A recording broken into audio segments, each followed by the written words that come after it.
Welcome and thank you for joining today's conference, Market Surveillance Committee meeting. Before we begin, please ensure you've opened the chat panel by using the associated icon located at the bottom of your screen. If you require technical assistance, please send a chat to the event producer. All audio lines have been muted until the Q&A portion of the call. You may press #2 at any time to enter the question queue. As a reminder, this conference is being recorded. And with that, I'll turn the call over to Dr. Benjamin Hobbs. Good morning / afternoon, everybody. Welcome to general meeting of the Market Surveillance Committee. We have one very large substantive item on the agenda today, which is preparedness for this coming summer. With me on the call today from the MSC, we have Dr. Scott Harvey and Jim Bushnell. In addition, from the ISO, we have Anna McKenna, who will be kicking off the substantive presentation in just a handful of minutes. She's the interim head of market policy and performance at the ISO. And in addition, we'll have the following staff here for part or all of the call. It includes Brittany Dean, Greg Cook, Mark Rothleader, Brad Cooper, Jamie Davis, Don Trethway, James Friedrich, Danny Johnson, Daniel Table, Perry Savidio, Gabe Murtaugh, Guillermo Bautista, George Angelides, James Lynn, and Rahul Kalastar. Let's see. Yep. Went all the way to page 2. So thanks to all the staff and all the hard work that you put into preparing the materials for today, and thanks in advance for the no doubt informative interactions that you'll have with stakeholders. Before we get to the substantive agenda item, I'd like to first open, as we always do, with to invite the stakeholders on the call to make any comments or ask any questions that they would like to about any topic other than if it's about today's agenda item, preparedness for the summer. You can hold off until we get there. But any other topic of the many important things that the ISO has underway, or any market issues. So, operator, can you open up the lines and see if there's anybody who would like to queue up to ask a question or make a comment? Of course. Once again, you can press #2 to enter that question queue. You'll be, excuse me, apologies. Once you hit #2, you'll be placed into the question queue. You'll hear a notification when your line is unmuted. At that time, please state your name and question. At this time, I see no hands raised and placed into the queue. Once again, you can do so by pressing #2. Okay. I'm confident that the callers will overcome their shyness later. Okay. The second agenda item, we have 2 sets of minutes from the last 2 public MSC meetings, and I would entertain a motion to accept those. Scott moves to accept them. Jim seconds the motion. Okay. The motion has been made by Dr. Harvey and seconded by Dr. Bushnell. Any corrections that anybody wants to make? Anything you'd like to point out? No. Nope. Okay, neither do I. So in that case, I'll go ahead and take the votes. So Jim? Yes. Scott? Yes. And I also vote yes. So the minutes from the November and December public meetings of the Market Surveillance Committee have been adopted. And now I am ready to welcome Anna to the podium. Thank you, Dr. Hobbs, and thank you, members of the MSC and all stakeholders present here today. I just wanted to take a few moments to thank the ISO team for digging into these issues very thoroughly and very carefully as we prepare ourselves for summer, the potential heat events this summer like we experienced last year, and other conditions that may strain the performance of our markets. I really wanted to express my gratitude also to the enormous amount of response that we received from the stakeholder community in the set of comments that, as you will see today and as we discuss our proposals going forward, we've really appreciate your input and have taken a lot of time to carefully consider all the comments, concerns, as well as suggestions that participants have provided. It's really important to us that, as we consider these questions and as I, have been discussing these issues with the team as well as with Mark and Elliot, all of us are very keen on and interested in ensuring that what we adopt this summer, the rule changes we adopt this summer in this expedited process are carefully crafted to ensure that we address the issues that we have identified and don't cause additional concerns or unintended consequences. In addition, we want to make sure that as we seek to implement these measures, that they are feasible both on our end as well as your end. And as I reviewed the comments you all submitted, I do appreciate the sense and the importance of ensuring that we target changes that are feasible for implementation as well as that are not overly disruptive, if you wish, and can cause unintended consequences on your end, and that you have an opportunity to fully understand the implications of these changes. So with that in mind, I wanted to share with you that all of us are leaning in and making sure that we as a team, have that a priority and ask that, continue to provide us the input necessary to achieve that goal. And with that, I'll turn it over to the team who's going to carefully go through our proposals and the thought behind what we're thinking, how we're receiving your input, and looking forward to the MSC's, thoughts on the various changes we're thinking of pursuing this summer. If anybody has any questions of me before I turn it over, I'd be happy to answer any questions.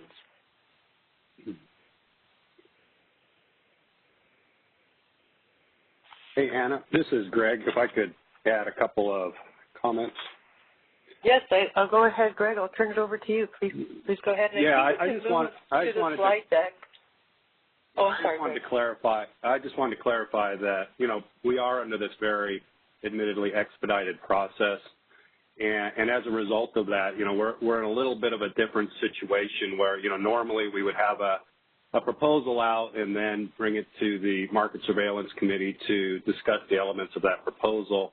We're a little different situation here. We did put out our straw proposal. We are getting ready to publish our draft final proposal next week. But what we're presenting here today is really our latest thinking, taking into account of the stakeholder feedback we've received to date, and also working with our implementation team for what we believe is feasible to be implemented this summer. So I just wanted to, kind of set the context for what we're presenting here today is, this should be seen as our latest thinking, kind of the direction we're heading for that draft final proposal that will be going out next week. And again, we plan on posting that, I believe, early to mid next week. So I just wanted to set the stage for that as well. So thanks. Yes, thanks. Thank you, Greg. And that's a very important element of all of this, because I know that as many of you participated in many of the stakeholder initiatives that we hold, obviously this has been sort of an unusual effort. And, it's because of that I really do want to express our appreciation for the input participation as well as, acknowledgement of the importance with, still, despite its expediency, how we are definitely making sure that we get this right.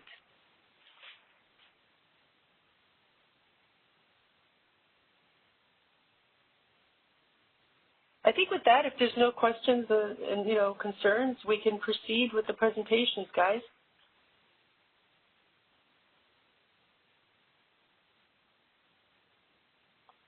This is James Friedrich. I'm happy to take it from here, get us going.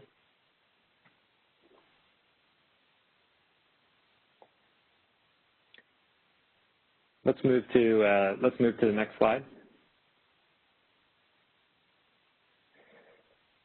So first, good morning. Again, this is James Friedrich with the California ISO, and I'm going to be providing the little bit of the background of this initiative and then going into the export, load, and wheeling priorities topic. So this first slide here, not much different than we presented before. There are various topics being considered in this stakeholder initiative as listed here. We're more or less going to go through these items in this order today, with the exception that for system market power, which is listed as the 7th item, we'll actually have a brief discussion about that after the 4th item, which is the real-time scarcity price enhancement. And then I think the game plan in terms of stakeholder questions will be that we can, like we did for our Schwab proposal, we will get through the material with the MSC and get through the material for each topic with the MSC, and then at the end of the slides, of which there are only a few for each topic, we can open it up for broader discussion. Next slide, please.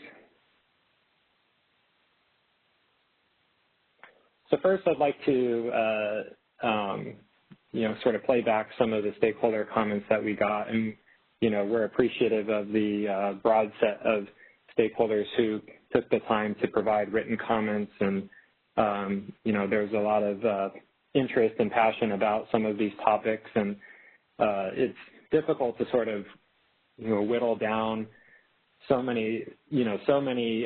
feedback into a few bullets, but these are a couple items that the team really stood out to the team. So starting with that first sub-bullet there, we hear stakeholder concerns about the feasibility and perhaps prudency of making all the changes that we proposed in the Schwab proposal this summer, both from the perspective of the ISO being able to implement changes by the summer, but also concerned that stakeholders are going to have to prepare and absorb these changes themselves. And so, as Anna mentioned in the beginning of the call, it's sort of been our overlying principle here is to try to identify changes that we can make that are implementable by the summer that would be effective in achieving things that would help us avoid rotating power outages again this summer. And so we are considering a few in response to the stakeholder concern, we are considering a few potential changes that might make the implementation burden a little easier. So those will be discussed as we move along the presentation. The second two sub-bullets 2 and 3 there, essentially summarize that we had some opposition and support both for the export and load priority changes and for the wheeling priority changes. The pattern tended to be that, those internal to the California ISO opposed giving exports backed by non-RA supply a higher priority than ISO load as we did in the Schwab proposal. And the pattern tended to be for external entities that opposing the change in the wheeling priority that we set in the Schwab proposal. So we will talk about that in the export and load priorities discussion. Then the fourth sub-bullet there, that there was sort of a broad spectrum of stakeholders opposed to the minimum state of charge requirement as proposed in the resource adequacy enhancements, and that's also something we want to acknowledge that we hear from the stakeholder community.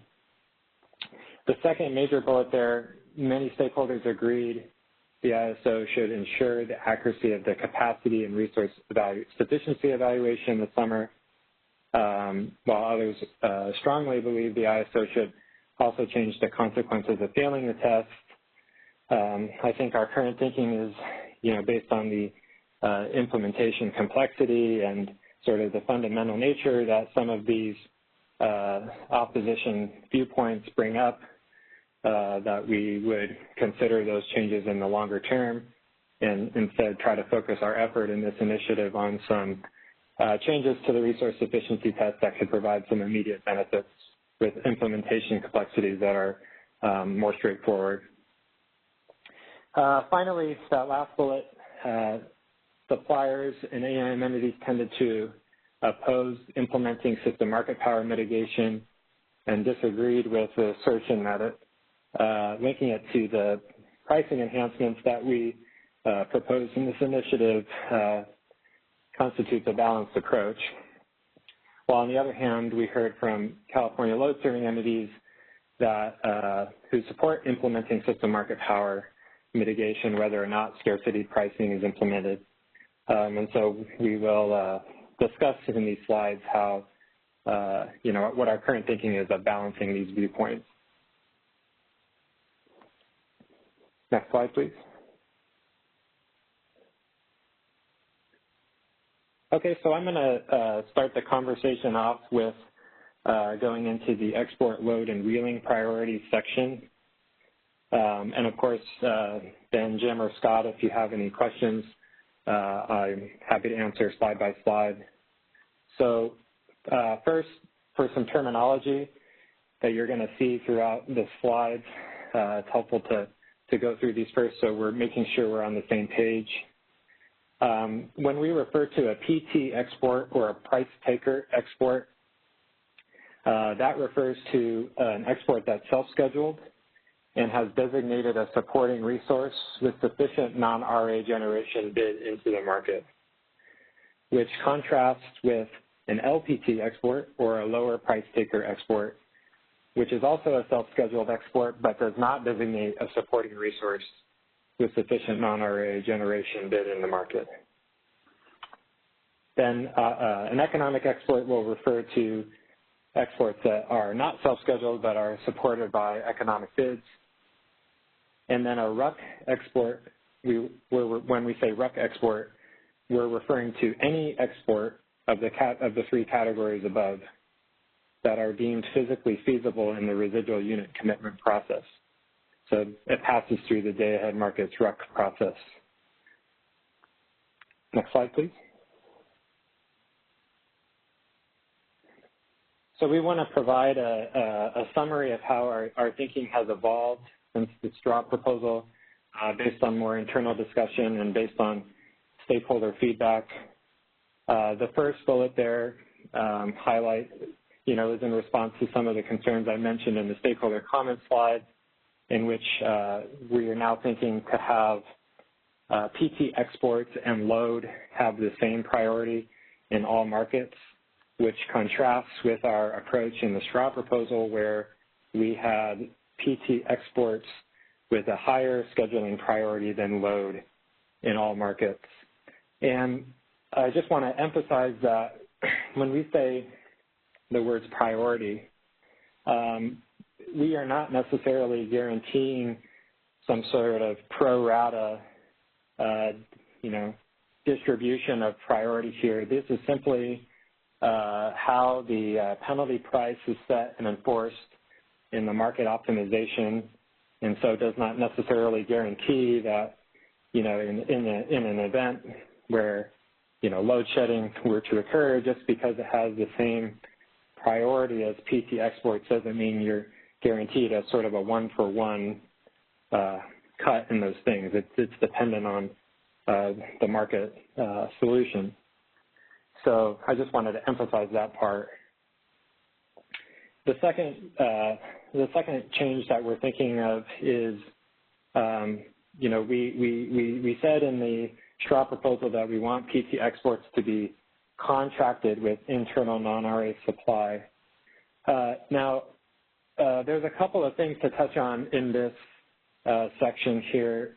First is that the word contracted. So it's important to some stakeholders that this word contracted is enforced, where today in how we validate non-RA supply, what happens is that an exporter that's bidding designates a supporting resource, and what happens in the validation is it compares the resources, the designated resource's upper economic limit with its RA showing, and it doesn't necessarily, so in that sense, the resource is identified, but not necessarily contracted. Now, we're not going to be able to, by this summer, implement some sort of rigorous validation check to have resources, where the ISO validates actual contractual arrangements between exporters and resource owners. And so what we're proposing is a tariff rule instead that states if the scheduling coordinator allows its resource to be designated, it is affirming that the resource is contracted by the exporter. And so hopefully that can, in the short term, address some of those concerns about the contracting nature of these resources. I had a couple quick questions here. I believe you used the term upper RA limit. Maybe it's just terminology and stuff. So is that the same thing as the NTC? I think what I meant to say was upper economic limit, which is in comparison to the RA the monthly RA showing.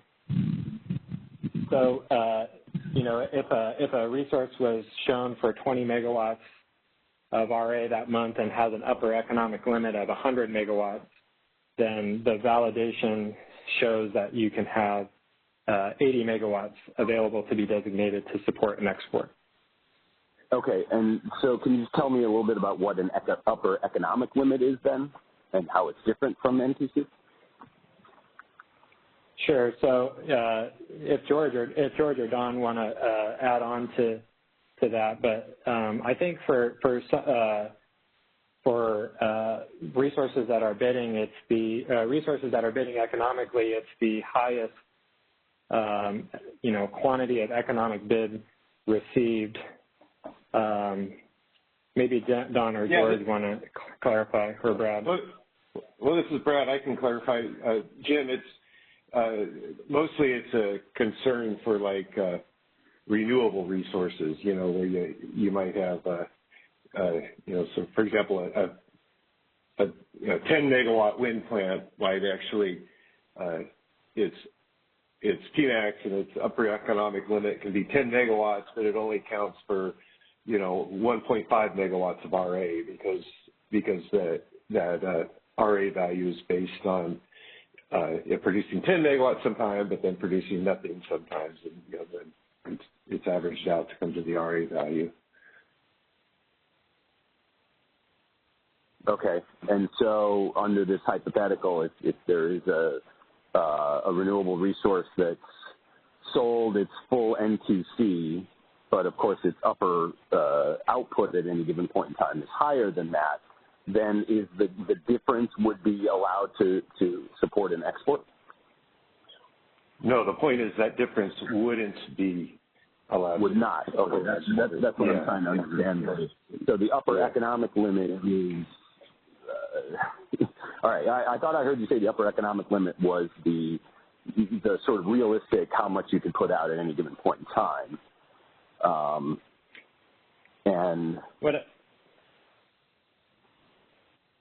Jim, what I meant to say is that that's how the ISO's cyber system validates how much capacity can be designated by comparing. We're not necessarily saying that's the right approach, but I guess James, let me add, Don. Let me add to this. So when we look at the upper economic limit, that's where we look at the Pmax of the resource, considering any D rate and any ancillary services self-provision. So if they were that 100 megawatt Pmax resource was self-providing 10 megawatts of AS, then its upper economic limit would be 90. And so we would then compare that to the RA showing, and if the amount that's greater than the RA showing, that could be designated. Now, you're correct that we don't have a specific rule that, for instance, variable energy resources, since they have an NQC less than their PMAX, but that's what we're trying to get at with this rule. That whole capacity or that whole resource is contracted with, which means if they shouldn't be, if they accept the designation, they're saying that that is non-contracted supply, but that wouldn't be the case for most wind and solar resources because they contract with the full output of the plant because that's how you get the NQC. But we don't have to validate that pre-market. Mm-hmm. Right. So this is getting into sort of the gray area of what contracted for what? Are we contracted for energy or for capacity? And it sounds like you're trying to sort of use a broad definition of contracted for that would include energy in this example, and that would exclude the ability to use it as an export.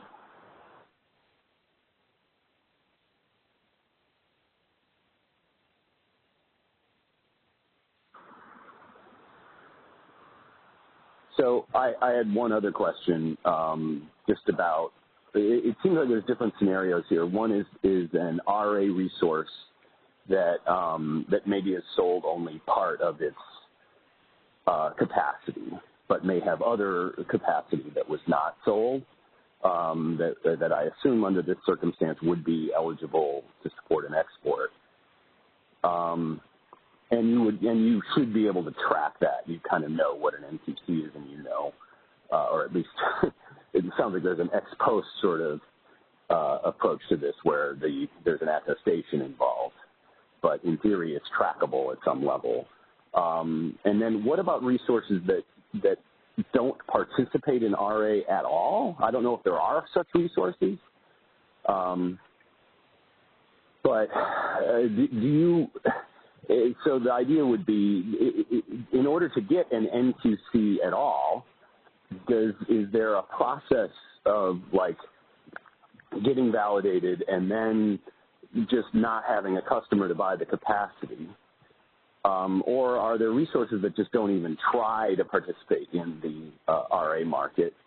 And if for those latter sets of customers, how much do you know about their NQC, or I guess in this case it would just be their upper economic limit because there would be nothing contracted for it. So this is James. We do validate both resources that are shown partially for RA, and then also for resources that are completely non-RA.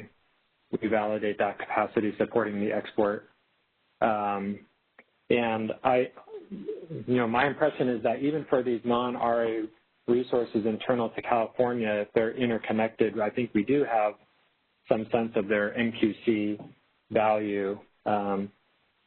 Although, in this specific case, it's not, completely relevant because we're not proposing to compare the designated quantity to the NQC. What we're trying to do is to say, that approach, we've evaluated, whether or not we can validate NQC and found that it's not feasible to implement this quickly. And so these tariff rules are essentially trying to get us, 90 to 95% of the way there, where we can, have these attestations that hopefully get us, close to the same result without having the full NQC validation. Right. And Jim, this is Don, and this works in concert with the new. Currently, a resource doesn't receive any notification if it's been designated. So we're adding that as part of this proposal, where any resource that is designated in an export bid, we will notify the SC of that resource. And so basically, by then allowing your resource to be designated, you're saying, one, that exporter is contracted with you for that supply, and then the second one is that you're actually capable of being scheduled or dispatched to support an hourly block schedule. So that's how we're trying to, since we don't have the ability to come up with validation rules prior to the market, we're trying to, in essence, have the fact that you're willing to be designated, that you're affirming those two elements as a way to address the concerns that stakeholders brought up about allowing any capacity to be designated. Okay, thanks. We'll see what stakeholders say. I'd like to go back. This is Scott. I'd like to go back to the first bullet. You started to explain this, about what you meant by the same priority, but I ended up not understanding. I mean, suppose that there's enough, suppose the CAISO is short of load, but there's enough non-RA capacity to support the export. So would we curtail the exports in that situation and partially curtail them so that some of the exports would be used to meet CAISO load?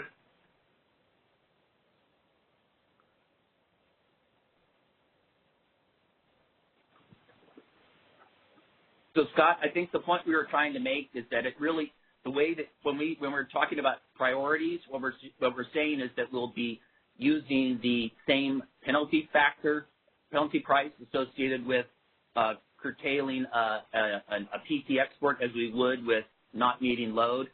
The point that James was trying to make is that there's lots of other factors that can get in that in terms of congestion, losses, that can, it's not a true, pro rata priority. All we're trying to do is to give it the same penalty price in the market optimization. Well, but I think that actually makes it more confusing, because so if there's different loss factors, you could end up prorating 100% of an export to serve CAISO load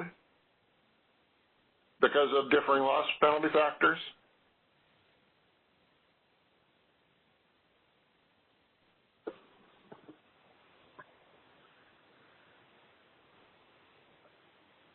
Yeah, let's just work backwards. So it sounds like if there were no differences in loss factors, if the resources were in the exact same location, then there would be a pro rata approach.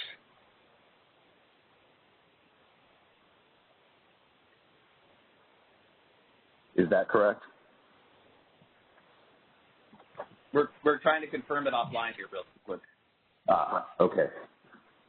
But the sink is inevitably different, so. Right. But I'm just trying to sort of work backwards conceptually, so. I think in that situation, we don't enforce pro rata, so there's sort of an unlimited number of potential solutions that could occur in that case. Yeah, but there can't be a tie that big, so then it's going to start depending upon where the sink is and where the source is and that sort of stuff. Correct. So it is. So what your scenario is possible that you brought up. Okay. And suppose the export RA resource was north of path 15, and they wanted to export it south of path 15. We'd use the same. They'd have an entitlement to flow over path 15, so there'd be this unspecified curtailment that might fall on them or might fall on the CAISO.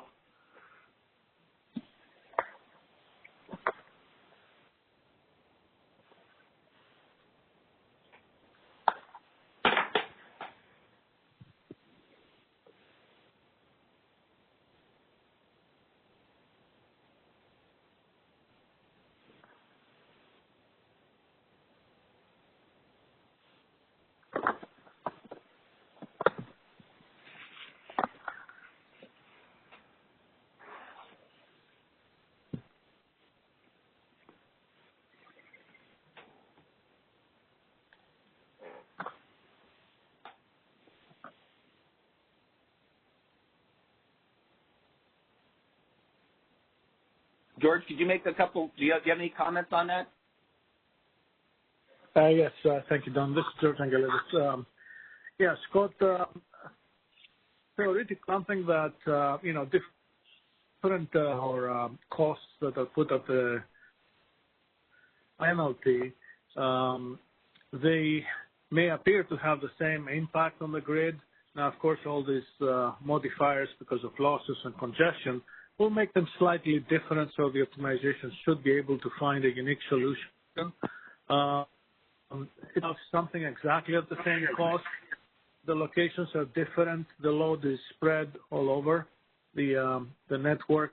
The export has a specific location with a specific loss penalty factor of that location. That's be different has. It's even difficult to imagine a situation that you will have exactly the same cost. There are so many parameters that are affecting. Well, I'm not so worried about it having the same. I'm more worried about a random outcome because it's determined by, you know, these little differences that have nothing to do with what we're talking about. I mean, on the one, I know, you know, for example, if I have a New England capacity located west of Central East, and Central East was constrained in the NISO, under NISO rules, they would cut that export over Central East if the alternative were shedding NISO load because they don't have rights over Central East. On the other hand, if it were east of Central East and there were no constraints, then the export would flow. So you know, this is an issue of understanding how this is going to work out, and I think we're better off going into summer having some kind of outcome we intend rather than letting it, you know, various things happen based on little details of loss factors or how the distributed load bus is modified or something. Yeah, Scott, I think the practical reality is that the operators will see this in a little bit looking into the future. Solution from the market suggests that there is some cut of the load or a cut of an export that is at the same priority with load as we say here. That will be an indication of actions that you know, the operators' actions. We're going into a situation where they may be calling reliability demand responses to take action on this, or emergency power, or you know, all the actions that operators will have to take in this condition. So the market result is just an indication of what's happening. So I don't think we should read too much into numerical closeness and randomness in the results. I don't think it will play out practically. You know what I mean? Well, but I mean, I think we still have to have rules. I mean, now it seems even loosier and goosier that in terms of what's going to happen. I think it's going to be not workable if the operators have to make some sort of subjective judgment on rules that we can't articulate on which gets cut. But maybe this is a detail that has to be worked out, but I think it seems pretty vague to me at this point.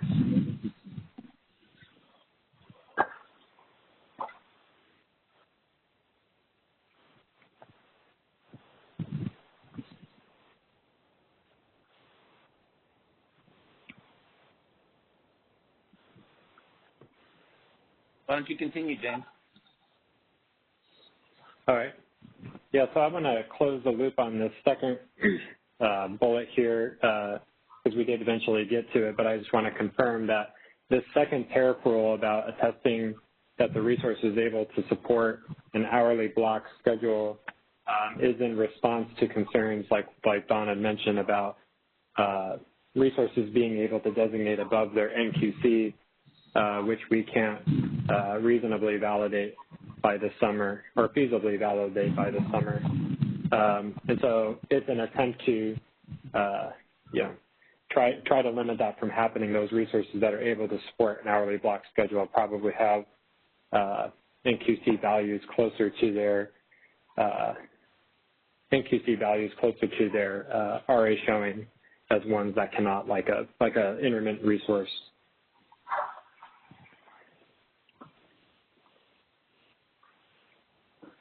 Let's move to the next slide.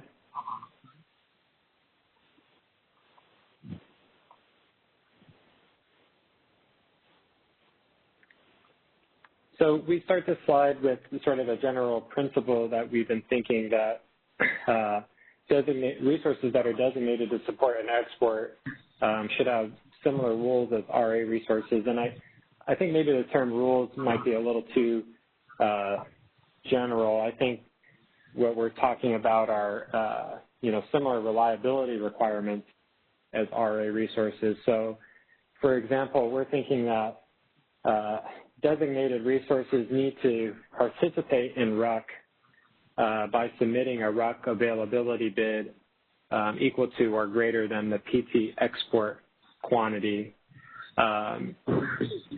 Otherwise in the, there's no must offer obligation in the real-time market, then the supporting resource could get, a 0 megawatt IFM schedule and then have no obligation to be available in the real time, and then the PT export still gets the priority.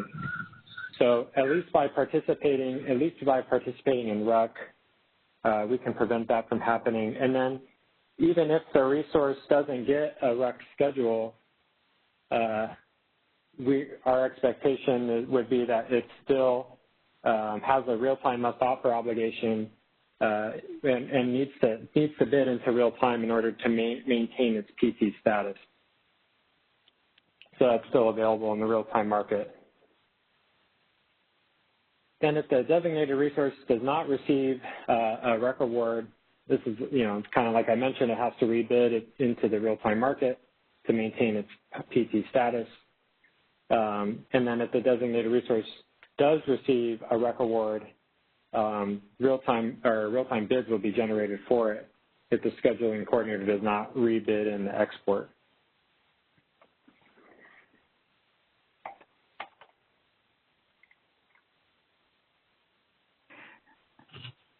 So, thanks. This is Ben. Could you just describe some scenarios that could result in the designated resource not receiving a RUC award? For example, it sits in a gen pocket and it can't get out because of congestion, or what are the circumstances that could result in a designated resource not getting a RUC award? And I'm wondering, whether those same circumstances prevent it from being used and accessed in real time as well. Don, do we want to maybe walk through one of the scenarios that we had considered?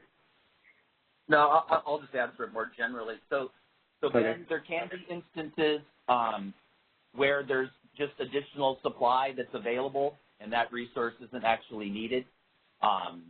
And so you wouldn't receive a RUC schedule. So that's one scenario. You are correct that congestion could result in the reason why the resource wouldn't get a RUC schedule again. But, it's important to note that we're not, all this validation does is ensure that there's offers in the market. We're not doing validations around, is it actually deliverable? We don't do that in the day ahead or the real-time market. And that is sort of one of the reasons why we made the determination that we should not give it the higher priority, because at this time we can't do all of those robust tests to make sure that it's actually there. Okay. So that's helpful. So, there's happy circumstances, plenty of other resources, and RUC just happens to choose something else, then that's signaling that in real time, and the export is not cut, and there's no load shedding. That's signaling that in real time it should be possible to support that export from somewhere. It might not be the designated resource that gets dispatched, but that would you'd actually save money then for the system as a result in real time. But then that's where, since that we still want that resource to have a must-offer obligation in the event that uncertainty materializes between day-ahead and real-time, where we need additional supply. And so we would want that resource to have a must-offer obligation into real-time, similar to what we require of our RA fleet. Under the day-ahead market enhancements, we would be looking down the road. We would automatically be RUCking, the equivalent of RUCking enough capacity to cover that uncertainty. So this would be over and above that. Well, it's actually a little different than that, Ben. We would be procuring imbalance reserves in the IFM as using a demand curve. So you theoretically could have a PT export clear, and we don't commit the resource because it's too expensive, and we just relax the imbalance reserve up demand curve, up requirement. And then that flows in as a fixed requirement in RUC. We don't then try to go get it back. And so that's why I think from a longer term basis, this approach is needed even under the day-ahead market enhancements. Okay. All right. Thanks, Don.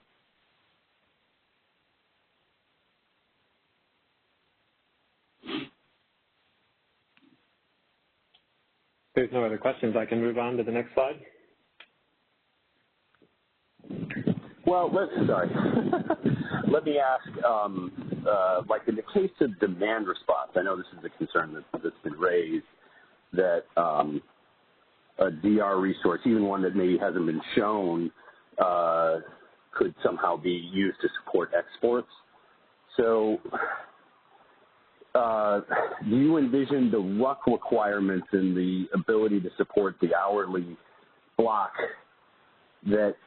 that's your main sort of counterweight against the risk of unreliable DR being used to support exports, or what's your thinking on that? Yeah, Jim, that's correct. We looked at other approaches. Could we develop a list of resources that we would exclude from being designated resources? And we felt that had greater regulatory risk by saying people can't be designated than the approach that we've taken here. So we did look at saying, do we say no PDRs can't be designated resource, or VERS can't be designated resources because they don't have an obligation to bid into RUC? We looked at that and just felt that this approach had less regulatory risk and got us.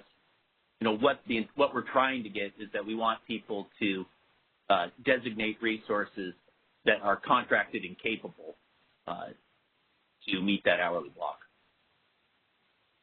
And in this case, the risk would be that they might be called upon, and if they don't perform, they're subject to the imbalance charges and so forth. Correct.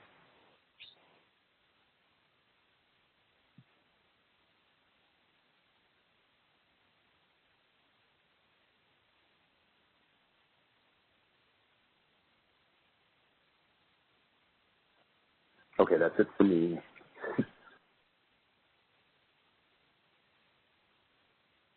Let's move to the next slide. Yep.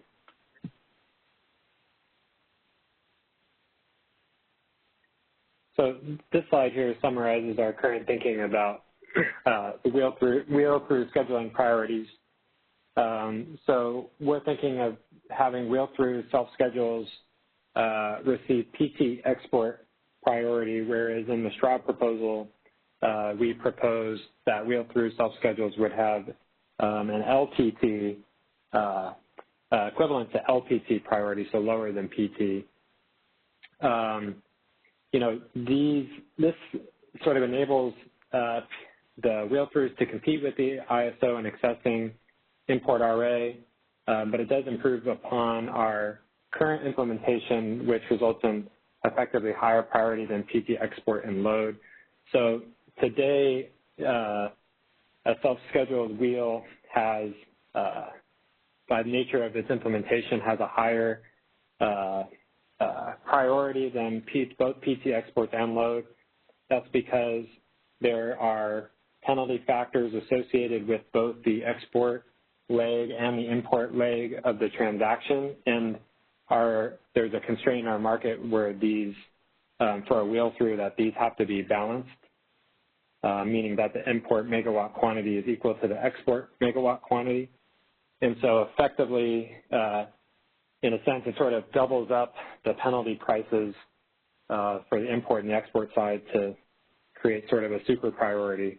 And so what we would do is instead, an implementation detail we're working out is to perhaps have set the import leg of the transaction at $0 and then set the export self-schedule a PT level penalty factor, so you don't have those overlapping penalty prices associated with the import and export leg. Also, that we're thinking that we're not going to allow imports to be designated as a resource to support a PT export. So they do have to be internal to the ISO system.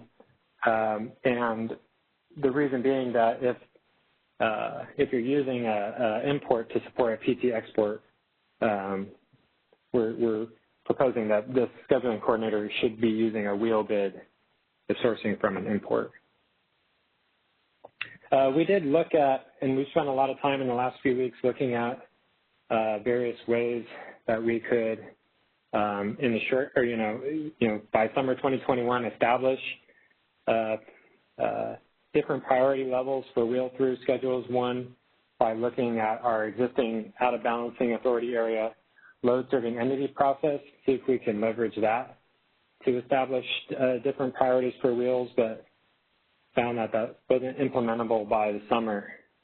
So in the long term, what we're hoping to do is to develop a process to provide price taker status to wheel-throughs, only those that have prepaid the wheeling access charge, and that's to help keep from oversubscribing the transmission system and being able to access our RA imports.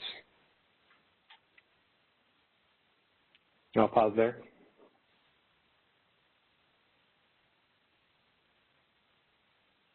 This is Scott, and going back to my comments about the export curtailments, wheel-throughs and exports and internal load will have similar priority, but I again think we ought to work through exactly how this is going to be done and not have it rely either on operators having to do it completely ad hoc or have it be the unpredictable outcome of some feature in the software we haven't thought about and some difference in loss factors or penalty factors or something that gives us an outcome that isn't what we'd anticipated. I had a different unintended consequences question, and it's going to show my ignorance of how the market outside the ISO still works day ahead. So in the old days when we thought, the idea of scheduling a wheel through was just sort of fictional contract path stuff anyways. And if, for example, wheel throughs got a very low priority and it just, I would think the equilibrium response would be just schedule the same transaction but sort of fictionally wheel it through Utah or something like that and just make California suffer the loop flow. And so is that still possible? Is that a problem, or is it because we're curtailing it's not really a problem? What are the implications for sort of the equilibrium response of transactions that currently, I guess you could consider it legitimately wheels through California that might still actually flow but might not show up as scheduled wheels anymore?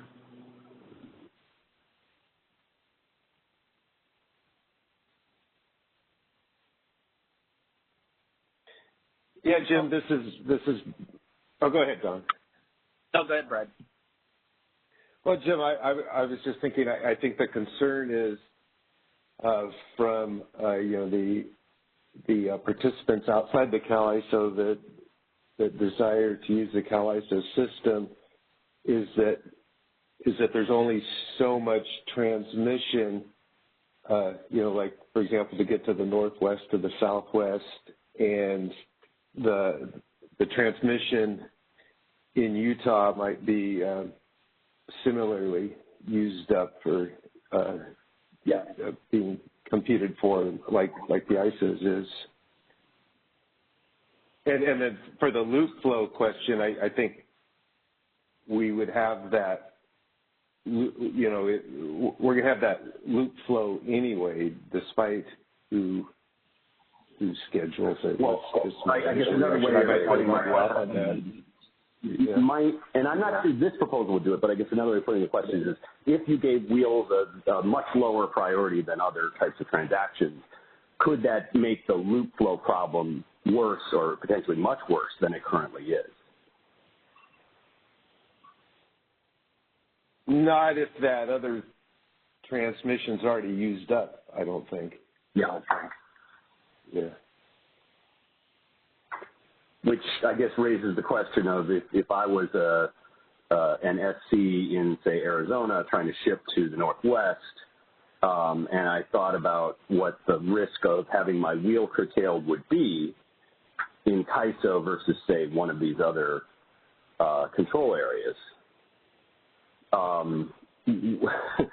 What is the calculus now? Like, is it are other control areas more or less likely to just cut a wheel when they need it than, say, the CAISO system? Well, the other DAs, because they're not operating in the daily market framework like we are. It's our understanding, they have processes for people to get firm transmission for wheels ahead of time, which they wouldn't cut. But they only release, they have processes though to make sure they can serve their own load and only sell. It's our understanding as as firm transmission for wheels ahead of time, a portion of it, which is the process we're proposing to consider longer term, or similar to the process we're proposing to consider longer term in this last bullet. Okay. So condition on getting a wheel. Similar. So condition on getting a wheel, they would have a pretty high priority, but there would also be very strict requirements on getting the wheel in the first place in a really tight supply situation. Sounds like. I think so. I think the way to think of it, we want to get to if someone is, contracting with a resource that they want to wheel through our system, that they're making a long-term, it's a long-term monthly contract type thing where they basically would, I'm making an investment in buying the transmission for the month because I've contracted with this entire resource. Whereas today, then that would get the PT status because they've done that. And then other wheels that just try to come in 1 hour of the day or 1 hour of the month and just pay the whack for that hour, that would have a lower priority than a PT wheel or serving load. So that we, so we've ensured that we've equitably distributed the import capability between CAISO load and PT wheels.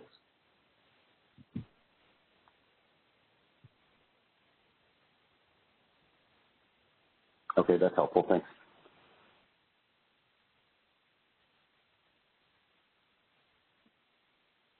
Let's go to the last slide of this topic.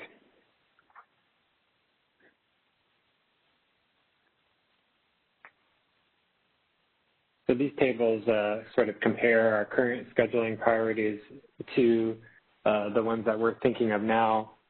On the left-hand side, you can see in both the real-time market and the day-ahead market that those self-scheduled wheels, because of the implementation feature that I described in the last slide, have the highest priority.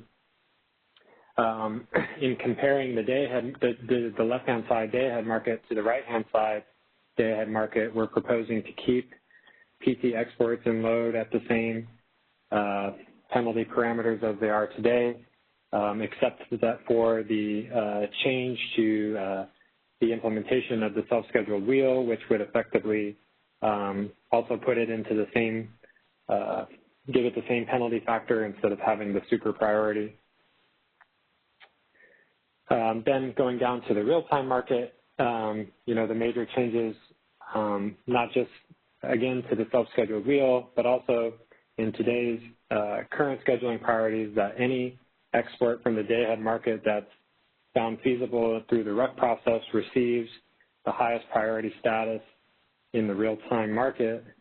And we are continue to propose that only the exports feasible in RUC that continue to support or continue to redeclare a supporting resource in the real-time market will get the high priority status.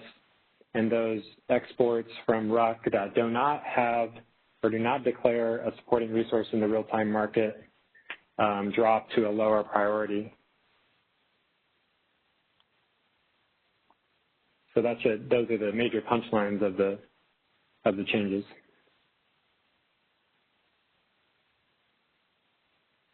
I'll stop there.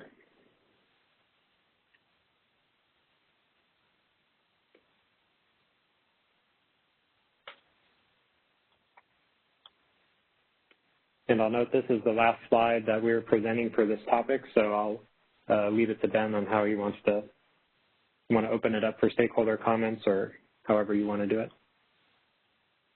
Yeah, so let's see. Operator, Ethan, can you check and see whether anybody has any questions or comments at this time? Of course, we do have quite a number of hands raised in the queue. I'll go ahead with the first caller. Once again, if you do have a question, you can do so by pressing #2. Caller, you are unmuted. Please go ahead. Hey, everyone. This is Michelle Keeter from the CPUC. I have so many questions, but I'll start with my first one. So I just want to clarify, when you're talking about wheels, you're not talking about the transmission owner rights that come off the top, right, that they have legacy transmission to wheel through CAISO system. Is that correct? That's correct, Michelle. That's correct. Okay. Yeah. Okay. So now when we're talking about wheels, it seems like you're giving them equal priority, but in the future you want to give them greater priority. So what is to prevent the wheels from taking the 4,000 megawatts of, tie rights that we kind of have for our import RA? What's to prevent that 4,000 megawatts of wheels trying to wheel through California and us not being able to access the resources that we've contracted for? That is a potential outcome. That's correct, Michelle. Okay, well, that seems like a big problem to me. So now let me give you another example. We've been asking, I guess you guys have been asking for us to go execute import contracts, but now you're saying basically go execute them, but I'm going to let a wheel stand in front of you? So that's just a comment. Okay, so now let's go. No, Michelle, we weren't saying it would stand, it has a higher priority. We're just saying we put them in at the same relative priority. I understand, but you're also saying in the future you'd like to give it PT, and this is one of the reasons we don't want PT exports to be ahead of load, right? Because if you put these wheels ahead of load, you're basically saying don't bother going to go get our imports, right? So, because Michelle, I think the wheel will take it. Yeah, Michelle, I think if you look at the proposal, we've moved. We're not giving PT exports or a PT wheel higher priority than load. We're not. Okay. That's not the proposal. What we would look to do long term is to find a way to look at wheels and, again, differentiate from those that should have PT status and those that should have a lower priority than load. Okay, but coming into the summer, let's say 4,000 megawatts comes in as a wheel to try to get to Palo Verde, which of course is going to happen because the northern border is at $70 and the southern border PD is at $140. So of course everyone wants to wheel through California. So they come in with 4,000 megawatts, but for prioritizing these wheels, California would be able to meet its resource adequacy and meet its load, but because of those wheels, we are not able to. What do we say to folks then?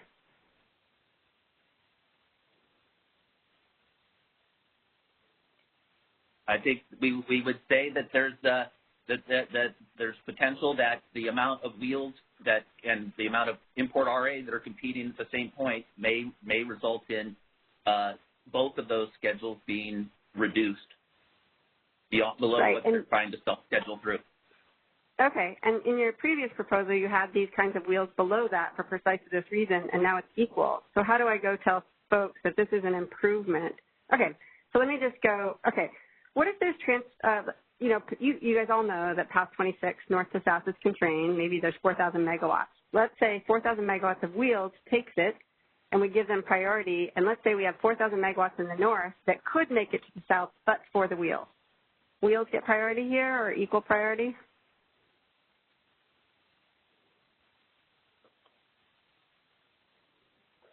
Yeah, this is Brad. The proposal is that wheels would get equal priority, but I would point out that this is an improvement from California load point of view in which wheels effectively get higher priority currently. Yeah, it's better well, than the status quo. Okay, but let's just all admit the status quo makes no sense, right? Because we pay for the transmission.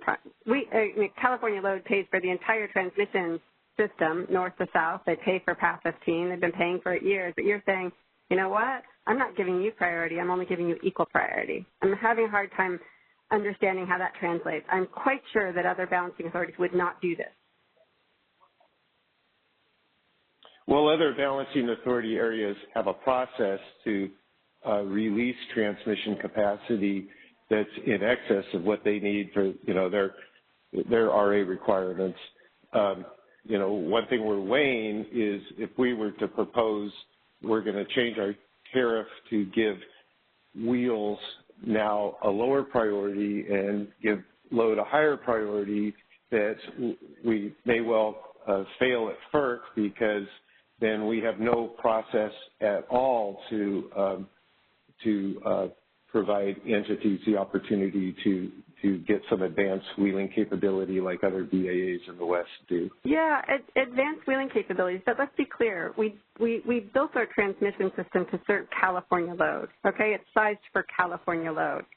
So if they want to wheel through, then they can pay for upgrades, right? I mean, I know you guys don't agree, but to me, for them to say, to muscle out, you know, California, who built the system so that they could serve their own load, to sort of suddenly take back seat just seems a little doesn't seem to make a lot of sense to me.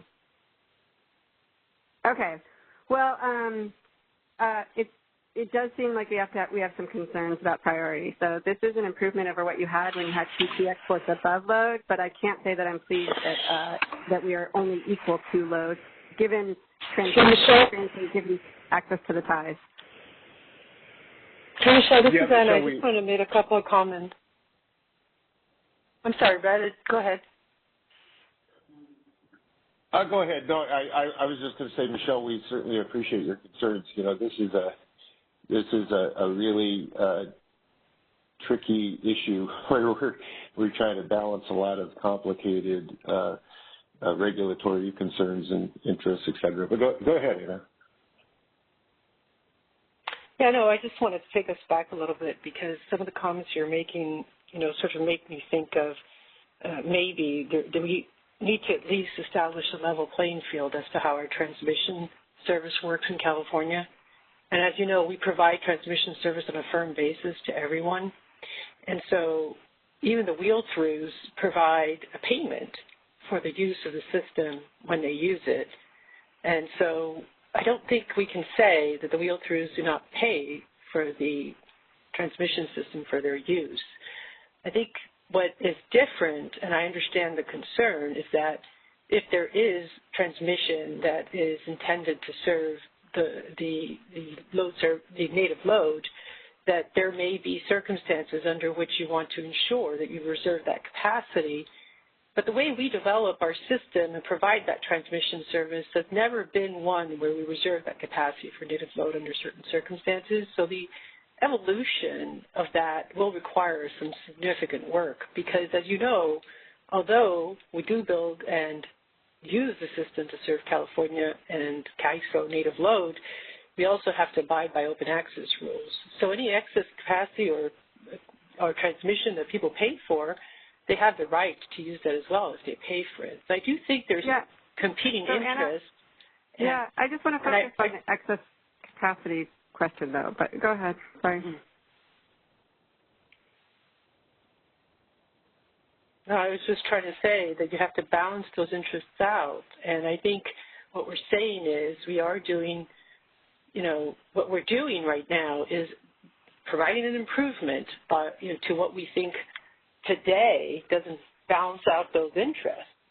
So, but going all the way to just block out the wheel-throughs to reserve all that capacity for native load may not be, we can't necessarily accomplish that without, you know, additional changes in our transmission rules. So I just want to encourage that. Yeah, I'm not saying block it out, but what we're talking about is who gets dropped. So what load gets dropped? And so that's the lens I'm looking at it through. And I'm saying if the wheel-throughs get equal priority, but for the wheel-throughs we would have been able to serve our entire load with the RA resources, that seems problematic.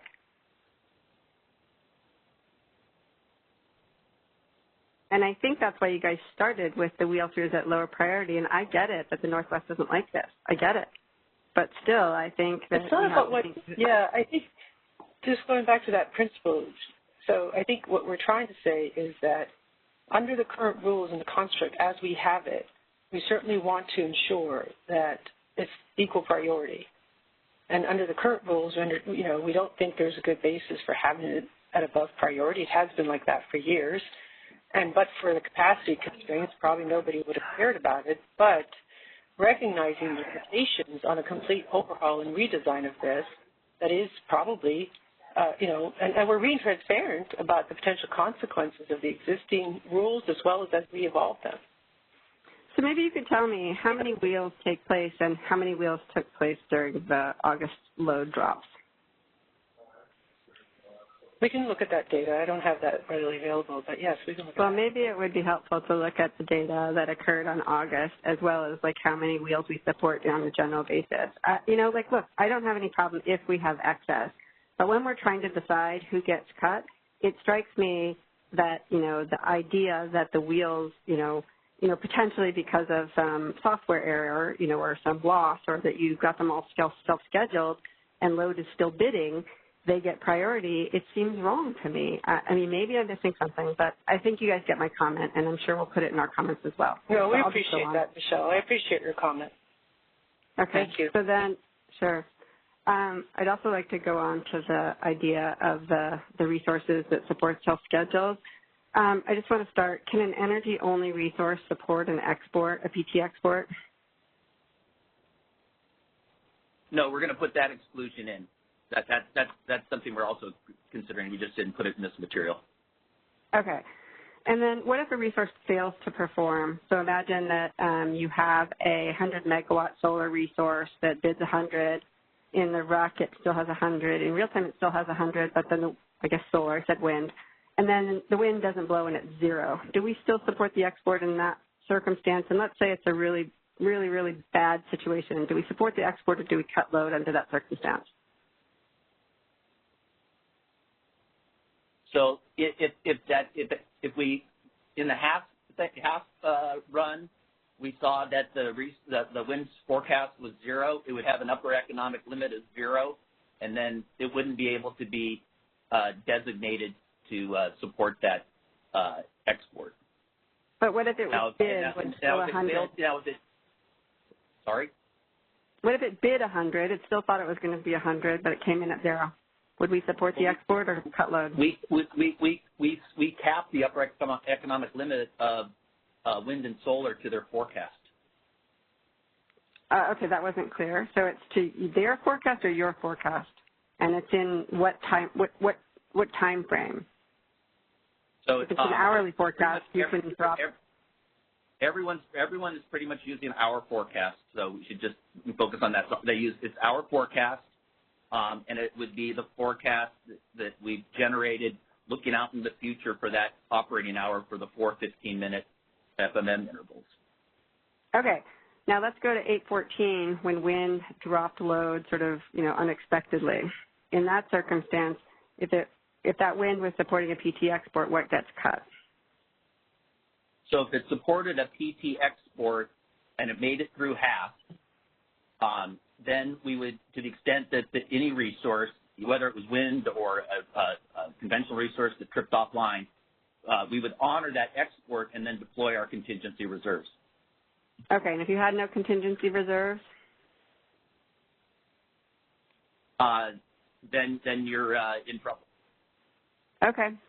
So now this is another point that I'd like to make. I guess people were having trouble with us keeping PT exports consistent with load, but I would note that we have no process for making sure that they actually perform, and same with a gas resource that's on forced outage. And I'd note that when we had these conversations with Idaho Power said that they'll only support exports if the resource is actually running. And so I have no problem supporting the export if the resource is running. I do have a problem supporting an export on a bid. and especially if the bid doesn't perform.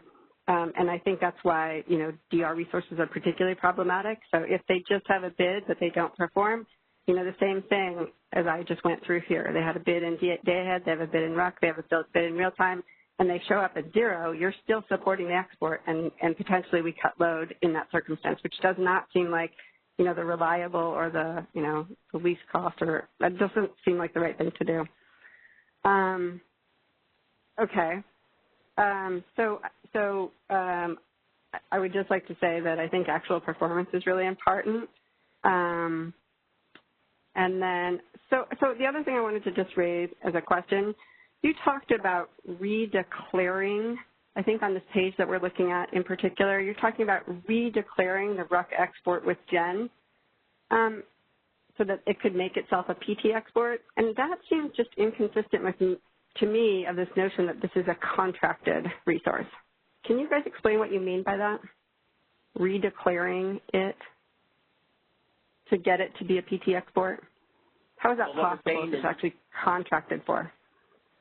So what we're saying is that to the extent that you didn't have a RUC schedule for it, covering the amount of your export that cleared RUC, that you would need to then designate and rebid it in real time in order to get the PT status.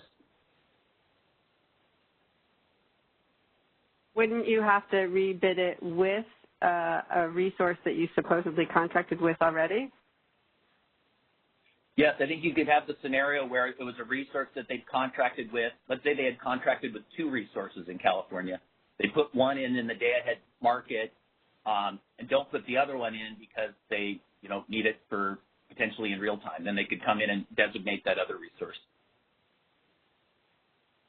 Okay, that just seems weird to me. If we have a contract, it's weird to be coming in the real time and just sort of, magically coming up with a contracted non-RA resource. So that concerns me as well.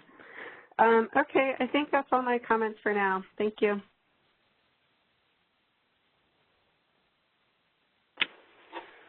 Okay, thanks, Michelle. Operator? We do have a couple questions left in queue. Would you like me to move on? Okay. Caller, you are unmuted. Please go ahead. Hi, this is Kathleen Colbert from Vista. Can you hear me? Yes, we can.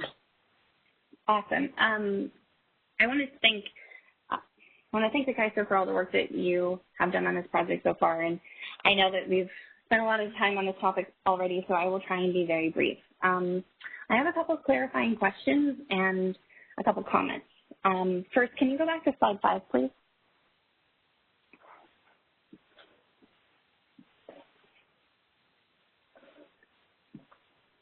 Okay, perfect. So on the first bullet here, similar to the question about let's define priority.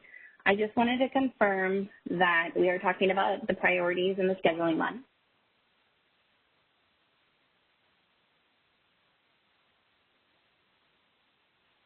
First. As opposed to the pricing run, or? Correct. Yeah, or run? that is correct. Yeah, we are talking about the scheduling run. Perfect. I think that would be helpful to a next iteration of your slides. It's always good practice to clarify which run. So if you could add scheduling run priority, that would be helpful for those of us who review these after the fact and not in contemporaneous time, just as a small bit of feedback. My next question is, you have ISM, RUC, and real-time market, but then on your later slides with your proposals, you only touch on priority changes for RUC and real-time market. And I wanted to spend a little time and clarify this because for PT export resources and the power balance constraint that's included in the integrated forward market, those are different priorities in the scheduling run today. The RUC and the half, they are the same level. For ISM, based on your scheduling priority workshop that you held, it's at $4,900 per megawatt hour for the energy shock variable, and the PT export is at $1,800 aligned with self-scheduled CAISO demand.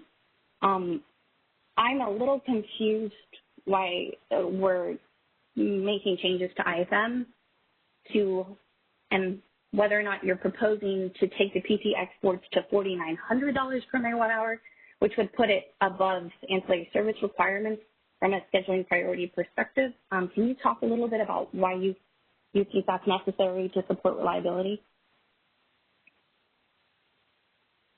Yep. Hey, this is Brad. I suggest we go to our slide where we summarize the various priorities.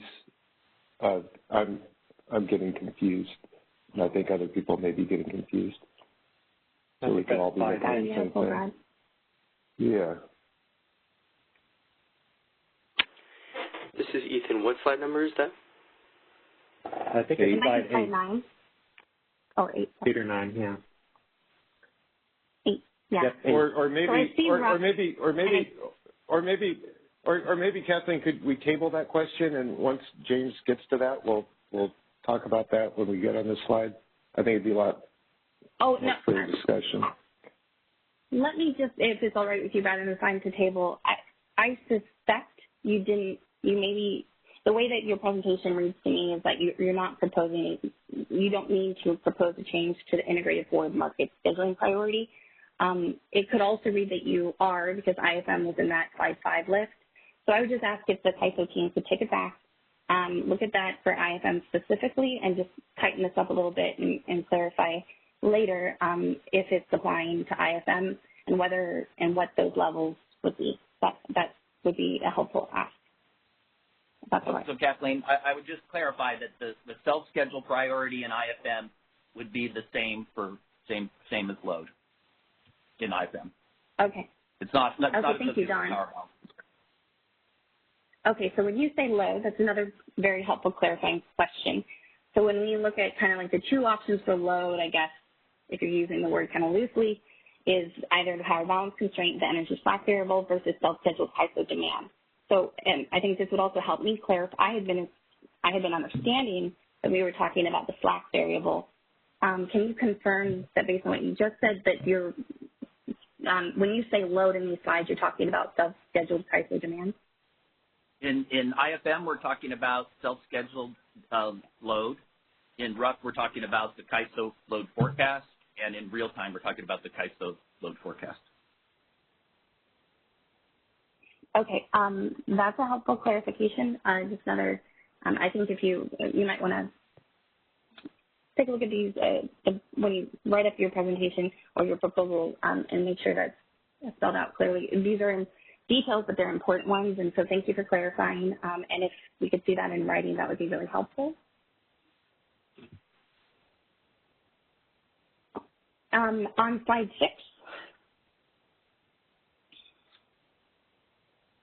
I did want to make a comment that I appreciate that you're struggling with trying to ensure that if you're providing a higher priority for exports within RUC, that you want some assurance that the resources that are being shown to back those can be physically supported by the system based on the reliability run. I did want to provide some feedback and ask you to take this back, and also interested in the MSC's opinion on this, and is that, I mean, I have some serious concerns with a resource that has previously been contracted submitting a RUC availability bid into RUC's market. There might be some way to do this in the tariff and make it really, really clear that that RUC availability bid is actually not a RUC availability bid.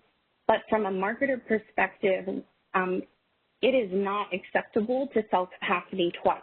So if we've already signed a contract for capacity, it's actually, it is not good practice, and I also, and at least under today's conditions, without any kind of exception or safe harbor written anywhere on this, it is actually, this would be an enforcement risk. It would be somewhere along the lines of violating a market behavior rule to indicate to the market through a RUC availability bid that resource is available to be procured for a residual unit commitment for capacity that has previously been contracted. So just some quick feedback from a supplier's perspective. This raises a ton of red flags and discomfort on my part. so I wanted to provide that context.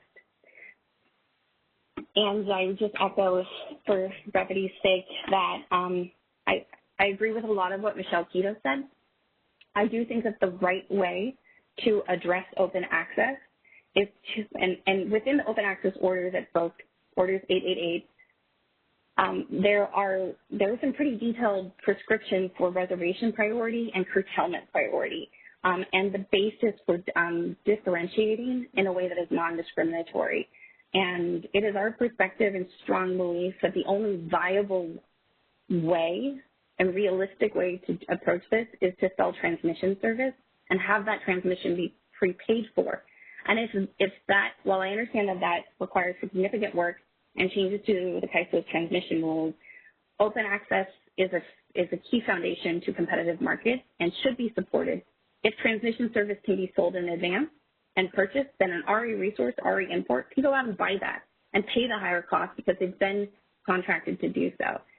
That, to me, that, and to Vistra, that is the right sustainable way to approach it, and we just strongly ask the CAISO to consider a robust approach that supports open access that doesn't undermine competition. Yeah, that's what we have on our slides. That's our plan to develop for the future. But I think the debate is what we do this summer. And Brad, I appreciate that, and I say from my perspective, an approach that undermines competition and could be approaching some kind of discriminatory approach to access to the transmission system is not something that would be prudent to pursue in a short-term basis. So we continue to ask you to exclude this from scope.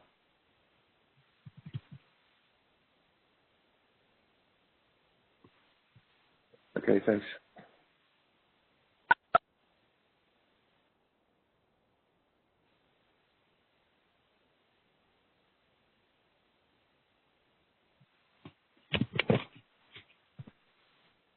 Okay, Ethan? Anybody else? Sorry?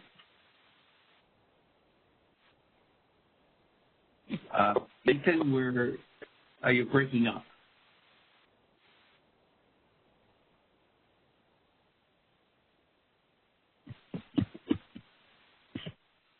Ben, he'll be right here. Just give him a second. Okay.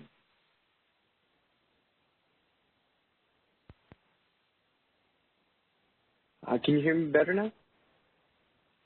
Yes. Much. Okay, great. Are we ready to move on to the next caller? Yes, please. Okay. Caller, you are unmuted. Please go ahead.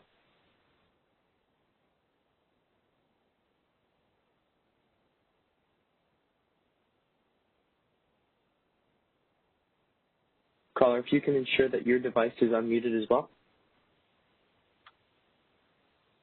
Okay, there we go. Can you guys hear me now? Yes.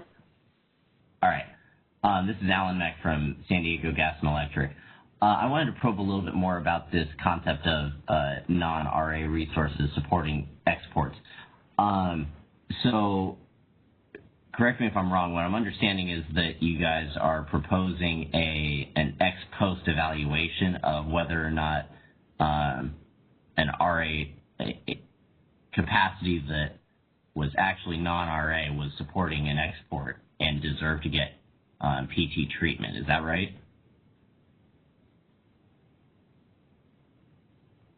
I think what we're trying to do is we were going to have validate the existing validation rules that we have today, and then we'll have additional information, an additional step where we notify the SC that they've been designated, and then we have those two rules that to the extent they accept that designation that they're attesting that that's the case, but we wouldn't be able to ensure that they were truthfully attesting at the time that we do the validation. Right, so then there'd have to be some sort of penalty mechanism after the fact.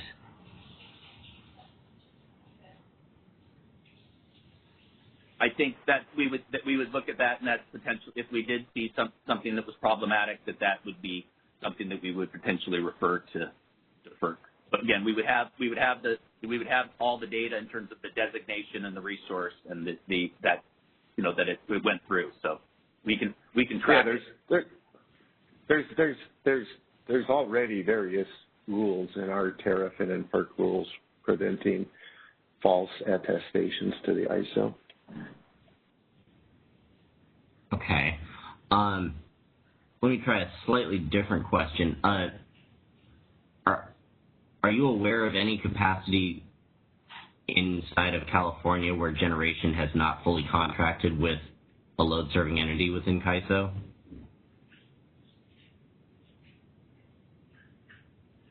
Can you repeat that question? Are you aware of any uncontracted for capacity? I personally yes, but there is capacity within the Cal ISO BAA that is contracted to other BAAs. Okay. All right.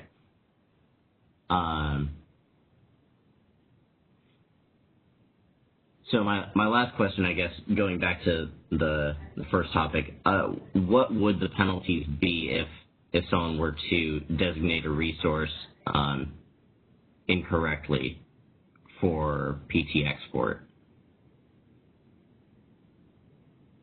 Your question is, what are the penalties?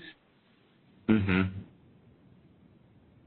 Well, we in our tariff, we have a section, Rules of Conduct, that has penalties against providing false information to the ISO. Actually, I don't recall whether that's at one time that was, and I'm not sure whether it's still the case, that that's a direct penalty that the ISO administers, or that's something we refer to FERC. But there are sanctions against providing false information, and that's also, I believe, under FERC rules.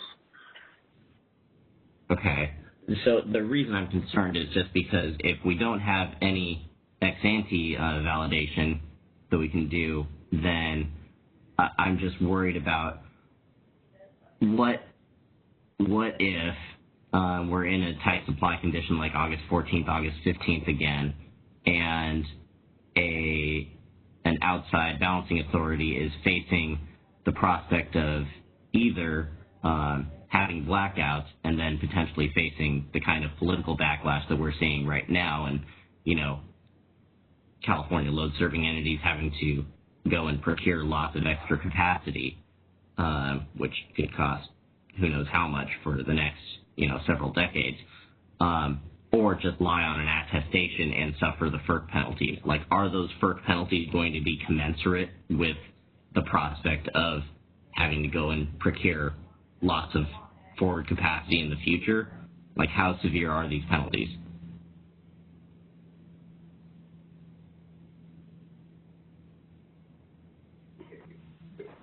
Well, you're asking me to speculate on their motivations, so I can't do that. You're asking how severe are these penalties? It seems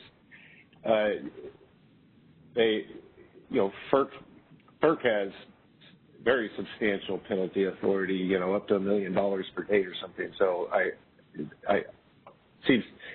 don't know the level of penalty FERC would apply, but it sounds like in that situation it would be a pretty severe thing. Okay, thank you. Okay, Ethan, anybody else? Yes, we have about 4 more questions in the queue at this time. This is Mark Rothedder. Can I clarify something, if you don't mind? Go ahead, Mark, please. So there was this discussion earlier about the what would go first, the priority of the ISO load that is self-scheduled versus the wheel-through export.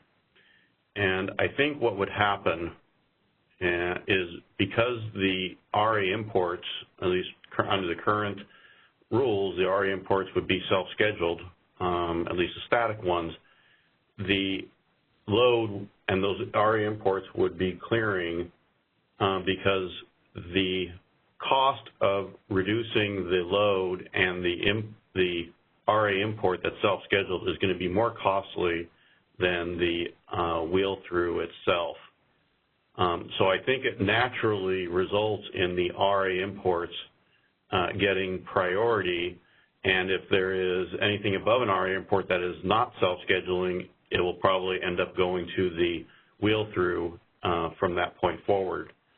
So yes, there is some randomness because of losses and congestion, but I believe because the RA import would be self-scheduled, it would end up beating out any wheel-through that is at the PT level up to the point where you have the RA imports. So I wanted to try to make that point that I know it's a complicated discussion, but I think that's what would happen. Mark, this is Scott. Suppose the RA import didn't self-schedule. Suppose they just offered it. Then it would $1. Then it would be ending up the most economic solution would drive. So if it's $1, then potentially at that point the wheel through could beat that out. Right, but we don't require RA imports to self-schedule. Well, you do right now for the static RA imports. Well, the PUC requires that for RA procured imports. We don't test and validate, but that is a requirement under the PUC rules. Okay. Mark, just to make sure I understand, this is Ben. So you're saying that basically if a self-scheduled RA import, in order for it to be curtailed, load would also to be curtailed, so you'd actually have two penalties.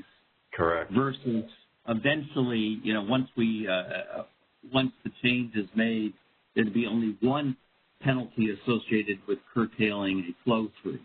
Right. Correct. Okay, so that would beat it out. And thinking back to Michelle's example, I think Michelle was suggesting that if it's $140 Palo Verde, that and $70 in the Northwest, if that's $70 margin might be enough to cause problems for California, but if you're curtailing load in California, the price in California is going to be a lot greater.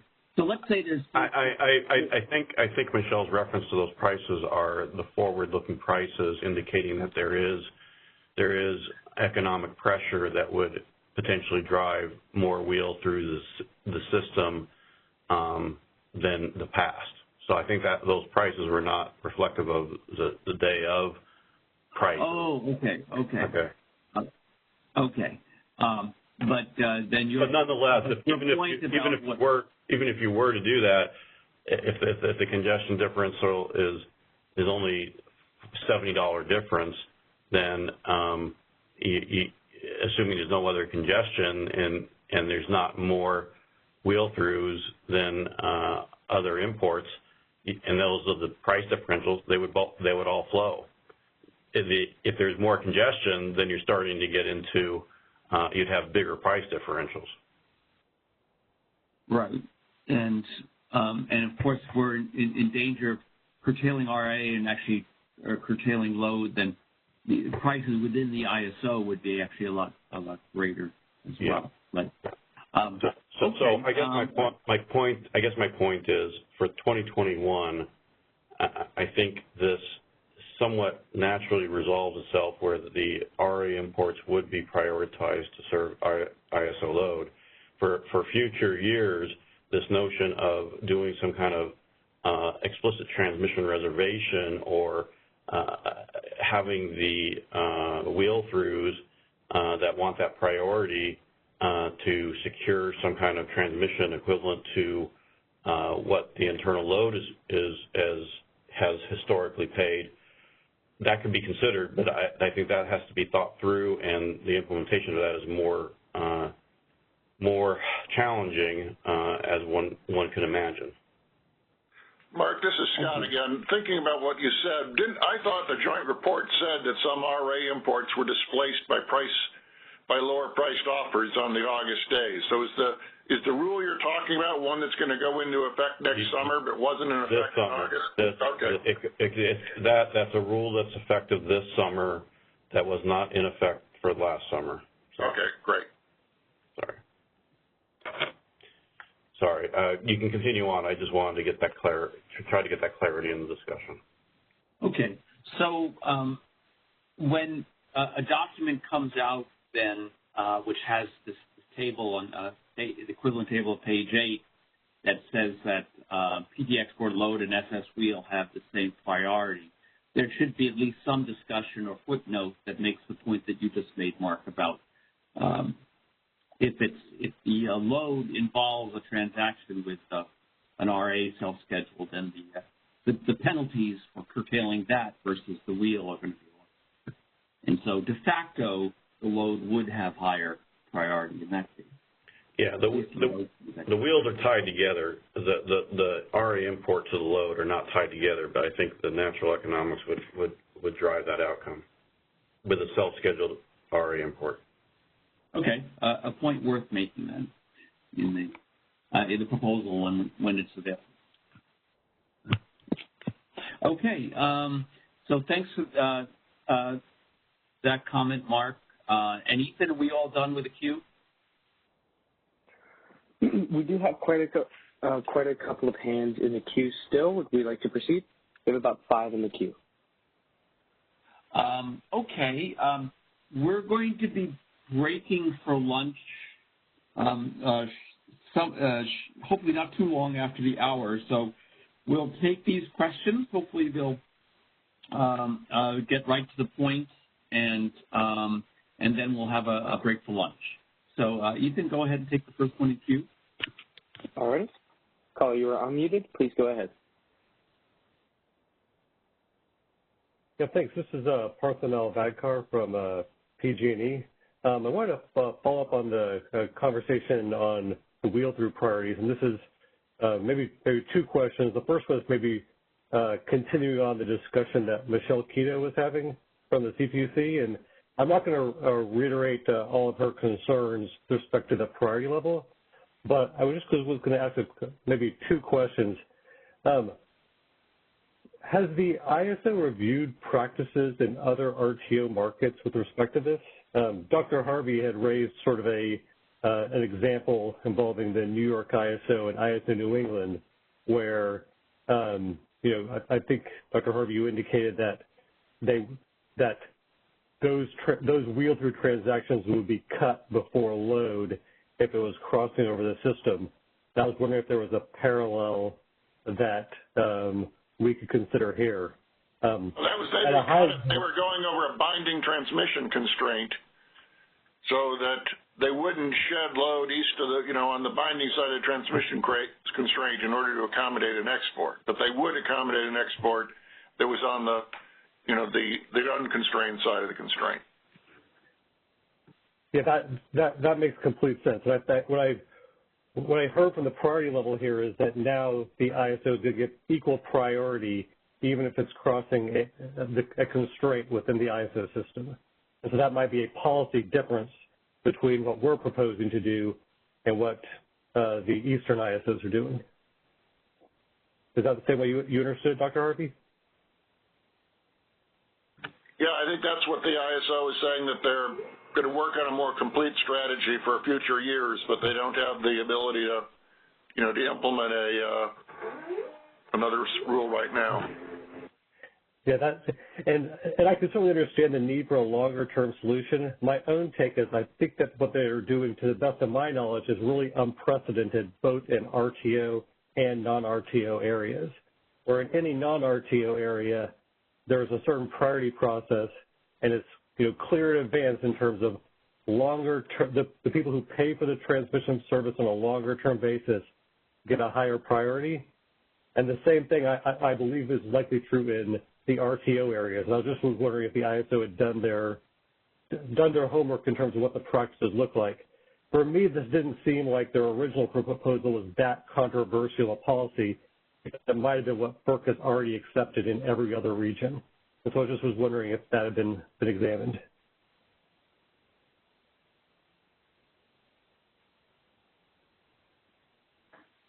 Yeah, Partha, this is Brad. We're in the process of looking at that, but that's not complete. Point taken. No, thanks, Brad. Really, I really appreciate that. And the second one might be an observation, and or maybe it's a question for Mark on your statement on the wheel-through priorities of RA imports relative to wheel-through transactions. My take is that the first thing I'd observe is that obviously not all our imports are subject to the CPUC rules. So I assume that, for lack of a term, that the non-CPUC jurisdictionals wouldn't necessarily be subject to those self-scheduling rules. And I also was wondering, so that would maybe be my first observation on what the impacts might be associated with that. And I'm not fully up to speed with all the proposed CPUC changes, but my understanding was that the requirement was either to self-schedule or to bid at a $0 to a negative $30 range. And so maybe it's a question of, would those self-schedules be able to crowd out a bid, even if it's a negative price bid under the CPUC rules?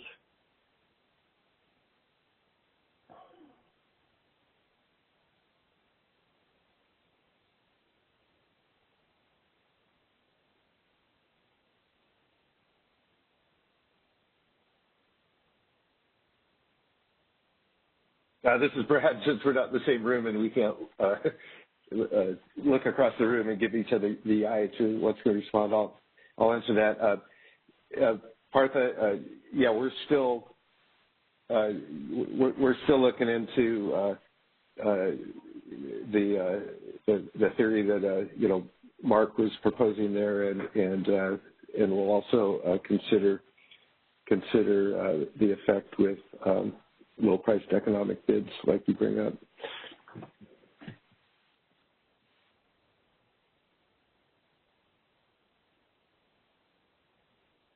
I do think that the wheel-through priority is a major issue for this summer, and I appreciate your looking into that, particularly if we're simply implementing what is done in every other region. I don't think that would be a huge regulatory burden to get through FERC, and I wouldn't want that to be at least I think that doing the due diligence there is important. So yeah, thanks for the opportunity to share my thoughts. Sure, thanks, Partha. Okay, thanks, Partha. Ethan, next call. All right, moving on. Caller, you are unmuted. Please go ahead. Hi, good morning. It's Mark Holman at PowerX. I had a few different questions and thoughts. I was going to touch on the topic that Mark Rothleader touched on, because I think it's an important one, and I appreciate the MSC supporting providing clarity on that issue. As I understand it, I think the CPUC rules, and I'll let the CPUC correct me if I get it wrong, but I think those rules of how you must bid import RA apply only to the availability assessment hours, and not strictly a self-schedule, but a self-schedule or at an economic bid below zero. And just wanted to clarify that, and I think that's important.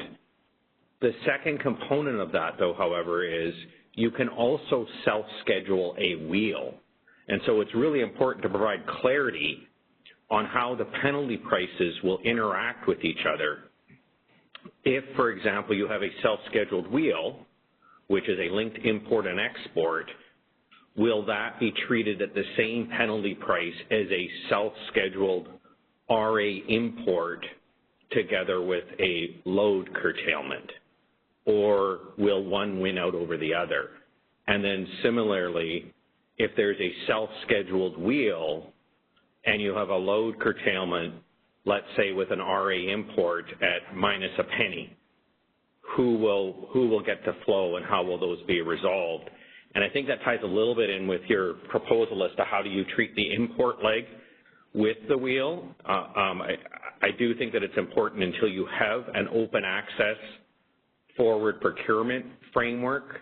The principles, without commenting on the details because we're seeing this for the first time, the principles that were articulated I think make a lot of sense and support the CAISO's recognition of ensuring that when there is competing interest to use the CAISO transmission system, that open access is provided and there is a level playing field for competing for that transmission service.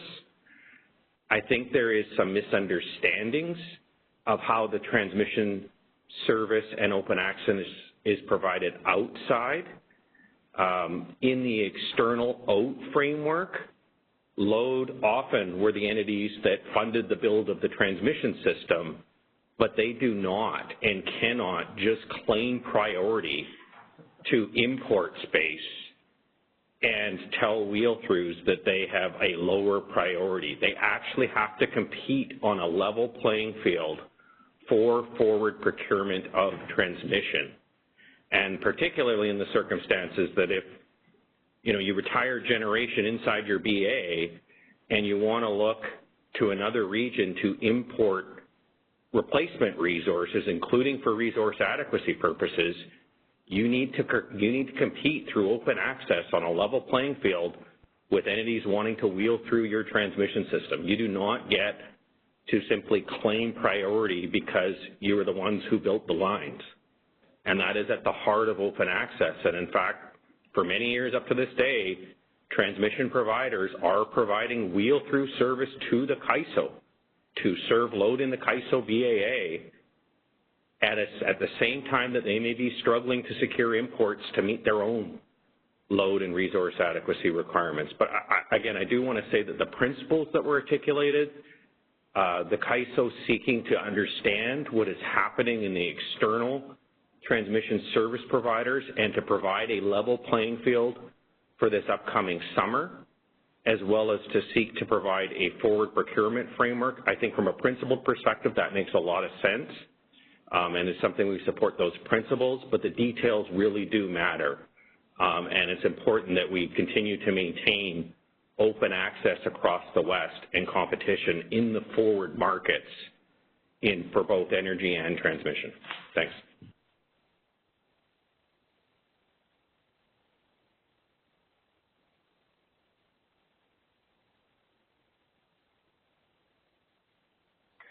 All right, moving on to our next caller.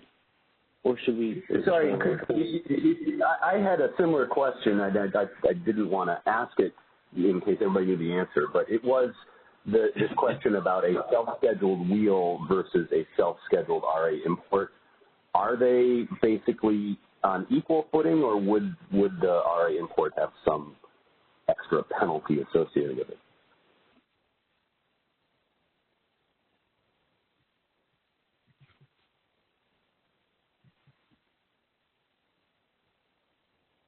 So, Jim, this is Don. We're having sort of an internal discussion on that, and let us address that potentially maybe after lunch. Great. Okay, thanks, Jim. Ethan, anybody else on the line? Yes, we have two more callers after this. Oh, well, we have two callers. I'll go ahead and put them through now. Caller, you are unmuted. Please go ahead.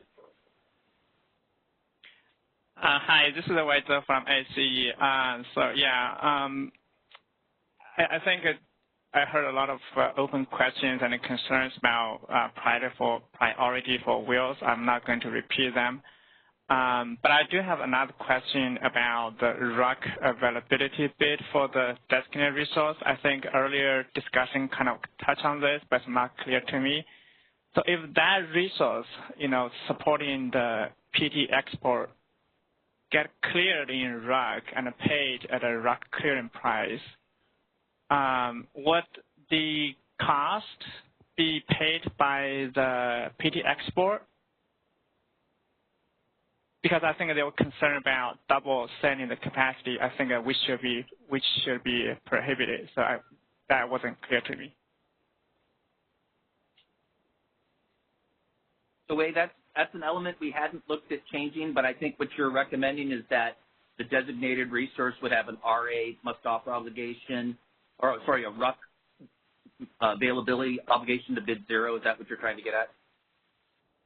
You'd have that added. Well, I think how they bid is one thing, and how they get paid or would then be able to receive revenue, RUC revenue, is also need to be considered, right? Because I think you could bid a zero, but you could receive a 250.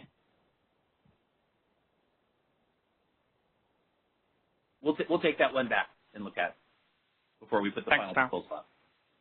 And also, I think probably in the next proposal, I think you did mention the load here means the load forecast in real time in RUC. But it's difficult for me to see what's the penalty parameter for the load forecast. So, if we can address that in the next paper, that'd be great.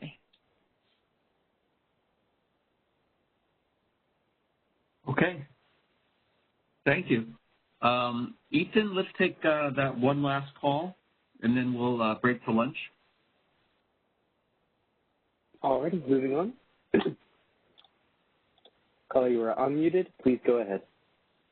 Hey, this is Michelle Tito from the CPUC. I just wanted to make a couple of additional points. Mark Coleman is correct that it is only during the availability assessment hours, and it is either a must-flow or a bid below zero. And I would just note that this is opposed by PowerX and CAISO, and they have both proposed that the Commission get rid of the must-flow. So it just seems ironic to both oppose it and then say it's going to save us for this particular summer.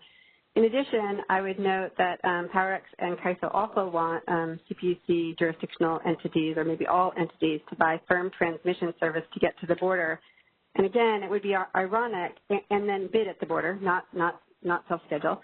So you get the firm transmission, you bring yourself to the border, and then you're stopped because the wheel through, because CAISO possibly prioritizes, or at least gives equal priorities to the wheels that go through California.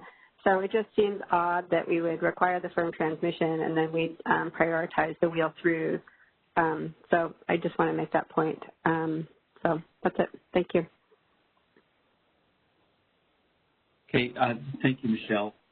So Ethan, everybody in general, we're going to hold further questions and discussion until after lunch. And I would suggest that we get back together at 1 o'clock. Thanks for putting up the slides. You read my mind. So, Ethan, at this point, we can do whatever we do during the lunch break on these calls, and I'll see everybody in about 50 minutes. Welcome back to the Market Surveillance Committee meeting of the California ISO. We're continuing where we left off.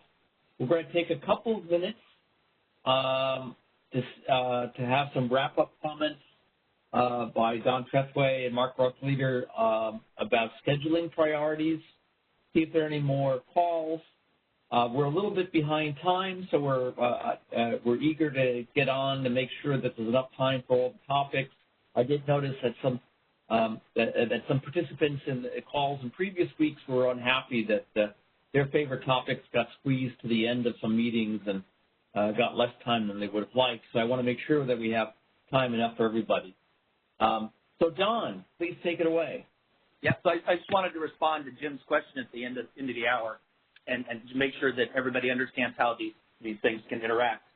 So you could have an instance where there's self-scheduled imports at the same point as if someone's trying to do a wheel transaction. And you could see the, even though that intertie point is constrained, you could see that the wheel is cut prior to the self-scheduled import because of the effect of the penalty price of not scheduling the self-schedule is additive to the cost of not meeting loads. So to the extent that there is import congestion or even internal congestion and there's self-scheduled imports at that point that result in binding constraints, you'd see the wheel curtailed or not scheduled prior to the import serving the load. Just wanted everyone to know that. And that is a departure from today.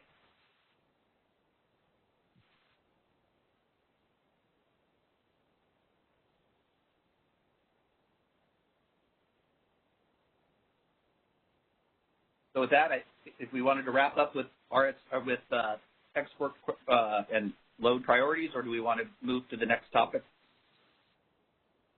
Can you see if there are any more questions on this?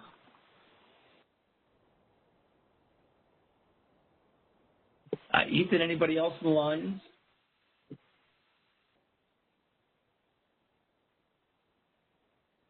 At this time, we have no hands raised in the queue. Okay, very good. I think we're ready to go on to then the next topic. And is it Danny that you're taking over, Danny Johnson? This is Mark. I wanted to make an opening comment before we jump into the material, if you don't mind. No, please do. Okay. So the next topic is the resource efficiency test. And I want to remind everybody that among transmission, and this is probably one of the more difficult and challenging design items when we design the energy imbalance market. And I want to remind everybody that the premise of the resource efficiency test was built on the expectation that there is robust resource adequacy or integrated resource planning mechanisms that would ensure sufficient capacity coming into the real-time market. And so the sufficiency test was by design intended to ensure that going into the hour, going into the particular 15-minute, there was at least enough capacity and ramping capability to meet the needs. But it was never intended, and nor was EIM ever intended to be a replacement for sufficient or long-term capacity. And I say that because I think the design that resulted was an artifact of that, and that there was the design of EIM does expect that everybody has to be sufficient coming in, and if they're sufficient, then they get to enjoy the benefits of transfers and EIM benefits. But along with that, we also agreed that it was inappropriate to just cut off and take transfers to zero when someone fails. And I think the idea of that was that if there's still economic opportunities and there's voluntary available bids to support the transfers, we should be able to exercise those, but not increase the transfers above the level that existed at the time of the sufficiency failure. And I think that was a very delicate balance to be struck, and I want to be very thoughtful and be careful that we don't just throw that away without some thought. And that's why I do think that it takes time to rethink if we're going to move off of that those design principles. We need to do it carefully and thoughtfully and not try to rush into it. Now, I say that about the consequence of the sufficiency test. I want to acknowledge that the sufficiency test, especially the capacity test, did not work as designed, and we are fully in favor and expect to fix those issues and enhance the test itself to be as accurate as possible going into the summer. But trying to redesign the consequence of failure, I think, is a much more delicate endeavor, and I would ask people to be kind of cognizant of that as we have this discussion. And the last thing I want to say is that while we observed that the flexibility test was effective in catching some of these periods where the capacity test did not catch it, I think there is potential where a couple intervals around that period, the capacity test may have failed additional times under the new proposed design. And I think that probably highlights that we're heading in the right direction on that design. But again, I don't think we should back away from the balance of the consequence that we created. And I do understand there is now this linkage between wanting to rethink that design to put the pressure on the upward capacity procurement mechanisms. But again, my statement up front is there was an expectation that there was a robust already RA mechanism in place, and I think we have to keep those somewhat separate, and we should continue to drive to a improved RA mechanism, procurement mechanism, but not undermine what the EIM was designed to do. So I'll stop there. I think I've said what I want to say on that, and look forward to the discussion. Thank you, Mark. That's very helpful context. So I think now we're ready to hand the baton to Danny. Is that right? Yes. Okay. Well, thank you, Mark and Ben. So moving on to the RSC section, many stakeholders agreed the ISO should pursue limited changes to the RSC evaluation this summer, while others did put forth really strong beliefs that we need to pursue more extensive changes this summer. On the comments we received, we did get broad support for adding uncertainty to the bid range capacity test for summer 2021. If we do this, like Mark indicated, adding the flexible ramping product demand curve will lead to BAAs failing more often and sooner, which may be appropriate and get us closer to the test accurately capturing BAA's capacity situation. The comments, when you consider this, it does indicate that entities supported foregoing the economic decision to relax the uncertainty procurement as being an unacceptable form of leaning. So some EIM participants did think we should pursue more comprehensive RSC enhancements for the summer, while others believe that these fundamental changes should be more carefully considered and addressed through an RSC-specific stakeholder initiative. That's where the ISO is, the direction we're looking in right now, and we do have a bullet on that during the next slide. The last point I'd like to make on this side is that EIM transfers alone don't reflect leaning. There is interplay with counterflow exports being included in the capacity that a BAA has to meet. When you consider this in the context of the ISO, these would be cleared transfers out of our day-ahead market or HASP. So I don't think it's necessarily apples to apples to say that a failure of the RSC indicates insufficient forward procurement. There may be some linkage, but I don't think it's an apples-to-apples linkage. And then secondly, like Mark said, transfers are based on voluntary economic availability. So I'll leave it at that. I think we can move to the next slide, unless MSC, you had any questions on this slide?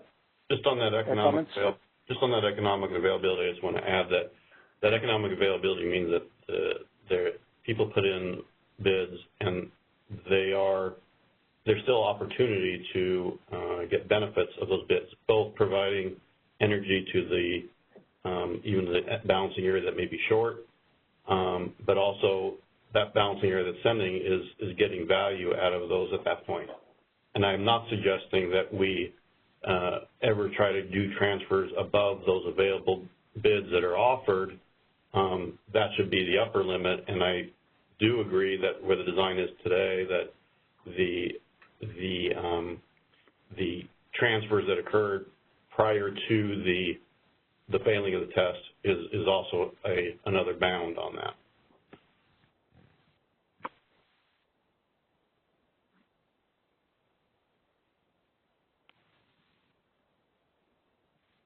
Go ahead, sorry. MSC members, did you have any comments or thoughts on this slide?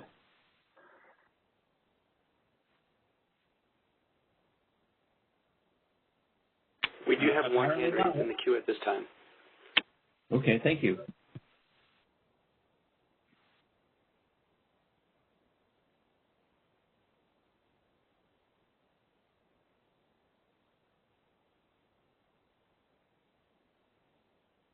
So this is another one of those weird phone situations. Do we want to, are we taking that question?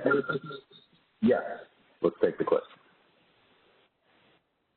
Caller, you were unmuted. Please go ahead. Hi, good afternoon. This is Jeff Spires with PowerX. Just wanted to make a couple of comments. First of all, I really appreciate Mark Rothleiter's statements up front in terms of describing, sort of the principles behind resource sufficiency, and also, I think recognizing that this is really an important issue, and it's one of the fundamental design elements of the EIM. I think and we very much also appreciate the willingness to address the accuracy of the test to ensure that it's being applied accurately to everyone in the EIM, including the CAISO, for this summer. And I think Mark touched on a few things that are important to really reemphasize. I think, as he pointed out, the challenges that are identified through the EIM really start from the resource adequacy problem and the challenges there. And that is where the CAISO is put into this difficult situation in real time, and why we're faced with some of the challenges around this EIM sufficiency test. But, on the other hand, I think the challenge we're seeing here is that the results last summer and the amount of effectively capacity leaning that was occurring through the EIM was very large and systemic. It wasn't just, an occasional hour. It was throughout the duration of that heat wave period and for very large quantities. And so the economic inequities that result from a test structure in which some entities are being held to a different standard than others is really the challenge. And I understand the perspective around the failure consequences, but I think as Mark sort of mentioned up front, the principle of the resource sufficiency test and the concept behind the EIM was that everyone would come to the table with sufficient resources to meet load on a standalone basis. That would provide for sharing in the diversity benefit and allow for an equitable market and for the economic transactions associated with that. And the outcomes we're seeing are just not consistent with that principle, and I think our concern is that it's not the EIM's job to solve that problem, but the EIM can't become a mechanism to address those longer-term issues, because the consequences of that approach are too significant. And so from our perspective, I think we understand the desire not to get in the way of economic dispatch and to try to find a way to enable transfers to the extent they're available to occur, but having no consequence for that type of leaning to occur over another summer is not something that we see as palatable or fair. I think we're open to suggestions on different approaches to try to address that, but to not take action on the failure consequences, I think, is a problem from our point of view.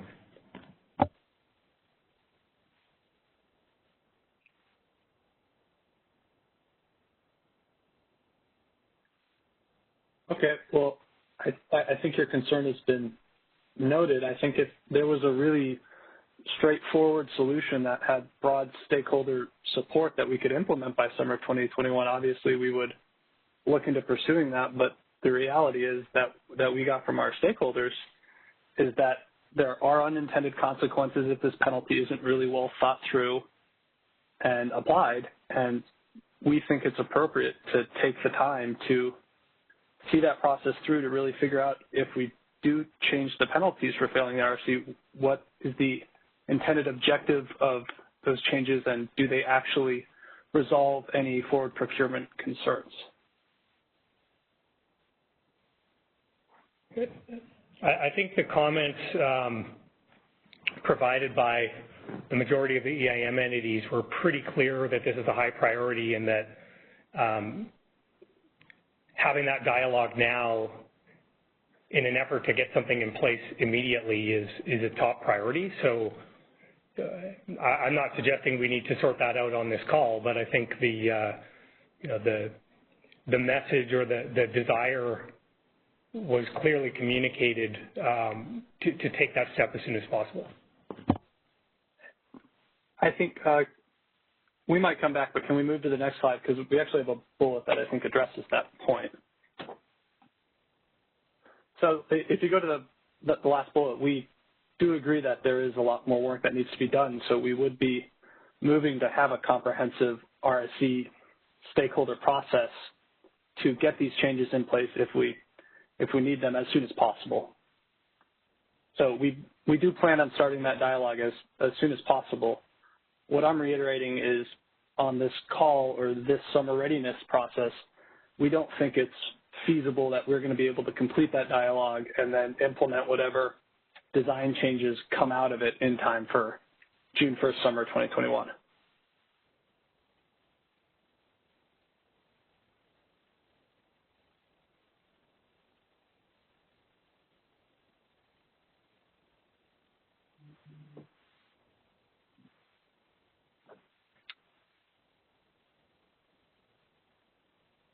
Do we have any other comments or questions in the queue?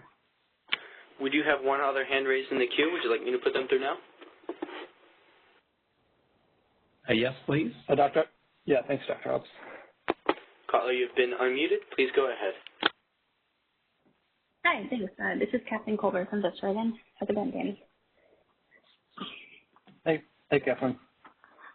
I have a question, and it's all right to take this offline if that's for the sake of time, if you prefer. But my question is that when the prior slide you say adding uncertainty. So I understand that uncertainty requirement is a part of the flexible ramp sufficiency test.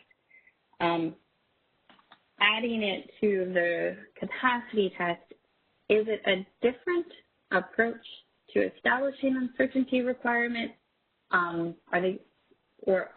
they the same thing? Can we go back to the previous slide?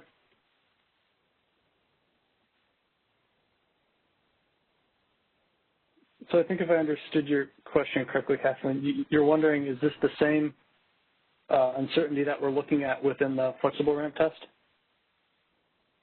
Yes, or is it tracking uncertainty that's more specific to the bids? Yeah. No, this would be the same uncertainty that is also getting applied in the flexible ramp test. And our thinking is just that whether that uncertainty is procured is based upon a demand curve, but that in a balancing authority area being able to get out of having to procure it based on that demand curve would constitute an unacceptable form of leaning. This is Scott Harvey, but I mean, the reason we have the demand curve is because we intend this stuff to be used. It isn't like contingency reserves that we put on a shelf. You know, we're intending to use this to balance variations in intermittent resource output. So my assumption is that when the wind goes down, a BA would use the uncertainty. You know, that's the reason we have it. And as BPA has pointed out, right now with the way we generate the histogram, when we use our uncertainty to balance the decline in wind, the requirement doesn't go down because the wind has already gone down. So, and I worry about how this is going to play out in practice. I mean, maybe you've tested it or not, but it seems to me there's the potential to trigger, given the way we're doing the histogram, to just prevent people from getting them locked out from the diversity benefit whenever we got the normal variations in intermittent resource output that we intend the balancing to be used for.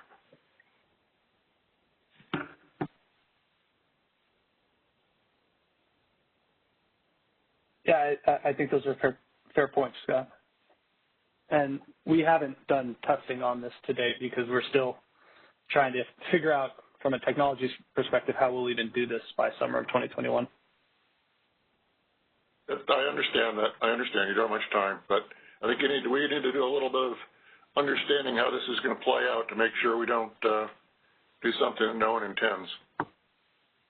Well, I do think part of the intent would be to make the capacity test a little bit harder to pass to better reflect how much capacity balancing authority areas have. So even if it's not the most effective way to do that, it moves us in that direction.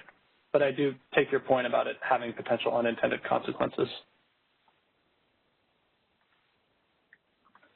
Danny, just if I can throw out one more thing. Part of the reason I asked the question the way I was is what I'm thinking through is so my rough understanding of the uncertainty purpose in the flexible ramp sufficiency test is it's trying to capture the uncertainty associated with VER differences and load forecast errors, where I can see that when, on the other hand, if we were talking about uncertainty from a capacity sufficiency test perspective, that maybe has more to do with whether the imbalance amount that you're establishing for a given hour is robust enough. And so I was wondering if uncertainty wasn't like a capital letter U uncertainty as it's used in the flexible ramp one, but more of just saying we need a margin of error on the imbalance amount that we're going to use in this test. And I think for me it'd be helpful to see some examples just so I can size this in my head.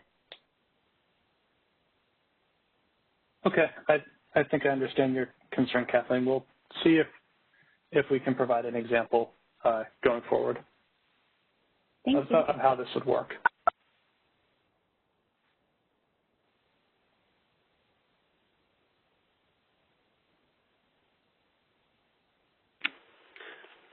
All right, at this time we have no other questions in the queue. Okay, can we go on to the next slide?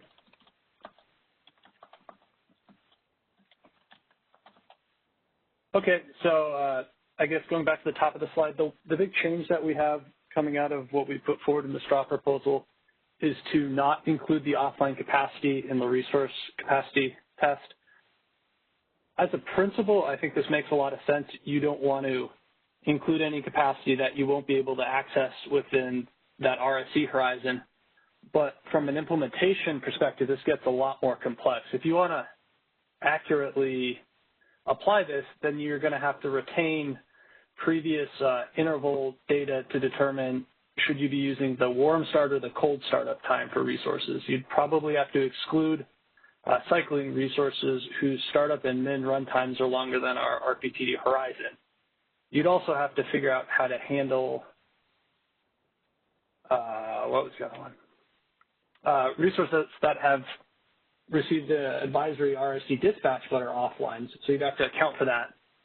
On top of all that, we had comments that pointed out that if you did this, you'd have the potential for prior decisions made within the EIM to affect a BAA's ability to pass this test. And what I mean by that is if a resource was turned off or an MSG's state was determined based off a prior EIM dispatch, you would then not count that capacity since it wouldn't be feasible within that RSC horizon, which could in turn penalize a balancing authority area and lead to excessive failures.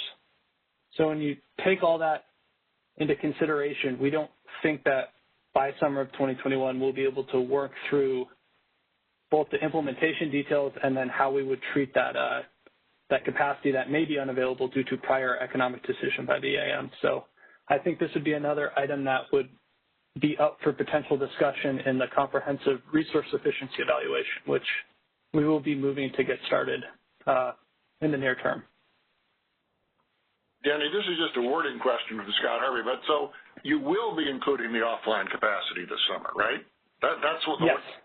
Yeah, the top line had me confused. Okay, fine.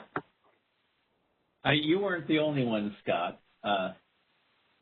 Especially a little bit of a double negative. Under it, especially since the bullets under it seem to give reasons not to try to exclude it. So it's difficult, but you're going to do it. Is that what that's saying? No, it's difficult. What we're trying to say is we're going to try to maintain the status quo of how offline capacities are treated in the test for the summer due to these the reasons I kind of listed out. Yeah, we didn't word this one real well looking at it. What like Danny said is we're we're not planning to include the contemplated provisions we thought of adding to exclude offline capacity. So you will not exclude it. Correct. Okay, so it will be included because it. Yeah. Okay. All right. It's not excluded. So that's our update to the RSC. I think I'd turn it back to the MSC if you guys have any questions or where you want to go from here. I agree. This is Scott Harvey. I think that's a wise decision on the offline capacity for the reasons you talked about, that when you're making unit commitment decisions and you decide not to commit a unit in the dispatch, we don't want to then fail people because the unit was not committed. But I mean, this relates also to how far ahead you make this evaluation. And right now you're locked. You have a time frame in which you make it. But maybe we should be looking at, if you're revisiting these things next summer or after this summer, think about maybe this should be the test should be applied like 2 hours out. Did you offer enough resources, 2 hours out that we could have committed in our TPD if we needed it, but it's our fault if we didn't. But it isn't your fault. Yeah, I think that would be one way to try to tackle that capacity question, the offline capacity question.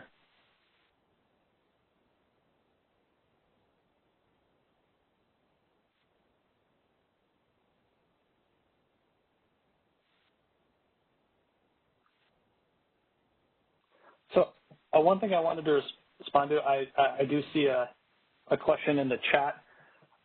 We are still planning to address the 2 defects we identified and then a couple of the coordination issues that we identified in the straw proposal within our changes for summer of 2021. This is just a change to where we were at that straw proposal.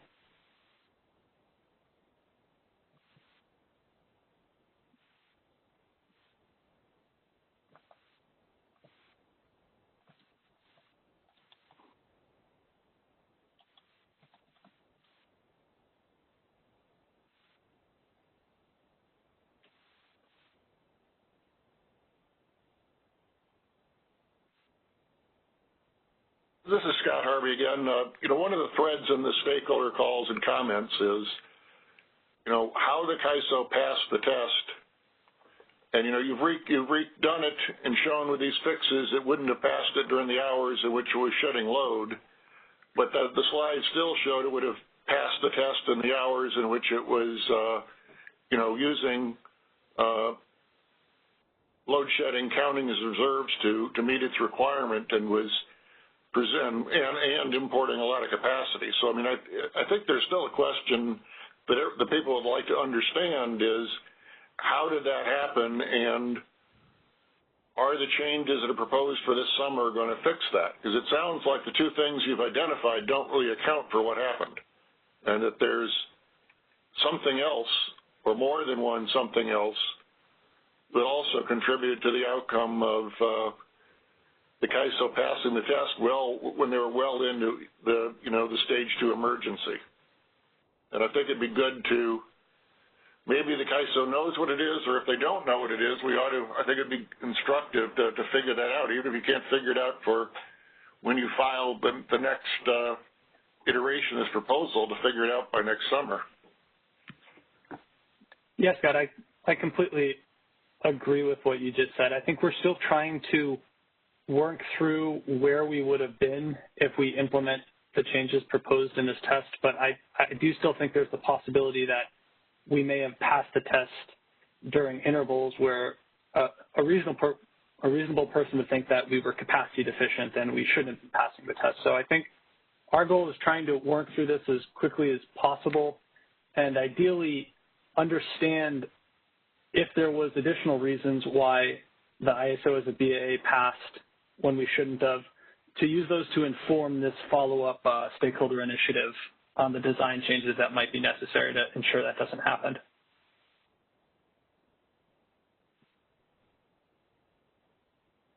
That's good. I think we need to keep figuring out what happened, and maybe it's something that can't be changed until next summer, but maybe it's something simple that we should change once we realize what the bug is.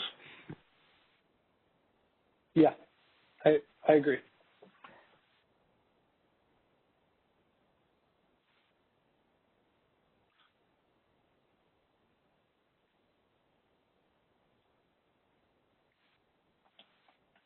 We do have a hand raised in the queue at this time.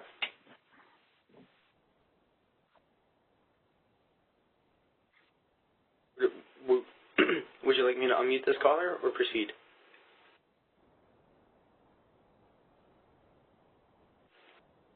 Dr. Hobbs, I defer to you. Let's go ahead and take it. Okay. Caller, you are unmuted. Please go ahead. Hey, this is Michelle Quito coming back. I know that PowerX was focusing on RA sufficiency, and I just wonder, would it make it more difficult for us to use our RA resources and to be sufficient and pass this test if we're allowing the wheels? Like, is that going to make this all that much more difficult? So do we really need to get that fixed before we start doing this?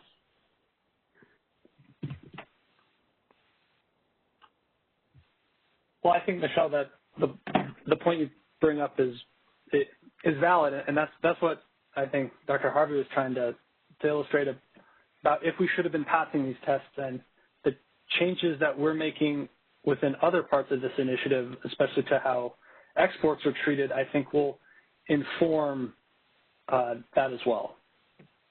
Well, like, for example, I guess I didn't know self-scheduled imports got priority over load, right, the way you said that they do. So was that part of the issue, that those were getting priority over transfer imports coming in and or transfers over past 26? Have you looked at that? I think that we've done some analysis on that, but I don't think at this time we would have anything that we would be comfortable publishing. That's still, those are still items we're looking into. Okay, thank you.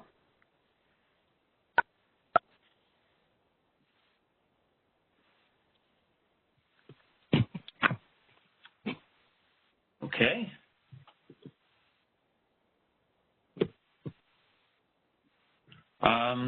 Anything else on this topic, Denny? We done? That's all I have, so you can feel free to move on. Yeah. Let's do. Who's on next? This is Danielle. I'll be presenting the next topic. Great. Thanks, Danielle. Operator, could we move to the next slide, please? And we're going to be talking about import market incentives. Options 1, 2, and 3, I guess. But.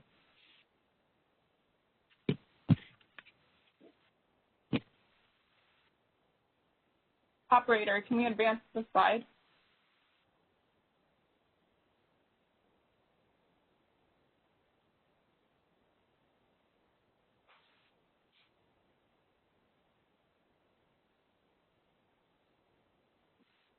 Danielle, give us a few minutes.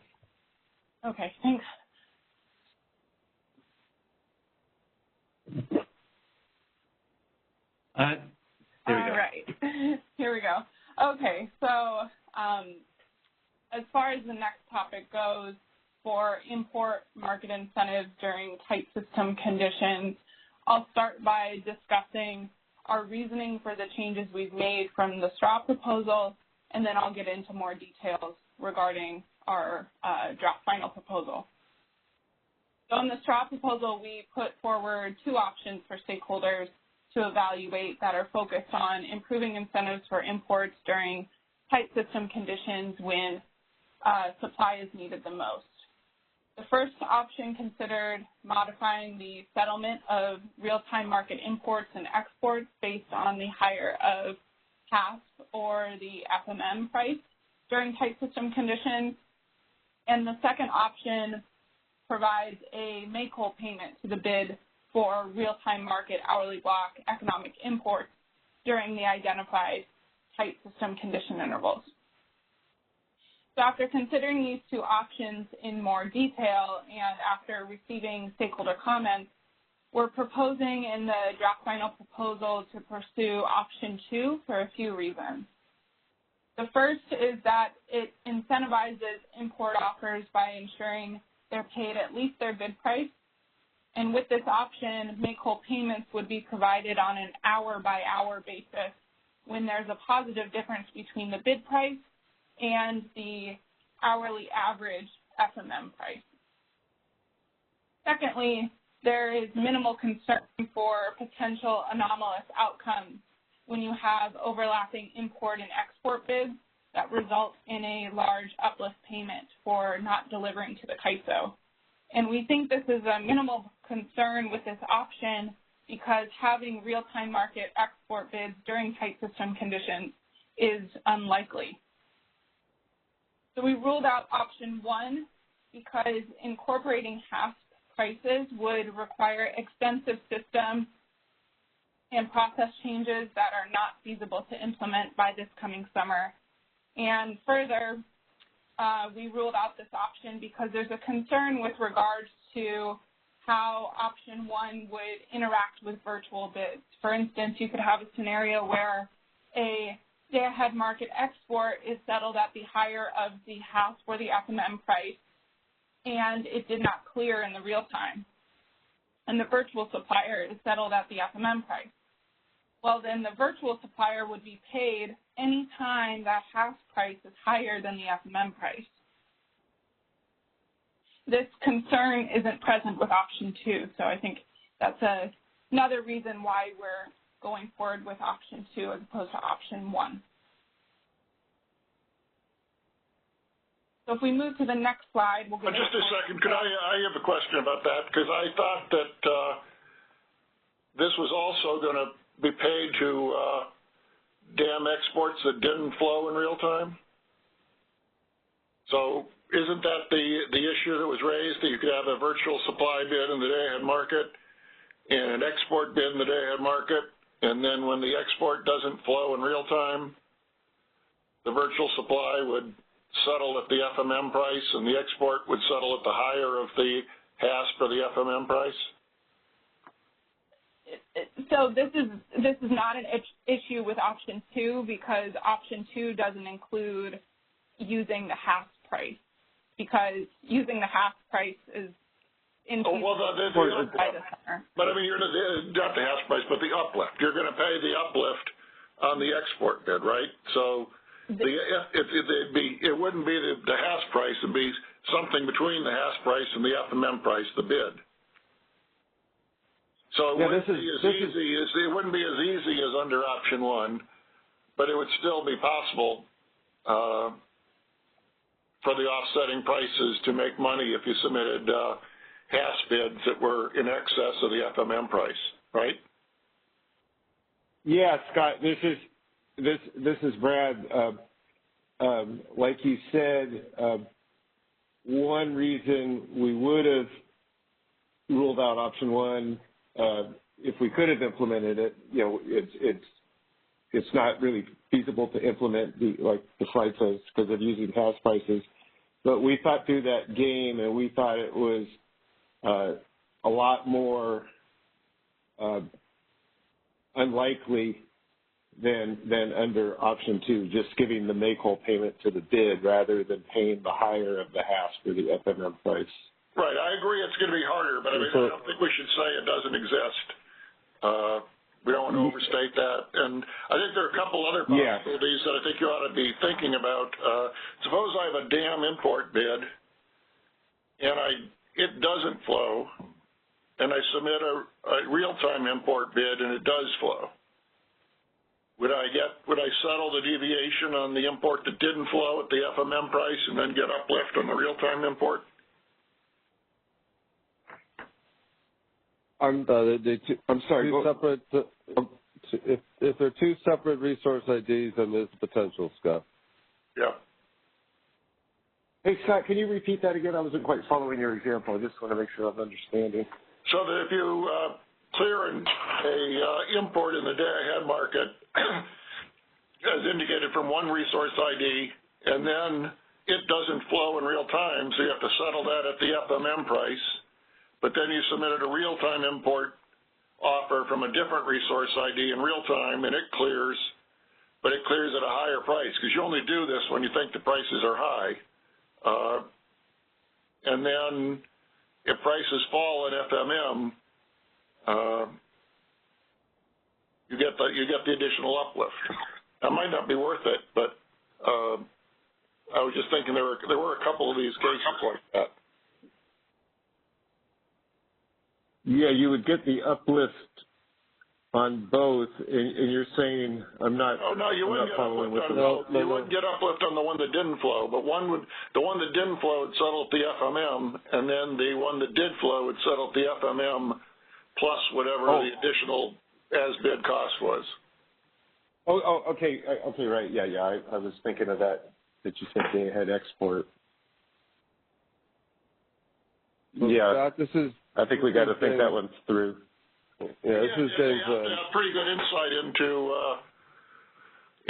submitting what kind of bid to offer in real time, but we got to think this through and make sure that isn't going to be predictable. Right. So yeah, and your point about hey James, just let me finish one last thing. And your point about predictability, we thought that through too. A lot of these games, it seems like they would be more of a concern if this was a provision we had in place all the time.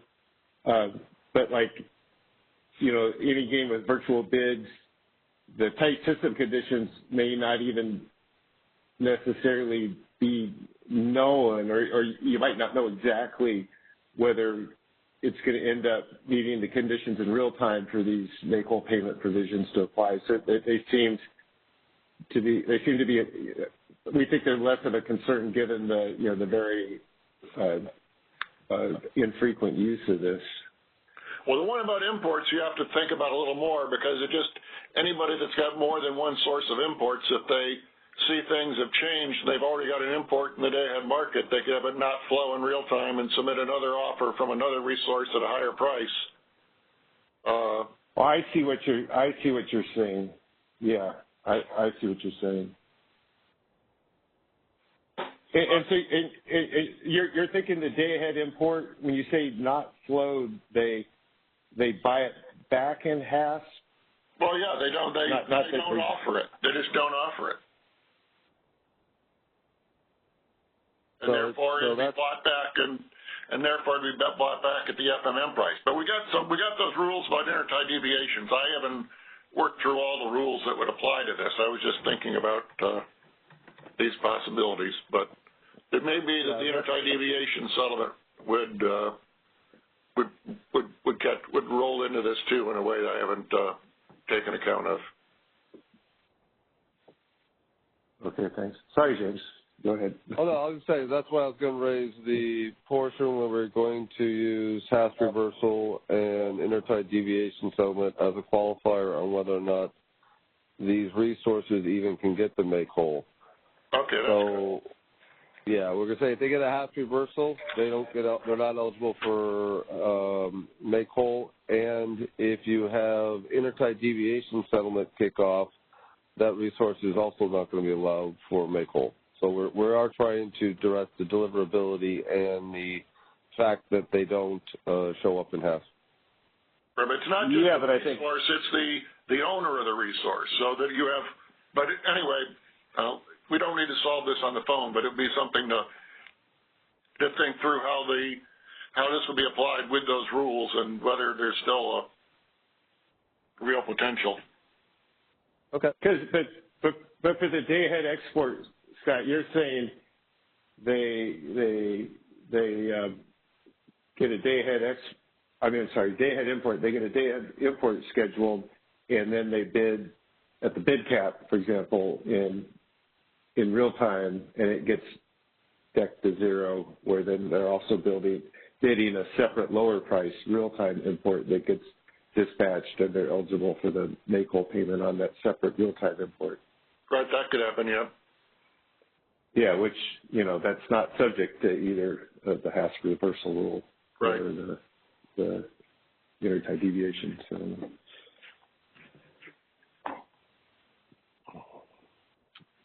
Nobody do that.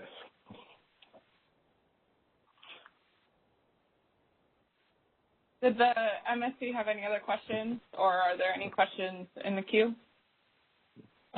Yeah, Danielle, so just to make sure I understand, option 2 would generally pay out less than option 1 because presumably your bid would not have been accepted unless it was less than the HASP price.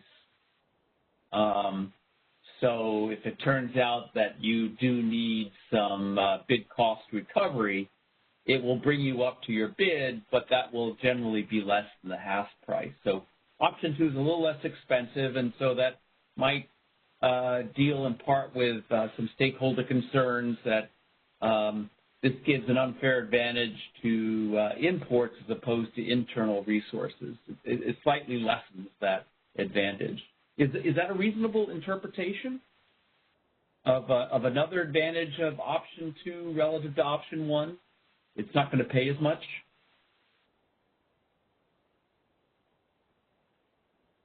I don't know, James, you might need to help me out with this one, but I'm not sure if that would happen. Well, that's a reasonable interpretation because, like Ben says, you know, the HASP price is always going to be greater than the bid price. So making whole to a bid price is less cost than making whole to HASP price. Yeah. How big a difference that is depends on the bids might change in response to a policy like this too. Right. All I was going to say is that it depends on the net settlement if we applied the HASP versus the bid. So, but I do agree that under most circumstances, yes, it should be less. Okay. And whether that's good or not then depends on who you are. How's that? Well, if you're the one getting paid, if it's less money, you feel differently about that rather than if you're the one paying it. Oh, yeah, right. Now, I do think on the fair, you know, I think the logic is, though, that a bid cost recovery is something that is at least somewhat analogous to what internal resources are eligible for. So as far as sort of, I don't think it's as much about whether it pays less or not so much as sort of it's a more consistent treatment, even though the details are different. But it is sort of the spirit of that is consistent with a bid cost recovery kind of framework. Mm-hmm. Okay. Thanks, Jim. Okay, that's all that I had. Jim and Scott, before we turn the lines, do you have anything else? Anything else from Scott? Okay, Ethan, do we have anybody waiting impatiently on the phone line to ask a question or to make a comment? Yes, we have two. We have 3 in the queue at this time. I'll go ahead and put the first one through. Great.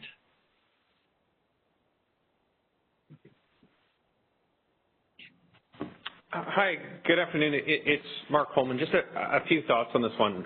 One, I'm really glad you're thinking through on this one, how to do this in a way that is very limited and is safe, and you've thought through the different scenarios. Just to kind of highlight why we have supported something down this road is just that it's important when the CAISO's in really challenging conditions and entities outside have supply, and that they want to make it available to the CAISO, particularly at the Northwest Interties.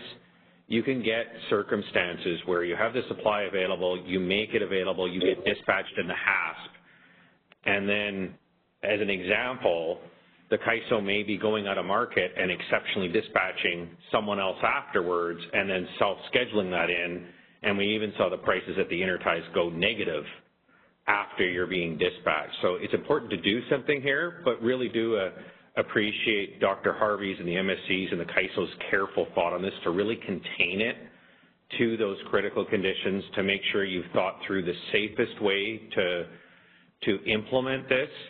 Just to further on the discussion of what Dr. Harvey was touching on there, one thing as you evaluate these scenarios is, I think Brad was very much accurate in that when it's in these narrow periods, it's not systemic price differences. You know, as an example, if someone was to not deliver on their day-ahead import, hoping to buy at the FMM price, and then put a new bid in, even perhaps on the same intertie, to sell at the Haas price, with the changes in the uninstructed deviations, the intertie deviations, I think that opportunity or incentive is largely eliminated, because you have to get accepted on your HASP offer, and there's scenarios that could play out where you don't get accepted on your HASP offer because you weren't economic in that run. You chose not to deliver on your, say an entity chose not to deliver on its day-ahead final as you've described. Now they're exposed to the FMM price, which might not only be higher than the HASP, but it's also got the HASP deviation on it. So I think if you do this option 2 and you work through the different scenarios, it appears at first glance to be relatively safe, but we really do support you doing that work so that there can be some limited 1 hour at a time price protection during critical conditions, so we're not helping the CAISO out, getting dispatched at a market price and then later getting a settlement at 0 or negative prices because there was out-of-market activity that congested the tie afterwards.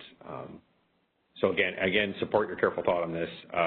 One question I did have is the make-whole payment proposal to be an hourly make-whole? Because I think that is important that you send that protection on that hour for entities making that decision 1 hour at a time. Yeah, Mark, thank you for the feedback. We really appreciate it. And yes, it would be done on an hour-by-hour basis, so there would be no netting it over the course of the day like BCR is done today. Great, and then hopefully I'm sure there'll be good data and analysis on this, and hoping that both CAISO and DMM watch this one closely just to make sure you don't get, despite best efforts, any unintended consequences, because I do think we want to really be careful on this one. I think it's important to have, but in a very limited way that achieves its objective, and then just keeping an eye that we're not seeing excessive uplift or any challenges.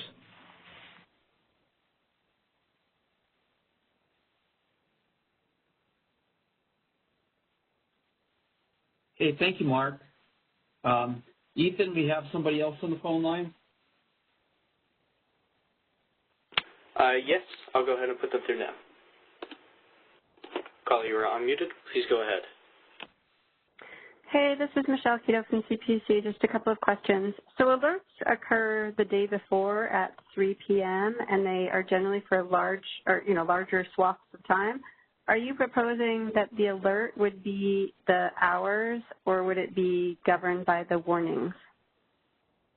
So, Ethan, if we can advance to the next slide, I think that would be helpful, just so everyone can focus on, I think, the point that Michelle's making.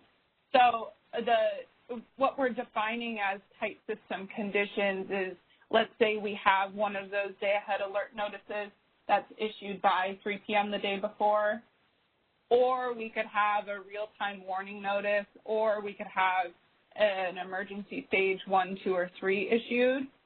So let's say we have that alert notice that's issued the day before at 3 p.m. that says we're going to have operating reserve deficiencies in the real time from hours 16 to 21. And then we get into the real time and we have a warning notice that says we're indicating reserve deficiencies between hours 16 through 20. Then we'll apply the make-whole payment settlement rule for hours 16 through 21. Does that help answer your question? Yeah, I guess is it the larger of? Let's say you issue an alert or alert the day ahead, but then you don't have a warning, a stage 1, a stage 2, or stage 3. Are you still proposing to make the make-whole payments? Yes, in the hours identified by the alert notice. That's correct. Okay, even though in the real time there is no emergency. Yeah. Okay. And then are you proposing this just for this summer, or are you proposing that this would go on for longer than that?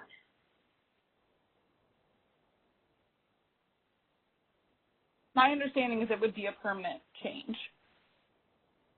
Okay, and then in your slides you say real-time exports are unlikely during warnings and alerts, and can you just tell me what you think that's based upon?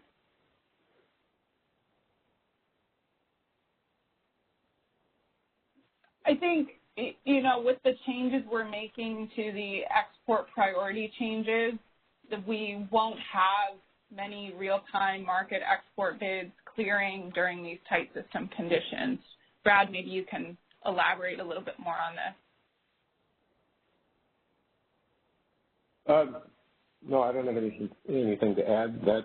I think that's a good explanation. You know, with the changes to the priorities, economic exports in the real-time market will have a lower priority than ISO load. So when we're in tight system conditions, trying to serve ISO load, we'll be clearing imports, but not exports. Okay, I guess I was taking that as a factual statement, not as if. Okay, I understand what you're saying now. Thank you.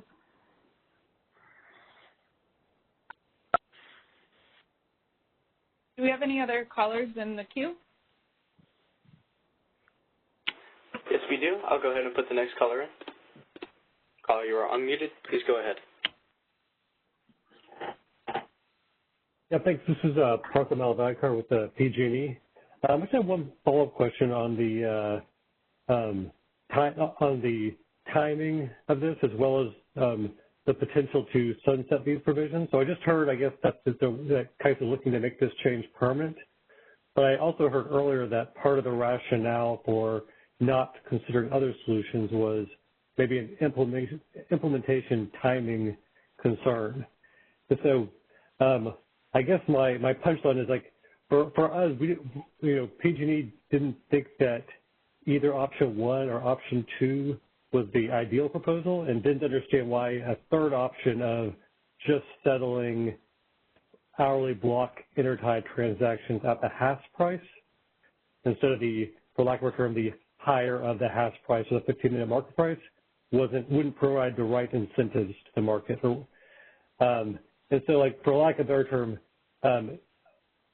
if the ISO is looking to make these permanent, is there any reason why they wouldn't consider for 2022 and beyond re-looking at this policy in the future? Hey, Danielle, this is Brad. I'll jump in. Hey, Partha, so when you say settling at the hash price, you still mean just during these limited triggered conditions, right? Not going back to settling at hash price all the time, just to be clear. Just in emergency conditions. Yeah, right. yeah. So and we haven't come, we're developing the tariff, and we'll be discussing the tariff with stakeholders next week. We haven't come to final conclusions about whether we would want to sunset these provisions, but our thinking with this provision is that, it's valuable to during tight system conditions. So to the extent there's tight system conditions in the future, we think that it would still be of value, so we wouldn't want to sunset it. But, hopefully, for example, if RA requirements are increased and we have less, or we have no more system warnings or, the triggering conditions, it'll, to coin a phrase, self-sunset, effectively not be in use. Yeah, you raise a good point, though, that there might be a better long-term solution just settling at the hash price. We'd have to think about what the incremental value of that is. It seems to us that making whole to a bid price should incent imports if people are at least assured of making their bid price. But I guess it has issues with maybe it changes bidding behaviors, where it's more like a as-bid market. And so, yeah, we can think about that, though. So whether we would pursue longer-term changes would be something we would have to think about more comprehensively when we think about everything that's on our plate and the bandwidth and effort versus the benefit. Yeah, and Anna, I'm sorry, this is Anna Partha.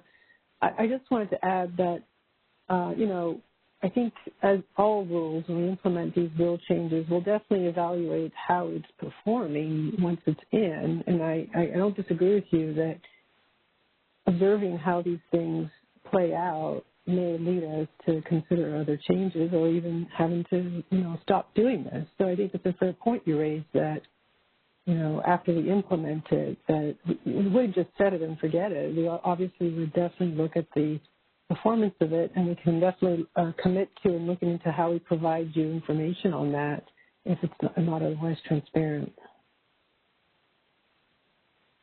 That's really helpful. Thanks, Anna. Thanks, Brad. And maybe this will just get to like a general principle that to some degree, we're obviously fast-tracking a lot of these proposals, and that to some degree, participants are sort of on the fly raising concerns about incentives, gaming, things like that.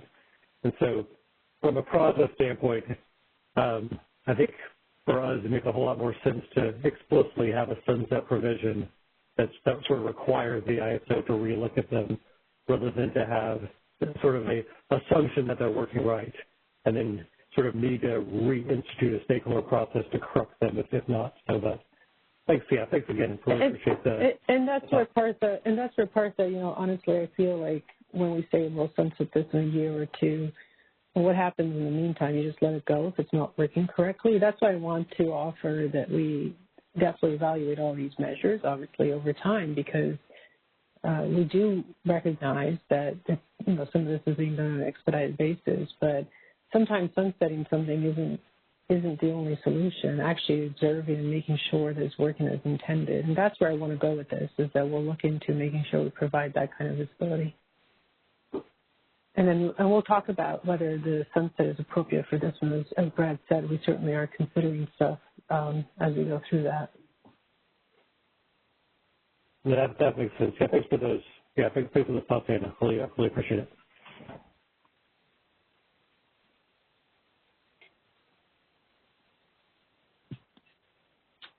Okay. Anybody else, Ethan?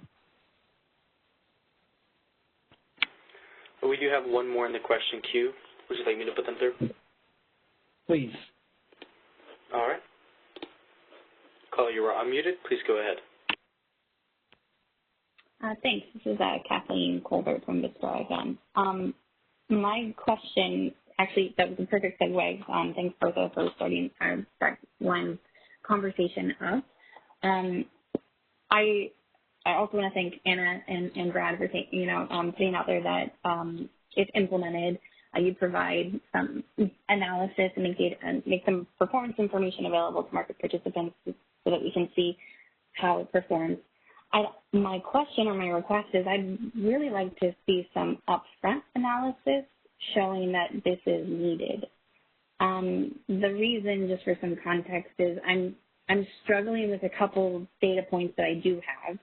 One, which I may be misunderstanding or not getting the context from, but in the DMM's third quarter 2020 report and the presentation that we saw yesterday, there's a really interesting chart in there on the intertie hour ahead versus 15-minute compensation that was seen over the third quarter.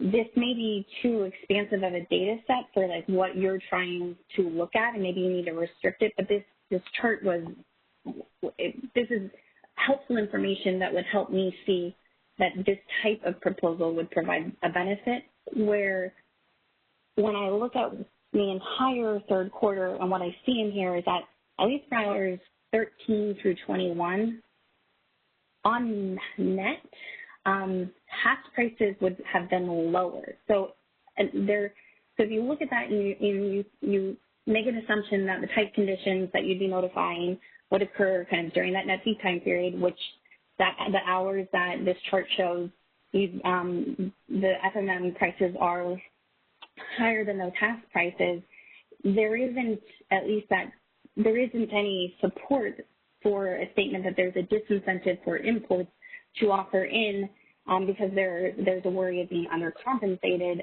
FMM versus hash. I get there may be some, with your proposal, it's not the higher of anymore, but just on the core premise of is there a concern that not settling at hash creates a disincentive for imports during the net peak, during periods we'd have concerns with operations? But the data and the way I can interpret it doesn't seem to support that. The other data point is that the bilateral markets that are trading, that are setting the prices based on the exchange trades, where we can see those settle prices on a day-ahead basis at very high levels in especially Palo Verde, so I'll just use that as an example. Right now I don't have any data to show me your hash price compared to that clearing price, and I would honestly, it's not even the exchange prices you need to look at. I believe that the best data I would suggest would be in the electric quarterly report. Those transactions that are traded even off exchange have to be reported to FERC, and so that's all available. It's public data, or you can look at the bilateral transaction. That could be even much higher than what you're seeing in the exchange trades. And comparing those prices to what the CAISOs have for FMM are clearing at, if we're talking about an EQR trade at $4,000 per megawatt hour versus trying to make some kind of incremental incentive from maybe compensating, I'm just going to throw out another $10 per megawatt hour, I just don't see that being a governing force in the market. And so that kind of analysis would be helpful. So I think those are just two suggestions. And I'd like to request that CAISO provide some ex-ante support for this as well. Thanks for the feedback, Kathleen. Yeah, I think we can, I'll take that back to the team and we can discuss further. Yeah, and this is Brad. Though I don't think the question is though what the relationship of HASP and FMM prices is on average. I don't think anyone. What we're looking at is importers' risk and the potential that can happen in a certain hour, and particularly in a real critical hour. I mean, I guess you can question how often that does happen and if that is a substantial risk. But I can say, at least anecdotally, we have examples of where during tight system conditions, FMM prices were very low and were even negative during critical hours because of, and a lot of that's because of out-of-market actions the operators understandably make during the tight conditions. For example, they go out and at the same time we're encouraging economic imports. They're making out-of-market purchases that don't get reflected in HASP prices, then they get reflected in FMM prices. Brad, thanks so much for adding that. And just to reemphasize and say, we're on the same page. I don't think the analysis, I haven't seen any analysis yet that really does the type of review that you just described, and I think that is what's needed, right? To looking just across Q3 on average, not the right metric, but I'm just throwing that out as that's what's out there right now. If even just doing a small sample size to look at the days with rotating outages and the Labor Day weekend that was tight and restricting it to that, just to give a sense of what those trends look like for those hours, I think it would add more meat to the conversation. But whatever approach or assumptions that CAISO thinks is the best way to get at that question and provide stakeholders some information, it would be greatly appreciated. But the way you framed it makes perfect sense to me. I think those are the right questions. Would love to be able to maybe see some, learn more and get some more answers. So thank you so much.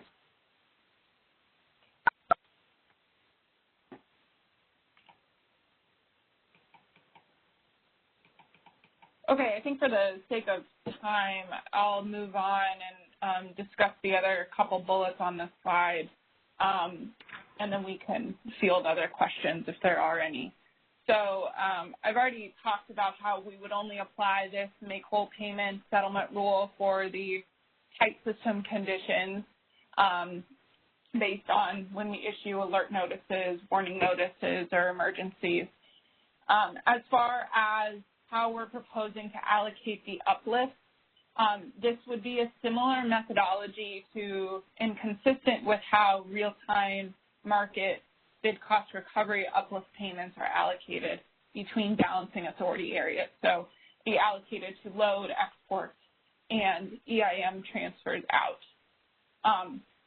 And additionally, the other point that I wanted to make before we move to the next topic is that this proposal would apply to both real-time imports as well as day-ahead scheduled exports that the real-time market reduces. So these day-ahead scheduled exports, they would be rebid into the real-time market and reduced, so they're consequently considered real-time market imports, and this proposal would apply to them as well. Are there any questions or feedback from the MSC?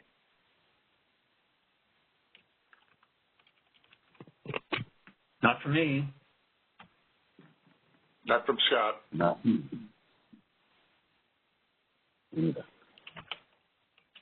Ethan, do we have any folks in the queue? We do have one question in the queue, two now. Would you like me to put the first one through? Yes, please. Caller, you are unmuted. Please go ahead. Hi, this is Weizhou from SC. I just want to understand a little bit better on the export portion of this. So the day-ahead scheduled exports that get lowered in the real-time market, is a proposal that that export has to rebid the real-time market in order to be eligible for the make-whole payment? Because otherwise, all exports, could get reduced in the real-time market. I think then would be settled on the market, the differences in the prices between the markets rather than in the bids. Yes, Wei, you're right. So the day-ahead scheduled exports would be rebid into the real-time market and then reduced. So they're effectively considered the same as a real-time market import. Okay, so it has to be bid hourly. I mean, block, similar to the import, it have to be hourly block bid and have to be economic bids. And if you are lower, then get a bid back to the backhaul based on the bids. Correct. Okay, thank you.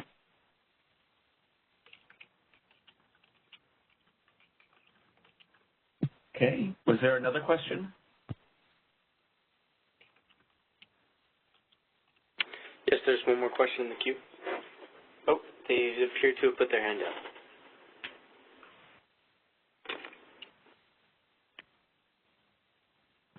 At this time, there are no further questions in the queue. Okay, Danielle, thank you. I think we can go on. Who's next? This is Perry. I believe it's me. Okay. Hi, Perry. If we advance the slide, I can confirm that it's me. All right. Okay. Yep. Real-time scarcity pricing enhancement. So if you guys recall, we had previously proposed to scale the real-time market penalty prices relative to a $2,000 per megawatt hour power balance penalty during tight system conditions, which we had defined as day-ahead prices over $800 or us issuing alerts or warnings in the real time. The stakeholders made points about potentially complex interactions that we should be mindful of and really cautioned us against making such a big pricing change in the middle of the summer. We're no longer proposing to do this enhancement for summer 2021 readiness. We acknowledge that we really need to prioritize our efforts in this initiative, and we understand that this proposal could have complex interactions that we really should take more time to consider than we have in this initiative. That being said, we plan to pick up discussion on this topic when we fire up our comprehensive scarcity pricing initiative later this year. And in the meantime, we still have RUC, and that should ensure that we have sufficient supply to meet demand. If we move on to the next slide, I can talk about the second scarcity pricing enhancement proposal. We do propose to move forward with this second one. So if you recall, we were concerned that our current practices may actually reduce market prices at a time when the system is very stressed. Currently, when system supply conditions are very tight, we quote-unquote arm load to meet our contingency reserve requirements. When we do this, we then release the generation that was previously meeting those reserve requirements for use as energy. And this energy is currently used by the market at bid cost, which may, in fact, reduce market clearing prices during this time. So the proposal here is to release those reserves at the bid cap price. This makes sense to us because we would be sending stronger price signals representing the stress supply condition that we're in at the time, at the times that we would use this. Stakeholders asked us to clarify what the price will be, and we're clarifying here that this will be the applicable bid cap price as we designed in our FERC Order 831 proposal. I think that's all I have on the real-time scarcity pricing slides. If you guys have anything you'd like to ask here, or if any of this is confusing. So it's important to note, and perhaps you did notice that in the pricing run, these can set the prices. These will be treated as continuous variables. Is that right? Right. Okay.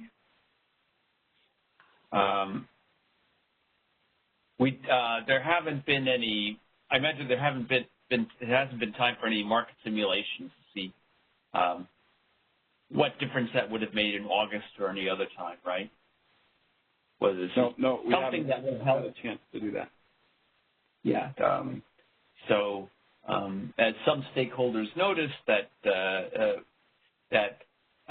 because this proposal, this wouldn't affect prices very often, be just a few hours a year. It's not quite a full-fledged scarcity pricing proposal.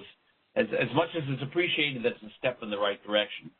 And I was curious to get a sense of, well, I guess we know how many hours per year these resources have actually been dispatched in previous years. Do you have a sense of what that is? Is it, on the order of dozens or single digits? Yeah, no. Because this proposal comes with the precondition that we're, in the process of arming load in order to release the reserves at bid cap prices. It does not happen very often. I'm not sure if Brad's on, but it did happen a few times this past summer, and prior to that, I'm not sure when the last time we needed to take these actions were. But I think your characterization is probably fair. Very few instances in which this would apply, and stakeholders pointed that out as well.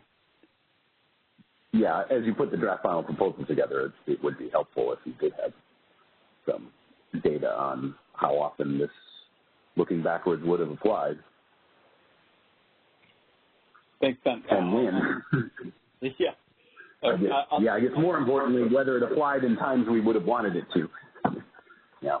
I think this thing is always going to apply in times we want it to, because we're arming load, we're going to shut it, we're short of contingency reserves, and if anything bad happens, we're shutting load. Yeah. I mean, I think that's that's sort of a triage. Do you stop the bleeding when someone is hemorrhaging, or not? This is an extreme case in which we should be setting a signal, and it certainly appears from the data that there were times where we were having a $100, $200 price when we were in this condition during August, and that's really sending the wrong incentive for imports. Matter of fact, this rule might fix some of the problems that we're addressing with the the import rule. Yeah, if it fixes the price. Yeah. That's a good characterization. I mean, you've kind of explained all of the reasons that are swirling in our heads why this one seems to be a no-brainer at this point.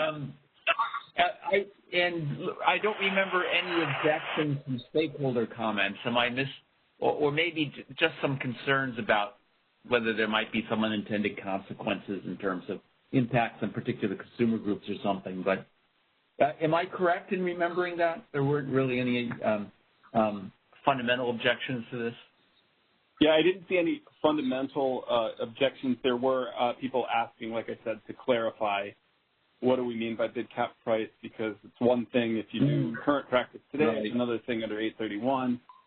And then I believe it was PG&E who asked for, I saw their concerns as more of we needed to add some more clarity around this proposal, not as and how this might interact with the AS scarcity demand curve and whatnot. But I think that's all stuff that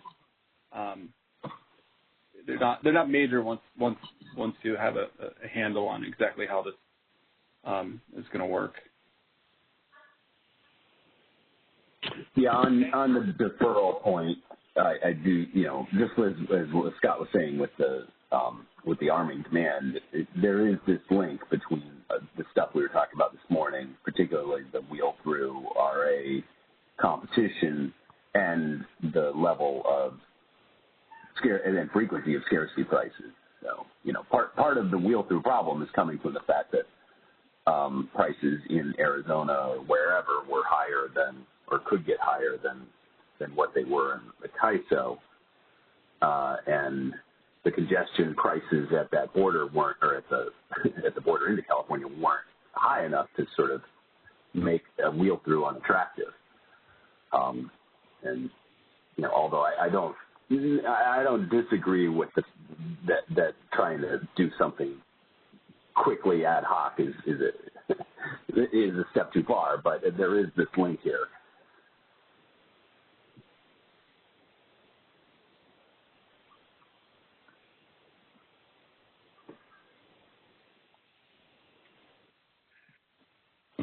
Okay.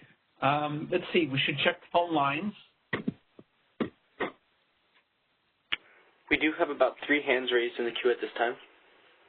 Okay.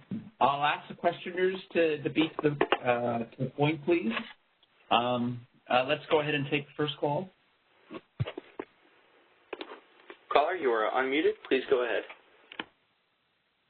Hi, Terry. This is Rayanne Quadro on behalf of EDF Renewables. Can you hear me? I sure can. Good to hear from you, Rayanne. You too. Welcome back, by the way. I wanted to bring this question up now instead of later during the MSOC and battery storage discussion, because it kind of got put to the end of the line the last time we met and talked about summer 2021.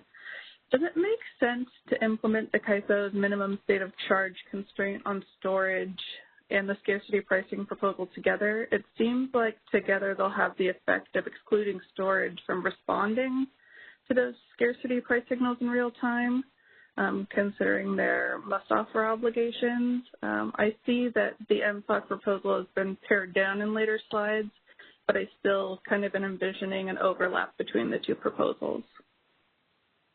I think we should wait until we have Gabe kind of explain, if later on the MSOC. I think people need to have both of these proposals in their mind before we can have that conversation.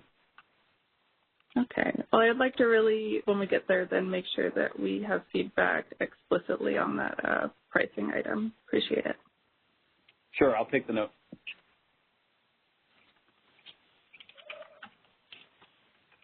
This is Scott. I can't resist pointing out that getting the prices high when the ISO is in desperate situations will actually fix some of these incentive problems that makes the ISO feel compelled to take out-of-market actions, because if the prices are right, they won't be out of market, and they won't even need to take the actions because the market participants will have the right incentives. So I think this is part of a long-run strategy of eliminating the need for the CAISO to feel they have to do things like the minimum state of charge.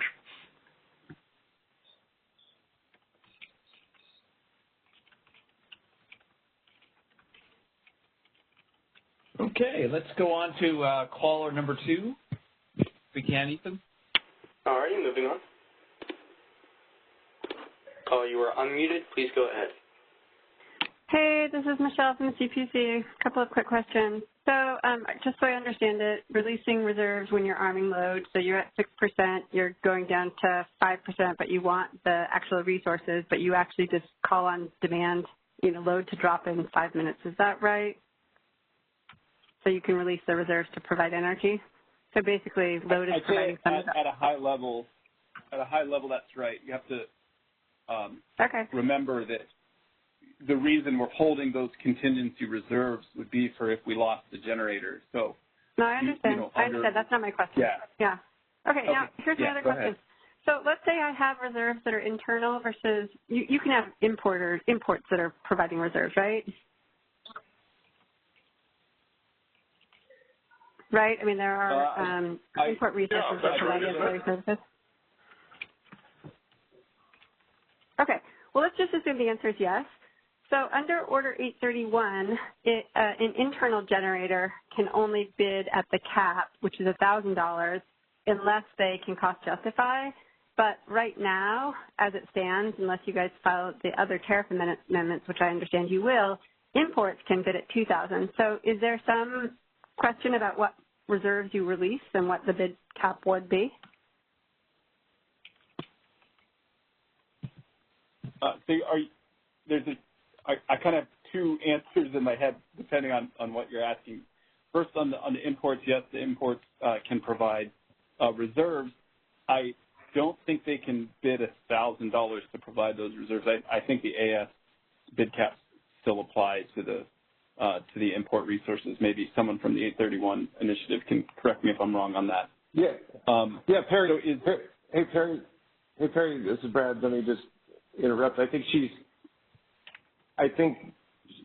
referring to the energy bid price accompanying those reserves. And Michelle, I understand your point, and I think we need to think that through. Our plan, or our hope at least, is that FERC accepts our extension request and we don't implement 831 as you're describing it, where imports can bid $2,000 all the time. But we can think through your question, though, then. But even so, they were allowed what the price would be. I don't think we can give an answer off the top of our head. But could you guys think through that imports have different bid caps than internal resources and any implications, so that we, sort of address it before it occurs? Thank you. That's it. Yeah, but what I'm saying is, if FERC accepts our 831 proposal, I don't think that'll happen. Our bid cap will either be $1,000 or it'll be $2,000. It won't be the situation where imports have a $2,000 bid cap. I thought that they could only bid above it, so I thought it was resource specific. So you said whatever bid cap is applied to the entire system. But recall that importers can bid based on a distant hub, right? So they're gonna be tied to an index. And I just if you could just think through whether releasing one or the other resource has an implication, that would be helpful. Thank you.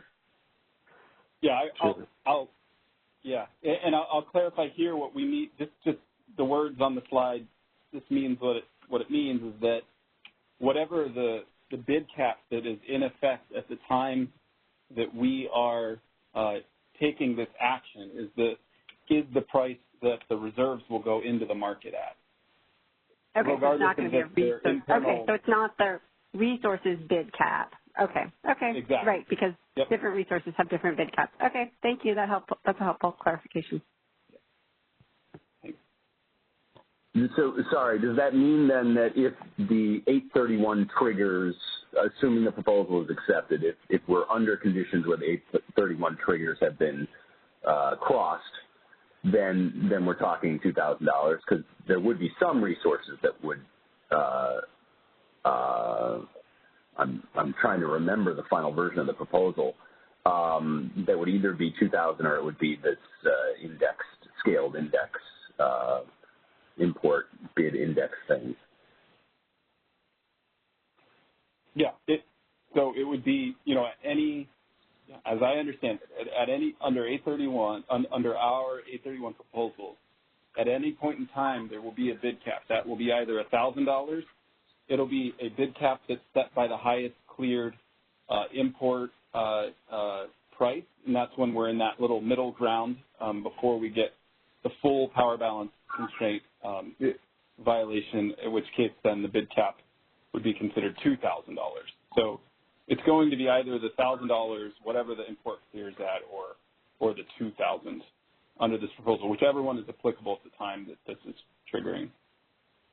Yeah, this is Brad. I'd add on, though, I wouldn't characterize it. What the import clears at is what a power balance constraint violation would be set at. As I'm saying that, I see what you're getting at, Barry. But we'll clarify this. But in my mind, it's either 1,000 or 2,000. It's not some kind of number in between. I look at it as our bid cap is either 1,000 or 2,000. Yeah, because there'd be some resources that could bid 2,000 if the 831 trigger's been crossed. No. And so the bid cap. I don't think that's.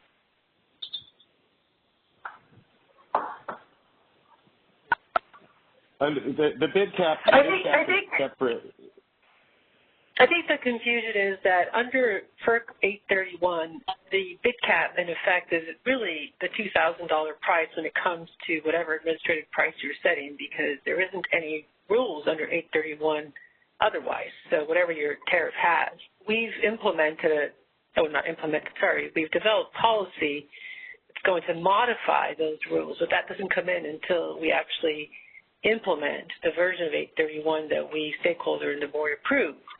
In that case, there are different circumstances as to when the $1,000 bid cap applies versus the $2,000 bid cap applies. And what Brad's saying is, in those cases, we certainly will be considering what those conditions are at each interval, and it'll either be the 1,000 or 2,000. What Michelle is asking, I think, is before then, is it going to just go to 2,000 since that is the bid cap in effect? And I think the answer to that question is probably yes, because that is the bid cap in effect under 831. But we are hoping that FERC approves our extension and that this summer we'll have both in effect. And even if we were to approve, they weren't going to approve our extension, and instead we had to implement in March. Remember that between March and June, when we actually implement the extended version, probably don't anticipate to have this happen very often, if at all. So that I think the issue under 831 is that the Commission just raised the bid cap under those specific circumstances. And yes, Michelle's absolutely right that the Commission said an import bid may bid up to 2,000 without verification, which means really the maximum bid to the whole system may be up to 2,000. And also, there is a potential that some of these resources are imports because they can provide non-spin AS. And so I think we have to think this through a little bit more, but those are the principles we have to be guided by.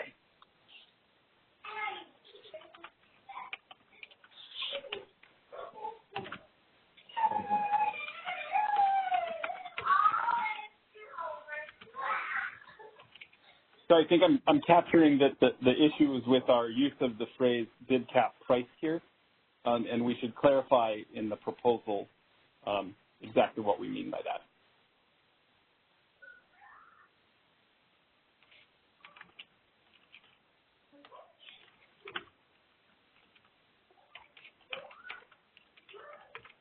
If I'm unmuted, the answer is yes. All right, thanks, Michelle.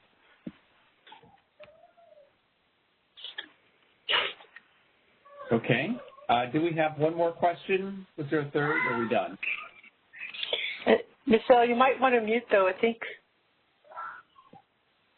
Or maybe somebody else is typing in the background. Sorry, those aren't my kids. Yeah, those aren't my kids. Sorry.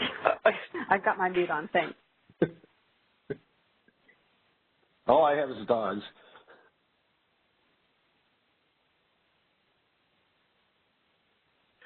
Ethan, we got anybody else? We do have 2 other callers in the queue at this time. I'll go ahead and put the next caller through. Caller, you are unmuted. Please go ahead. Hi, this is Weather from SCE. So Perry, I think you mentioned it, but it's not entirely clear to me. On this slide, when you say release reserve the big cap, is that big cap only applies to the reserves, right? Because otherwise, you already have Order A31. I assume that Order A31 will dictate the market clearing price. Or are you suggesting or proposing this proposal will override the Order A31? I'm a little bit confused when you say release the reserve for the big cap. Is that only for the reserve being released or for the entire market? It's just for the reserves that we release. So the way to think about it is if the applicable bid cap at the time that we release the reserves is $1,000, then what we do is we take this pool of resources that we were setting aside for capacity purposes. We're going to insert that pool of resources into the market with bids at $1,000. So the market will still only use those bids, if it needs to, although under these circumstances, it will likely use those bids, and the price will likely then be set at the $1,000. Which, to be clear, sets market-wide prices. We're not talking about just paying those bids with those reserves that price. I don't want to imply that. Yeah, that's a good clarification, Brad. Okay, so you just apply the big cap to the bids for the reserve you're going to release, and then rerun the market? Or no, it's not that we apply the bid cap to the bids that we release. It's like what's the way to think about this? It's like you replace the bids of those resources we're releasing with $1,000 bids. Or $2,000 bids if the bid cap happens to be $2,000. Yeah, and then that next market that runs that is going to use those to clear, and you're going to get your market clearing prices. Would you do because end Order A31, I think you guys already talked about it, but I didn't fully understand what's being discussed, so if this answered, sorry, but it's not entirely clear because end Order A31 already have a series of rules when you're going to apply the new big cap, and then you also get a cost verification rules, assume that's going to be accepted by FERC. So what you're proposing, just you're going to use an entirely different set of rules to settle the market. And this proposal, I just want to make sure I understand how it relates to the Order A31 proposal. Yeah, Perry, there will be no new rules. Perry, let me address this because I think I see what Way's getting at. So Way we'll clarify this. What I think you're getting at is, like, for example, with the FERC Order 831 pricing thresholds kick in, and we still need to clarify this, but my answer would be no, they wouldn't. This would overrule those. It's hard to say, or it's not credible to our explanation of those pricing thresholds is that those represent, modeling errors or insignificant shortfalls for which operators aren't taking actions, right? And so when we're arming load, you can't argue that that's the case. And so this would override the pricing threshold, but we still need to confirm how that works in implementation, and we can clarify that. Okay, I was thinking about it. Thanks, Brett.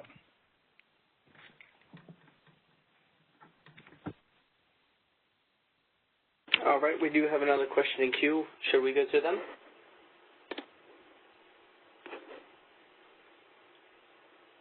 Yes. Caller, you were unmuted. Please go ahead.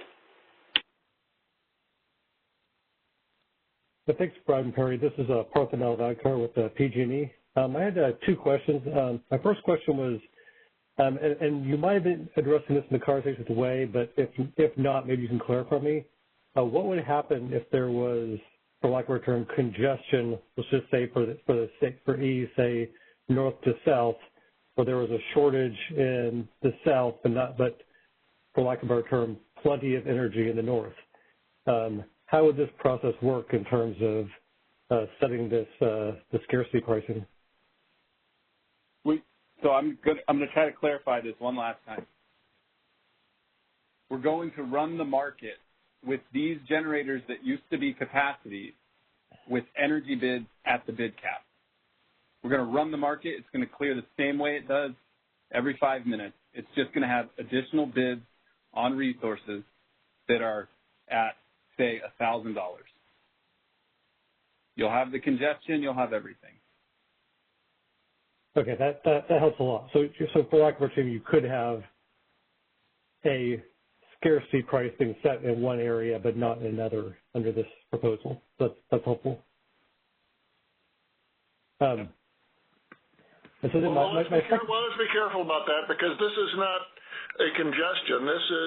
We are short of the balancing area reserves to the point that we are preparing for load shedding. So this isn't like a local reserve shortage. It's a balancing area-wide. We don't have enough reserves. So I think that, this is going to be a balancing-wide area price. Yeah, because if you're releasing capacity, and let's say it's in the north, and the congestion is north to south, then this would be $1,000 price capacity still, or $2,000. And yet it's in the north where without this rule, we might have had a price well below the south. Well, I think actually, though, if you had excess capacity in the north, you would dispatch it up to back units down in the south to create reserves. So the idea that if we had a balancing area-wide reserve shortage, that we'd have low-cost undispatched generation in the north is kind of anomalous, because we should be dispatching that generation up to restore. But I guess if you're constrained and you couldn't, but you carry all your reserves. Right. Yeah, so what happens if you're arming demand only in the south in that scenario? Which I think is what would happen if you have capacity in the north, but you just can't use it where you need it.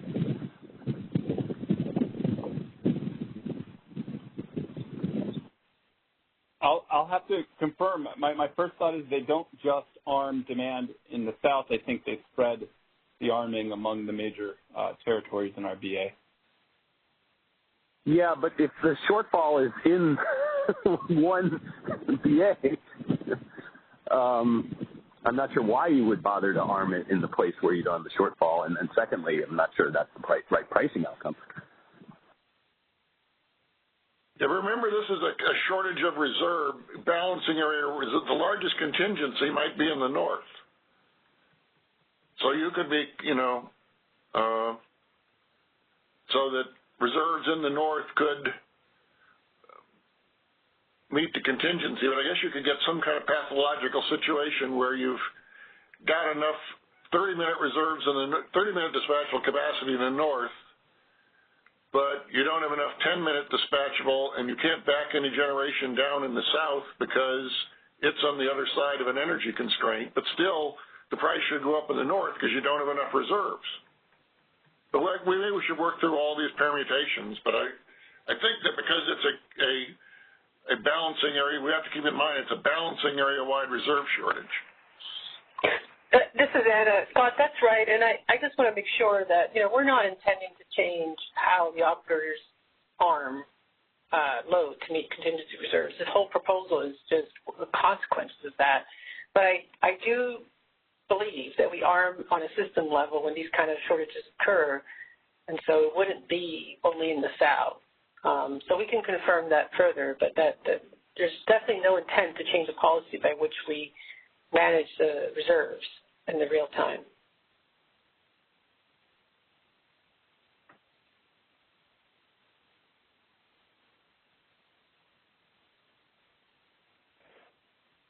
Well, thanks for that discussion, and I don't know.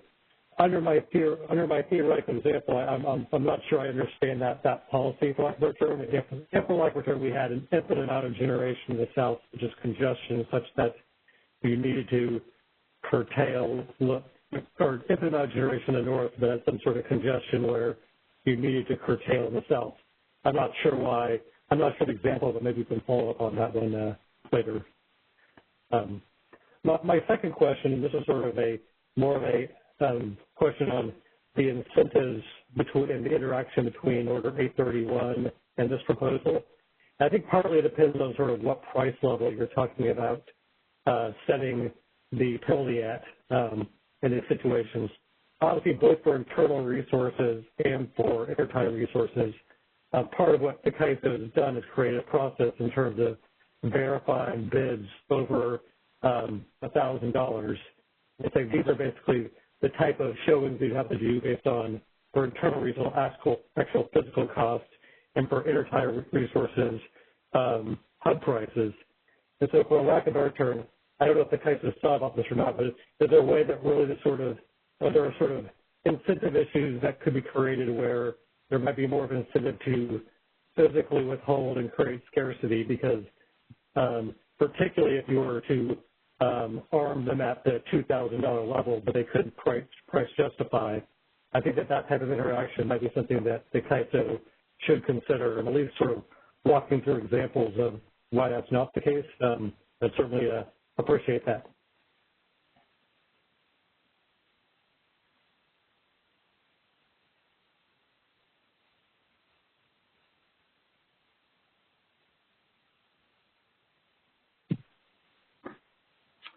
Okay. I'm not following that part. Can you explain? I mean, if they offered it $1,000, they'd be providing reserves. So I mean, if we had high cost capacity, we'd still, they would either dispatch them for energy to maintain our reserves, or they'd provide reserves. And this is just kicks in when we don't have it. No matter what we do, we don't have enough capacity to meet our mandatory reserve target, and we've got to count load shedding for it. So I don't understand what to do. That certainly makes sense, but at least if I were to describe it, under 831, we'll say for internal resources first. In order to submit a bid over $1,000, you have to basically cost justify to say. Right, but this is not going to be bidding. No bidding is setting prices here. This is not. There's no bidding of resources. There's just that when we cannot meet our mandatory reserve target, we're going to, and we start releasing reserves, so we no longer enough generation. We're not going to release it at $100. We're going to release it at $1,000. And it's not there's no increase in offer prices based on 831 going on here. I mean, if 831 triggered because of gas, that's a different situation. But this is talking about when it isn't energy that's expensive, it's we don't have enough capacity. Yeah, no, that absolutely makes sense. I think that the situation I'm sort of trying to describe is one of where instead, let's just say for an internal resource, not RA resource, right now, that's the only way that you can offer above the big cap, or above $1,000 to have the big cap go higher, is if you can cost justify.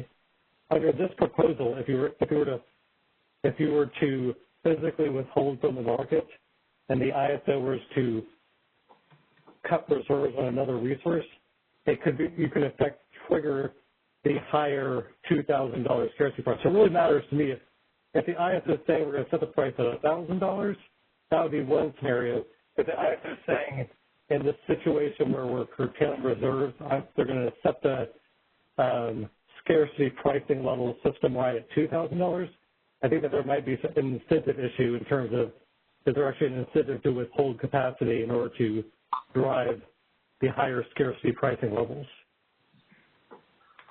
Yeah, this gets to this. I had a question about what overriding 831 meant, which is the term that was used earlier. And so one scenario here is that when you're releasing the reserves, the price just automatically goes to the cap. That's sort of the spirit of all of this. But the question is, does it also, by the very nature of releasing the reserves, does it change the cap? Or is the cap is being set based upon the 831 criterion, which has to do with either a cost-justified bid or, I mean, let's be honest, I think it's going to be the hub prices that are probably going to be in a capacity shortage situation. I would imagine the hub prices would be the more likely trigger element for a capacity shortage situation. And they could quite, so I would think the two situations would be quite likely to overlap because of that. But I don't think that the release of reserves themselves causes the cap to go up, which I think is the game you're worried about, that you somehow withhold reserves, and by doing so, you're able to manipulate the cap to go from 1,000 to 2,000. Is that the concern you had? That's exactly right. Yeah. Thanks for yeah. So, this is Anna. I'm sorry. Go ahead. No, you go ahead. Sorry. James, I'm sorry. All I was going to say was that I think I understand your concern in that you're thinking, does this create an incentive for somebody not to get into the ancillary services market, run us dry of reserves, and then not be able to meet our operating reserves in the real time, which, by the way, we procure most of our stuff in the day ahead. So you have to go back to, like, the sequence of events. RA resources are not fitting in.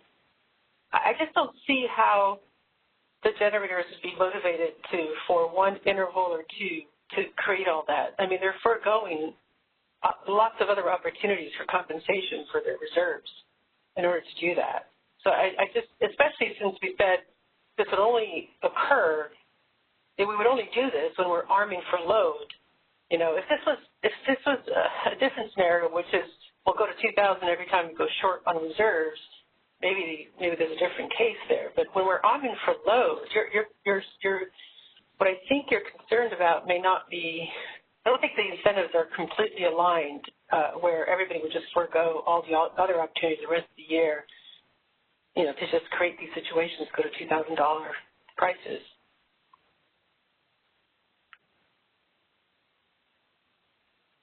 It's pretty extreme behavior, I think.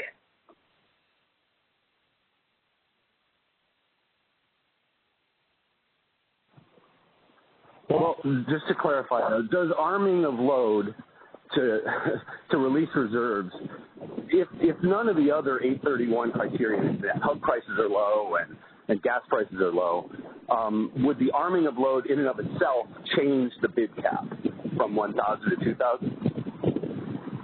No, this is Brad. No. So yeah, okay. That's what I thought, and so I think that was the concern that this would be a way to manipulate the bid cap, and I don't think that can happen. Yeah, no, I took Partha's concern as if 831 did raise the bid cap, so, you know, we have an import hub above $1,000 and we're allowing imports to bid up to $2,000, so we're calling the bid cap $2,000. Does that then increase or result in incentives for generators to withhold to earn that, increase the probability that they'll earn that $2,000, which is a stronger incentive than earning $1,000? But under those circumstances, the price cap has already been raised, because of either high gas prices or high hub prices. And so the incentive to withhold from the ancillary services market, maybe you get a little bit more boost, but it seems like there's already really high prices in the market anyways. Right, and I don't think it's an incentive just to withhold from the ancillary services market because, we're going short on energy and ancillary services. So I think it's an incentive. Any incentive would be an incentive to withhold from either. But then, on the flip side, it's also a greater, like Scott was pointing out earlier, it's also a greater incentive to offer when you think that's going to happen because you might earn the $2,000 price. Also, just for importers, if we get the imports and we're paying them instead of paying them $200 when they're not going to come in, if it was potentially going to go up to 1,000 and it wouldn't drop to 200, but we release reserves, and we'd have more import supply. So I think it's the other way around. We're deterring, the risk of these of the reserves being released and the price crashing deters imports that would be available.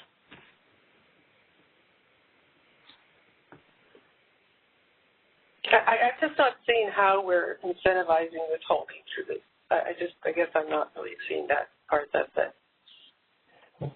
Well, I think that may be pretty fundamental to the discussion is that to some degree, we're talking about, the incentives to raise the bid cap and to have increased scarcity pricing. On one hand, there's depending on the mechanisms, it might drive more supply. And so there might be some benefit to that in some way. And we could have that discussion later. But there also is sort of the flip side is there's an incentive for units to withhold in order to drive scarcity to scarcity levels. And to me, those trade-offs have to be considered. And that given the rules that are currently in place with Order 831 and the incentives being set by 831, I'm not positive what incremental supply or incremental reliability benefit you all would be getting from creating this scarcity pricing mechanism with higher prices. It seems like between 831 and the changes, sorry, go ahead. I'll just say, and the changes you're making to the HASP process. Yeah. Between those two, it seems like you'd be capturing the incentives to participate in the market. And I'm not positive I can see the risk of withholding. I don't see necessarily what additional supply is going to be showing up because they already have the option to, in effect, the importers to potentially bid in $1,000 if the sort of cost justification allows it to. So, sorry, Anna, go I think actually this.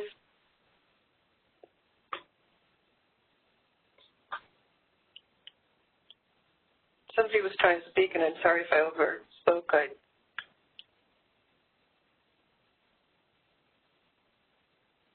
Go ahead. Someone trying to say something?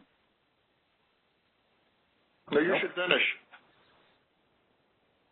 I think that the characterization of this as an enhancement to 831 pricing in any way, I think is not what our intent was here. I think that we definitely wanted to eliminate the current gap, if you wish, and I think, Scott, you described it correctly, which is that when we are arming load, and that load starts to is injected back into the energy market, the price does not reflect the fact that we actually are in an extreme condition about to shed load, because that's a contingency that we can't actually maintain, and the price automatically gets depressed. So we're eliminating a current problem that it actually dampens the price at a time when you're most in extreme situation. And so I don't view this as a scarcity pricing enhancement, to be honest with you, because I don't think that, there is a price. I mean, right now we're actually eliminating price signal. And we saw that last summer. And for all the reasons we discussed, it creates weird incentives to have that price go down right in that interval, that 15-minute interval where you're like literally about to shed load. So I do think... Sorry. Go ahead. I'm done. Sorry. I guess I agree with everything you said, although I would say it is a scarcity pricing enhancement in the sense that the problem that we're fixing here is it has to do with the definition of scarcity. And we've had sort of one common sense definition that I think almost everyone agrees with is if you're shedding load, that's scarcity. And we've had this weird situation where we've been on the cusp of shedding load and not allowing the price to rise. And that's the fundamental target of this initiative. Well, if you view that as an enhancement to eliminate a problem that I currently have in my market, absolutely. Yeah.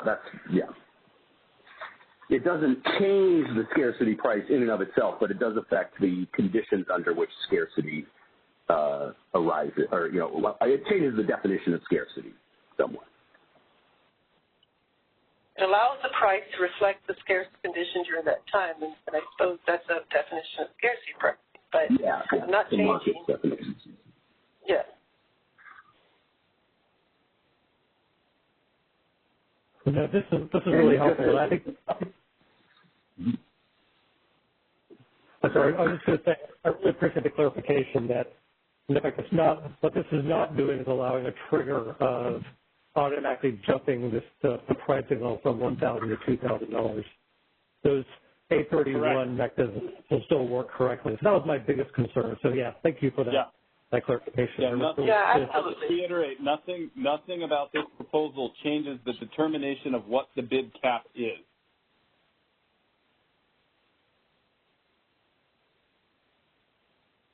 $831 will determine what the bid cap is. Right. Either 831 plain vanilla or 831 Rocky Road, like I like to call it, hopefully coming to you at a theater near your home in June.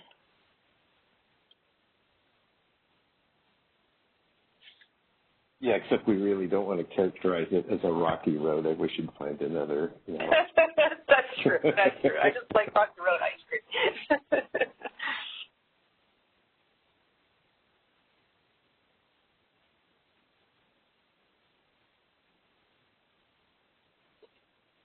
So if there's no more, I'd like to maybe move on to easier topics to discuss. Yeah, we're pretty much committed to getting the minimum charge, so got to make sure we get there. Not that would be any easier. No.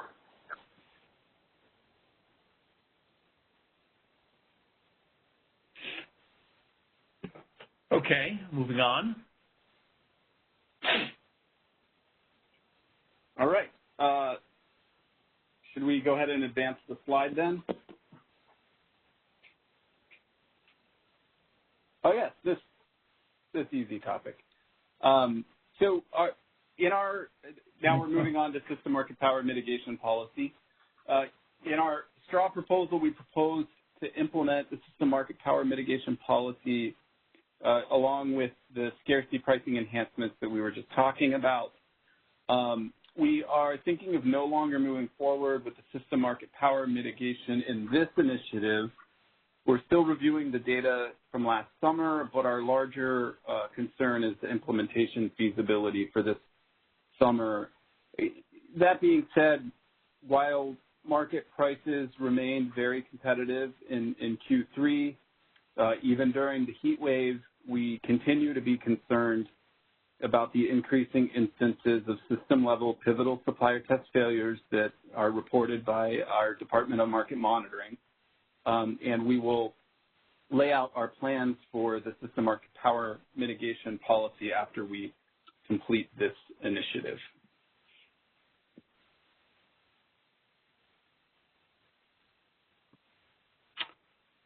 Okay. This is Anna. I just wanted to chime in a couple of thoughts about this because I know that there's been a lot of concern and back and forth. But I just wanted to say that, one of the pivotal things about, one of the things we're looking at very carefully is if we were to drop, say, a market power mitigation scheme in August, which is the earliest time we really could activate, anything at this point, we would have to do so without any market simulation and any ability to really fully understand the implications of that. And a lot of the stakeholders submitted comments indicating concerns with doing so right in the thick of summer when things are quite constrained.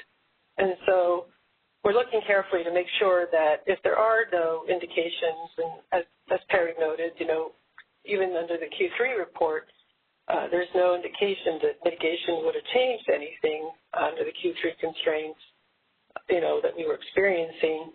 So we're weighing these factors, and it certainly resonated with us that concerns that implementing something like this, which, we haven't done before, and can create certain unintended consequences, has to be done and considered very carefully. So that's why we're changing based on the feedback we got and looking at our own implementation feasibility. This is the direction we're thinking of going right now.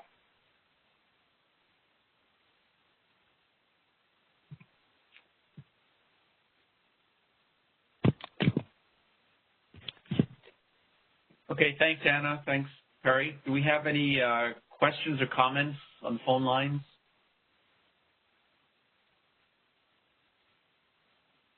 We do have 2 questions in the queue at this time. I'll go ahead and put the first caller through.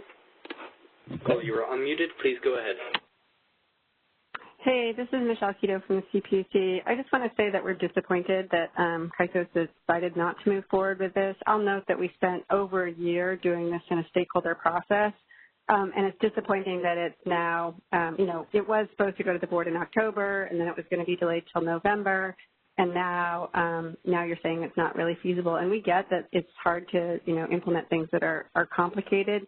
But we would note that DMM has been raising this issue for like 5 years now and indicated that the market was uncompetitive. It's true that the market price would not have been, did not reflect system market power, but that doesn't mean that people weren't bidding not consistent with, marginal cost principles. And so we do really think that this is important, and we do think that we're disappointed that the price is not moving forward with this. So thank you. Thank you, Michelle. Let's see. There's another caller. Ethan?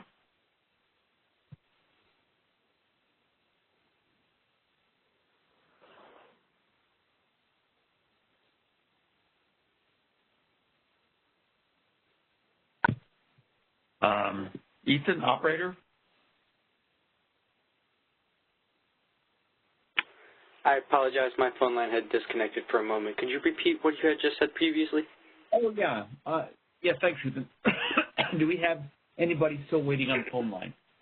We have one more question in the queue. Would you like me to put them through now? Yes, please. All right, caller, you've been unmuted. Please go ahead. Hi, it's Eric Little from Southern California Edison. Anna, on your last point about implementation of the system market power mitigation, is that not true of scarcity pricing as well? Has that been thoroughly and fully tested? Do we not have the same set of issues with that set, but we're going to implement one and not the other?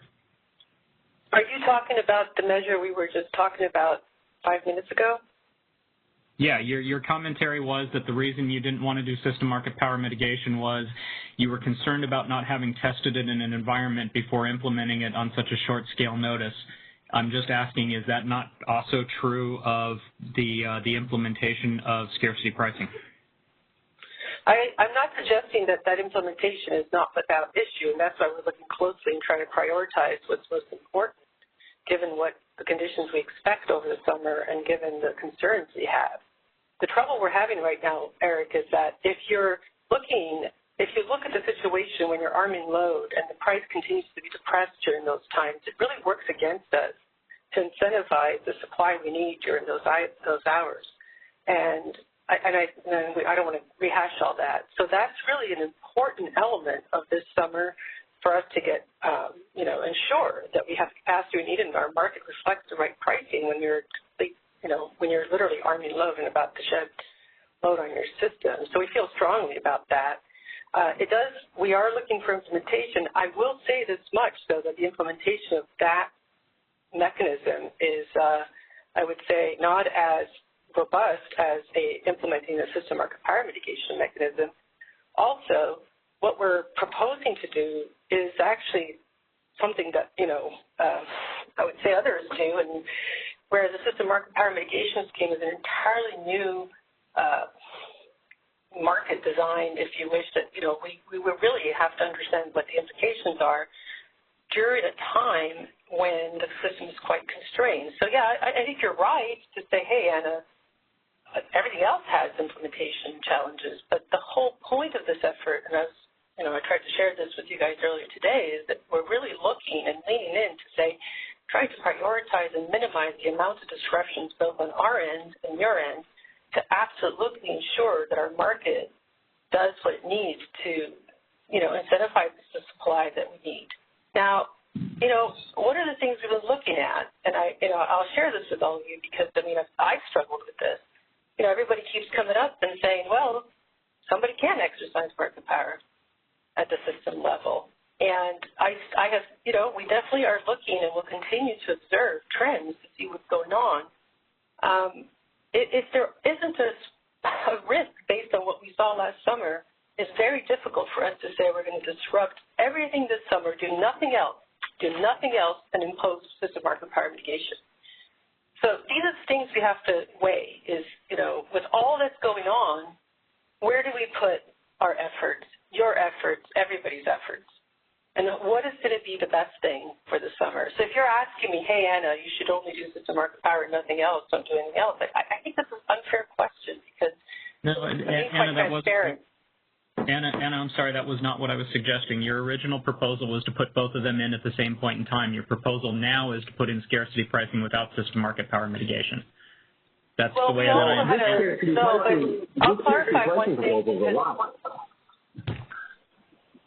This scarcity pricing proposal is really stripped down from what was originally being discussed. Yeah. And the big reason for that stripping down was the same concerns about market simulation. So this is just one element of if we're getting ready to curtail load, we're going to do something. But okay. Yeah, this is really scarcity pricing. This is triage of when we're in desperate straits. I mean, I talked about, you know, last December about, you know, complex scarcity pricing designs, and this isn't remotely on that. This is just, you know, when we're in desperate straits, recognizing that and not having the awful things that were going on in August that may have contributed to load shedding because the price was so low going into it.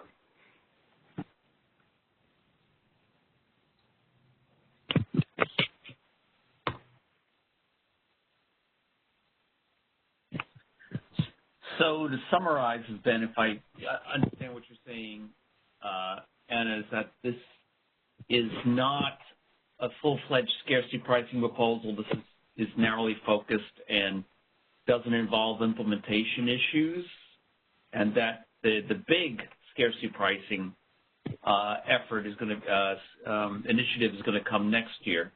And of course, there were criticisms by stakeholders saying that what was proposed, actually originally proposed, which was bigger than this, was not scarcity price, should not be interpreted as scarcity pricing because it was so restricted in scope. Is that a correct understanding? Yeah, I think that's right. And I think it's fair to say that, I think, you know, Tim raised it, but yeah, we definitely have scaled down on our scarcity pricing for this summer. I would also add, though, that, you know, it's not like we're suggesting that we're just going to drop this. I think Perry mentioned it earlier that we are going to pivot into, I think it's Q2, second quarter of 2021, just to be clear. You know, we're going to pivot and start our initiative for scarcity pricing. And also, we're going to continue to look whether it's necessary as we consider enhancing scarcity pricing to adopt the system market power mitigation. And we'll also continue to observe the trends and what we see in the markets and, you know, what DMM puts out, what we look at ourselves. Certainly, we're not going to drop it if there's indication that it's needed over time. But the question is, what do we get done by this summer? And this is our best approach given everything we've seen so far.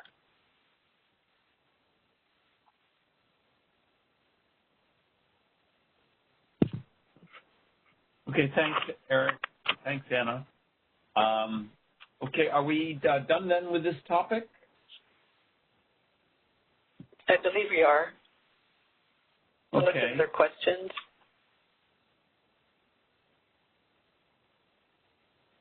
We do have one more question in the queue if you would like to proceed. Yeah, okay, let's take it. Hopefully the question will be to the point because we are getting a little bit more time. Yeah. It appears they have lowered their hand. Okay. So reliability, demand, response resources is next. Is that correct? Yes. Can we advance the slide?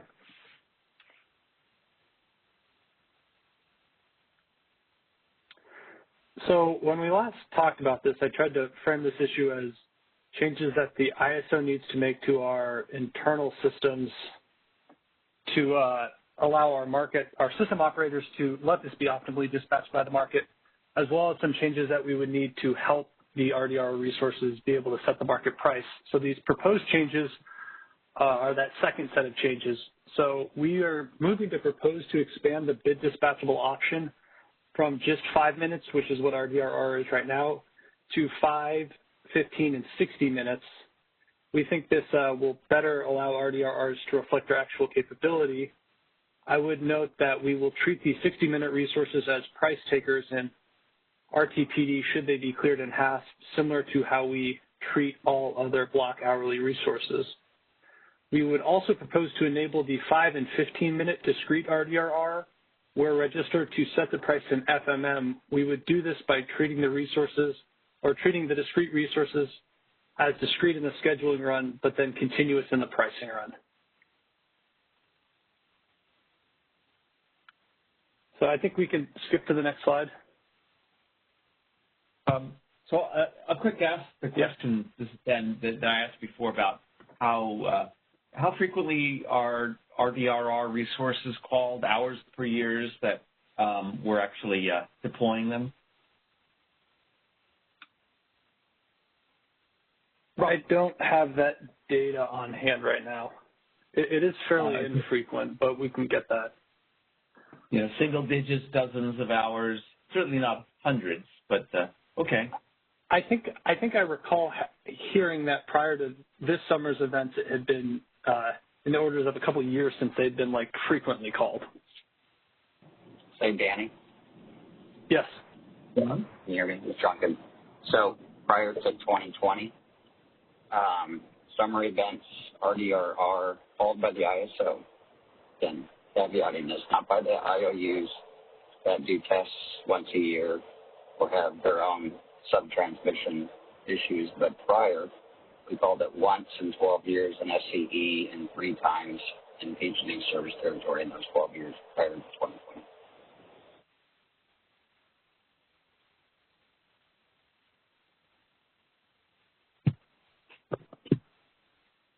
Thanks, John. That helps to clarify. So we shouldn't expect a big difference in price formation because of this, but it seems just logically something that's relatively easy to do and should be done in case it's needed in the future. Is that an apt characterization? Yeah, I think that's a fair characterization. It takes a situation like we saw last summer for these to become the marginal resource.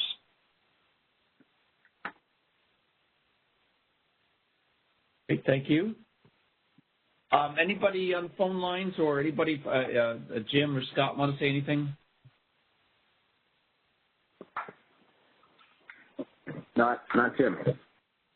Let's keep going. Okay. Anybody in the phone lines? We do have one question in the queue. I'll go ahead and put them through now. Caller, you are unmuted. Please go ahead. Hey, it's Mark Smith of Calpine. I'm just curious about the 60-minute dispatchable resources. Are you saying if they are selected in HASP that they could set the HASP price, but they will be price takers in RTPD? Yes, that's what we're trying to convey. Okay, thank you. I was just a little unclear as to that bullet point. Thanks.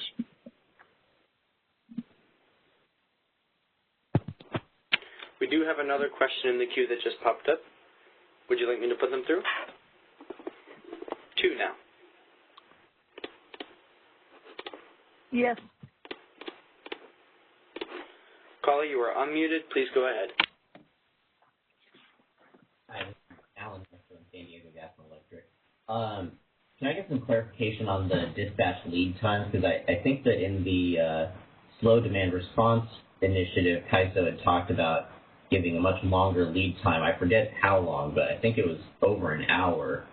And is that being modified in this proposal? How does that interact with what we're discussing here?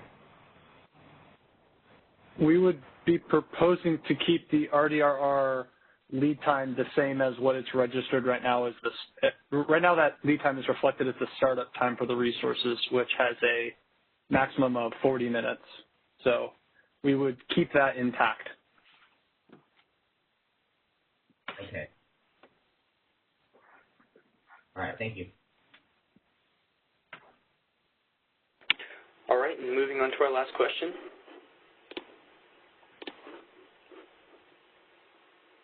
Caller, you are unmuted. Please go ahead. Hi, this is Kathleen Colbert from Vistra. Can you hear me? Yes. I just, for the benefit of, this being an MSC meeting, so this wanted to bring up that on the last stakeholder call, when you introduced the straw, and then also in our written comments, Vistra has made a suggestion or recommendation to the CAISO that's kind of a blend of the contingency reserve proposal that Perry discussed, and like how do you effectively show load shed, quote unquote, or demand response reductions of load in the market. And I realize that it seems like you kind of removed some of the content that we discussed on the straw about making sure that the load bias in the market factored in that load drop and how the resources on the supply side were matched against that. And which is why I think I originally was thinking about our recommendation kind of in the context of this subject matter. But I wanted to bring it up and make sure that the MSC is aware and also hear more of your thoughts after you took it back, that Vistra had asked the CAISO to take back a recommendation of how can you reflect the load shed, so the out-of-market load shed action, and likely consistent with their contingency reserve proposal, value it in the market at the bid offer cap for the purposes of reflecting that scarce condition. I think I love the way Anna said that, reflecting the scarce condition in the market outcome for the out-of-market action of a load shed. So I, both kind of want to make sure the MSC is aware of that, curious about their thoughts. And then Danny, any insights on the CAISO's discussion on that recommendation? Yeah, sure, Kathleen. So I guess I'll go first before then turning it back over to the MSC. I think that when we went through with the functionality that we'll have to develop to account for the DR dispatch within the load forecast, there is overlap with what you're talking about, but getting back to the timeline we're trying to implement this stuff on, I don't think that's something that we will be able to implement by summer of 2021. But once we do develop that functionality, we could look to expand it at a later date.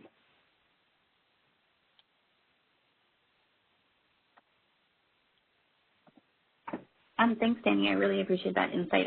I'm curious on just the concept of valuing that in the market, if that's something that the MSC has any thoughts on.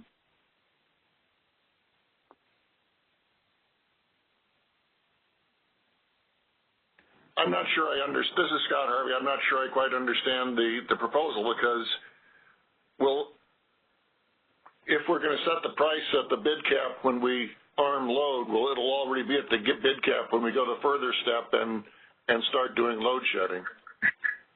So I'm not sure that we need we've already got something that'll set the price at the bid cap.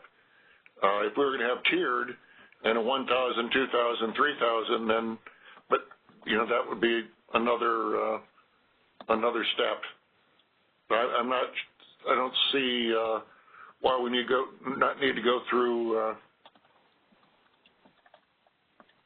any of that. Scott, I think you get the concept of the recommendation.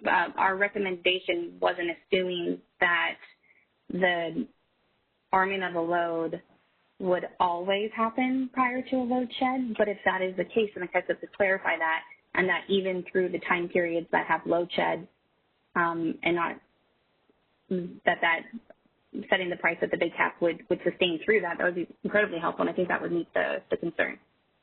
Okay.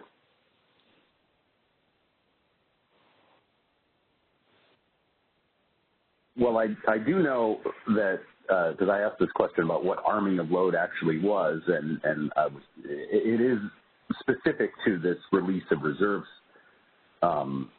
situation, and so there are certainly okay, so it's not the same thing as like the controlled load sheds that would happen. Now, what I don't know is whether you would always get to an arm situation before you would do the managed load curtailment like in August, or you could have the latter without the former. Maybe somebody at CAISO can answer that. This is Mark Ross. I think generally speaking, you would arm, get to a stage 2 before shedding load for these types of events. It just seems like the pathway. You might not be in stage 2 very long where you're arming the load, but I think you could expect that you would go through that step.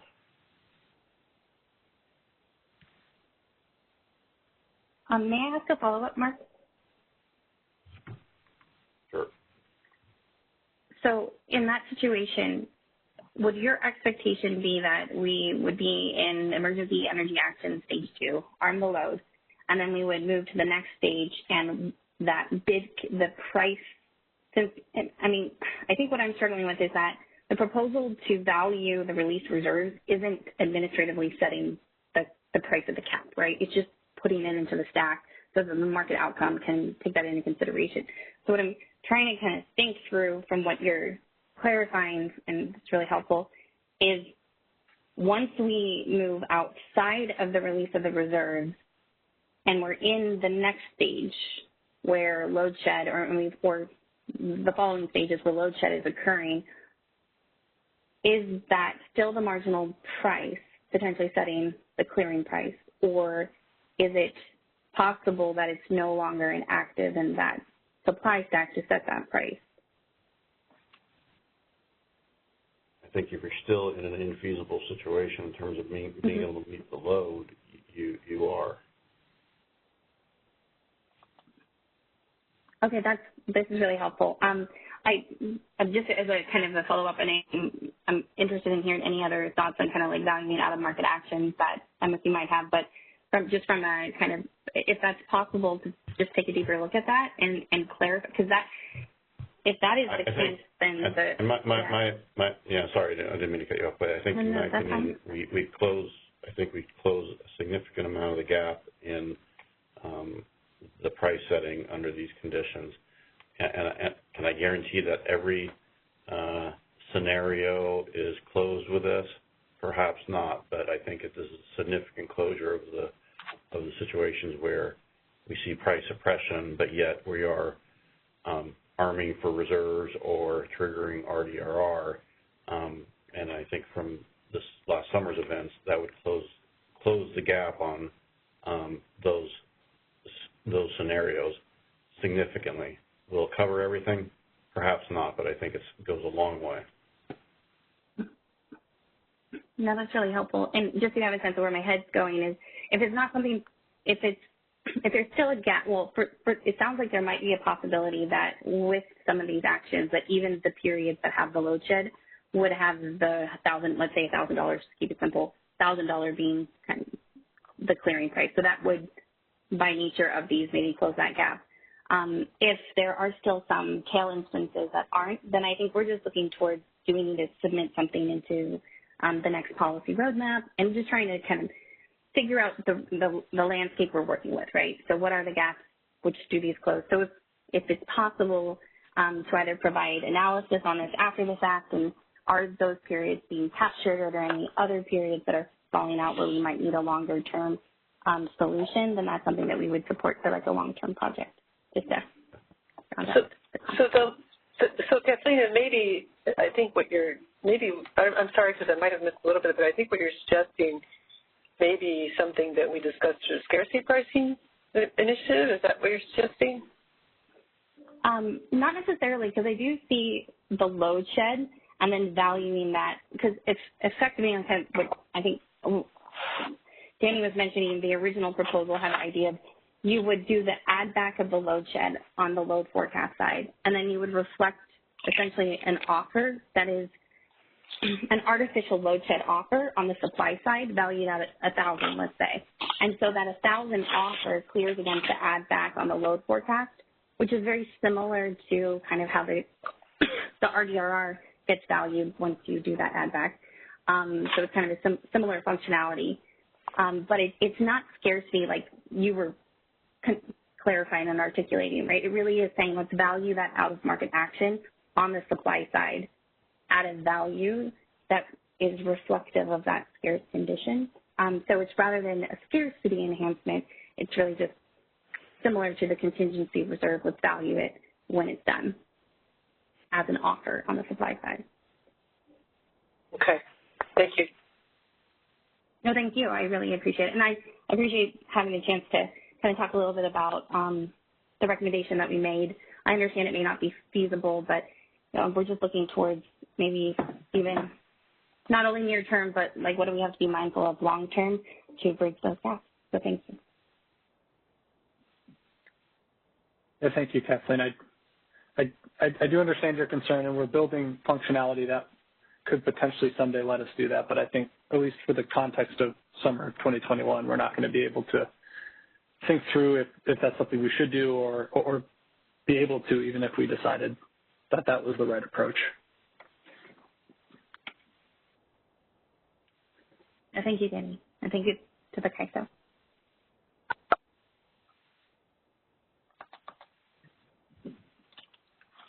Can we move to the next slide?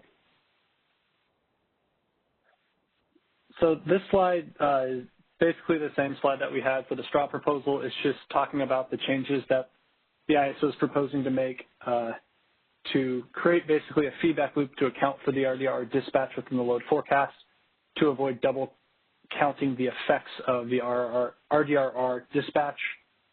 And then we would also propose to give operators the ability to conform that feedback loop slightly if their observed performance of RDRR differs significantly from the credited/market dispatched amounts. This should look fairly similar. Can we go to the next slide?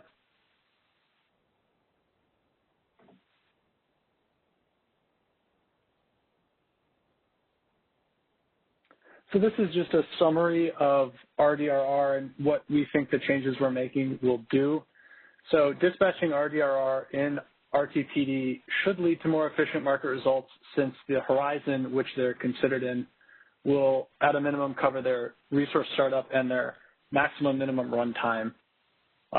When they were just dispatched in RTD, that did not occur.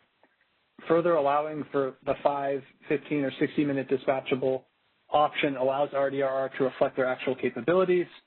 Obviously, the 5 and 15-minute dispatchable being able to set the price in FMM or for the 5-minute dispatchable in RTD will help give more accurate price signals when we're using these resources. The 60-minute RDRR will not be able to set the price in FMM since it's a block hourly resource. However, we think this, with the changes that we're making to make our system operations more comfortable letting the market economically dispatch these, should prevent the out-of-merit dispatch on RDRR, which we saw this summer, and ideally would allow us to clear more imports and HAS since these resources wouldn't be dispatched out of merit. The final thing I'd like to point out is this should align RDRR with how PDR is treated from an ISO perspective with bid-in options.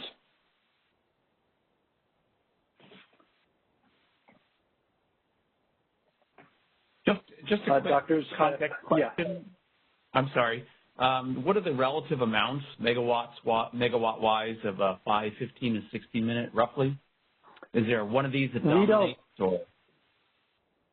We don't know right now because right now they are only able to be set as 5-minute. Our suspicion is that the majority of them will likely be 60-minute dispatchable. Not very and flexible. Okay. This is Don. This is what we saw when we provided that feature to PDRs. The vast majority moved to to the 15 and the 60. Very few. So I think there was like a handful that stayed 5. Thanks, Don.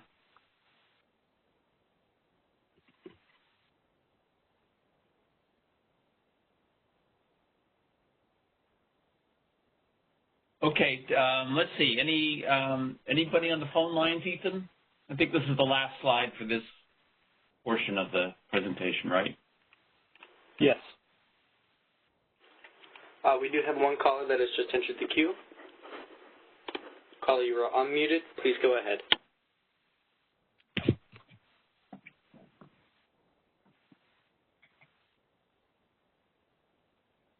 Caller, please ensure that your microphone is unmuted. Sorry, this is Mark Smith with Calpine. That last conversation really causes me pause. If in fact most of the RDRR ends up in the 60-minute market, none of the price effects will show up in RTPD in the 15-minute market or the 5-minute market. So for internal resources, we'll be curtailing load, but the prices won't be reflective of the fact that we're curtailing load. Is that right? When you say curtailing load, are you referencing the RDRR program's curtailing demand? That is specifically what it does, right? It curtails air conditioning demand or whatever it might be. Yes. So to the extent that they are 5 and 15-minute resources, it would reflect in the FMM price, but treating them as price takers if they're cleared in half seems appropriate because that's how we treat all other block hourly resources. Well, maybe we should reconsider that.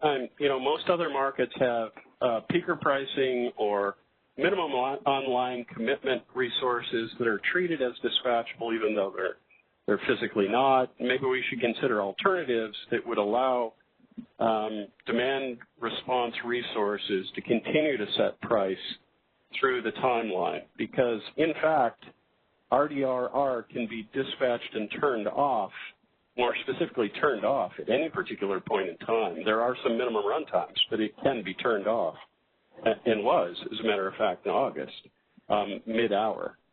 So maybe we should reconsider that, not before the summer. I understand that. But in the longer run, this might be another topic for scarcity pricing. Thank you. Okay, thank you. I did have a Brad. Quick follow-up question. Okay. Go ahead, hey, Danny, this is Brad.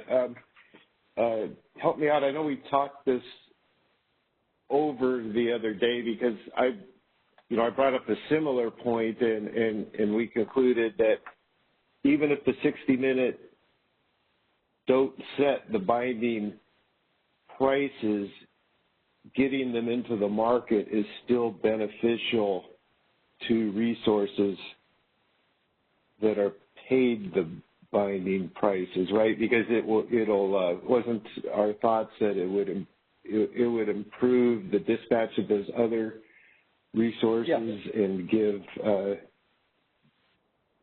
Am I saying this right? Yeah, Brad. I think at a minimum it will remove the RDRR megawatts, which were effectively dispatched out of merit, which suppressed prices of whatever resources did set the FMM. It didn't let any resource higher up on the bid stack set that price. Right. Well, but I think Mark's point is if it's blocked on for an hour, then it's there. But if you're dispatching less because it's in the market instead of out of market, then maybe if you have 800 megawatts of RRDR, but it's in the market, you only activate 500. So once it's activated, it's there for the hour, but you activated 500 instead of 800 because 300 of it wasn't economic. Is that on point or is that not? Yeah. No, I think that's an on-point observation. The fact that they're all dispatched at once is an artifact of them of our system operations preferring to manually dispatch them due to some of the issues we had with accounting for them in the load forecast. So getting them to be dispatched at all optimally should reduce the amount that they will be, it could potentially reduce the amount that gets dispatched, which, like you said, will create less block hourly supply, which we might not need, which would suppress prices. Right. Okay. Well, and I will add, too, that if, in fact, you bias the load to reflect the dispatch of RDRR, in 5 and 15 minute, we should still have a load target that draws supplies into the market and draws prices back to where they might be. So we certainly support you including the load bias as you dispatch these demand response resources to make sure that you're not double counting the demand and supply effects. Thanks.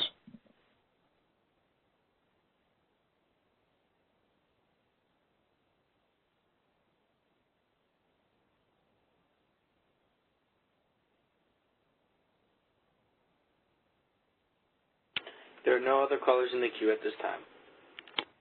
Okay, thanks, Ethan. Okay. Onward to, I guess, minimum state of charge topic. Yeah. Hey, Ben. This is Gabe Murtaugh from the California ISO. Okay. Thanks for stepping up. I'll be leading this part of the discussion, and we do want to at least say a few words about storage and the things that we're doing to prepare for a very large amount of storage coming onto our fleet by this summer. In fact, the ISO expects about 1,800 megawatts of storage capability, RA capacity, to be available on our system by August. Today, there's only about 400 megawatts of resource adequacy capacity storage, so a much smaller number. Most of that 1,800 megawatts, the new capacity coming online, will be coming on or around August 1st, so we do expect to see quite a big jump up on that first day of August.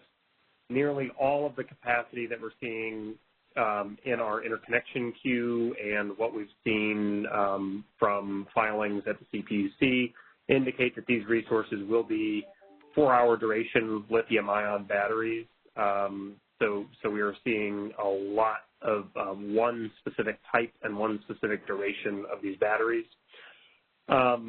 We are proposing and have been discussing for some time a new tool called the minimum state of charge requirements. And essentially, this tool would be something that the ISO would use to ensure that state of charge was available from storage resources during evening peak periods. This has been a component of the resource adequacy enhancements for several iterations of that paper, and it's a part of that initiative.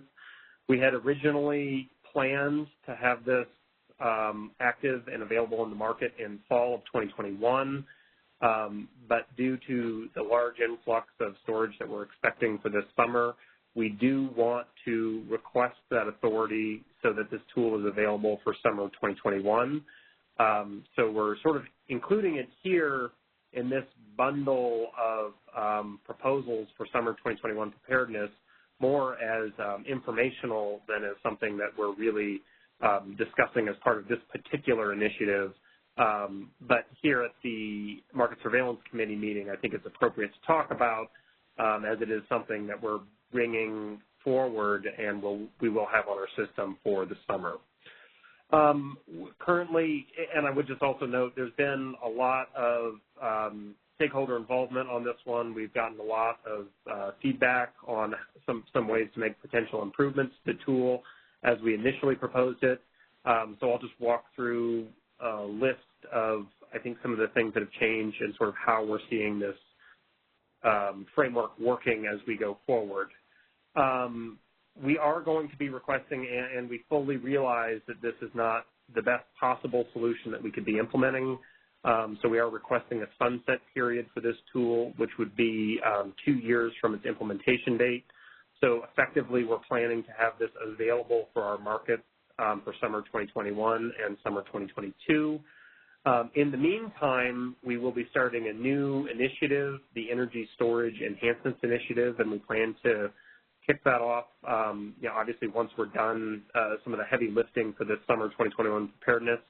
get our ducks in a row for the summer. After that, we start a new initiative where we think really hard about how we want to ensure we have energy available to meet schedules for all times of day.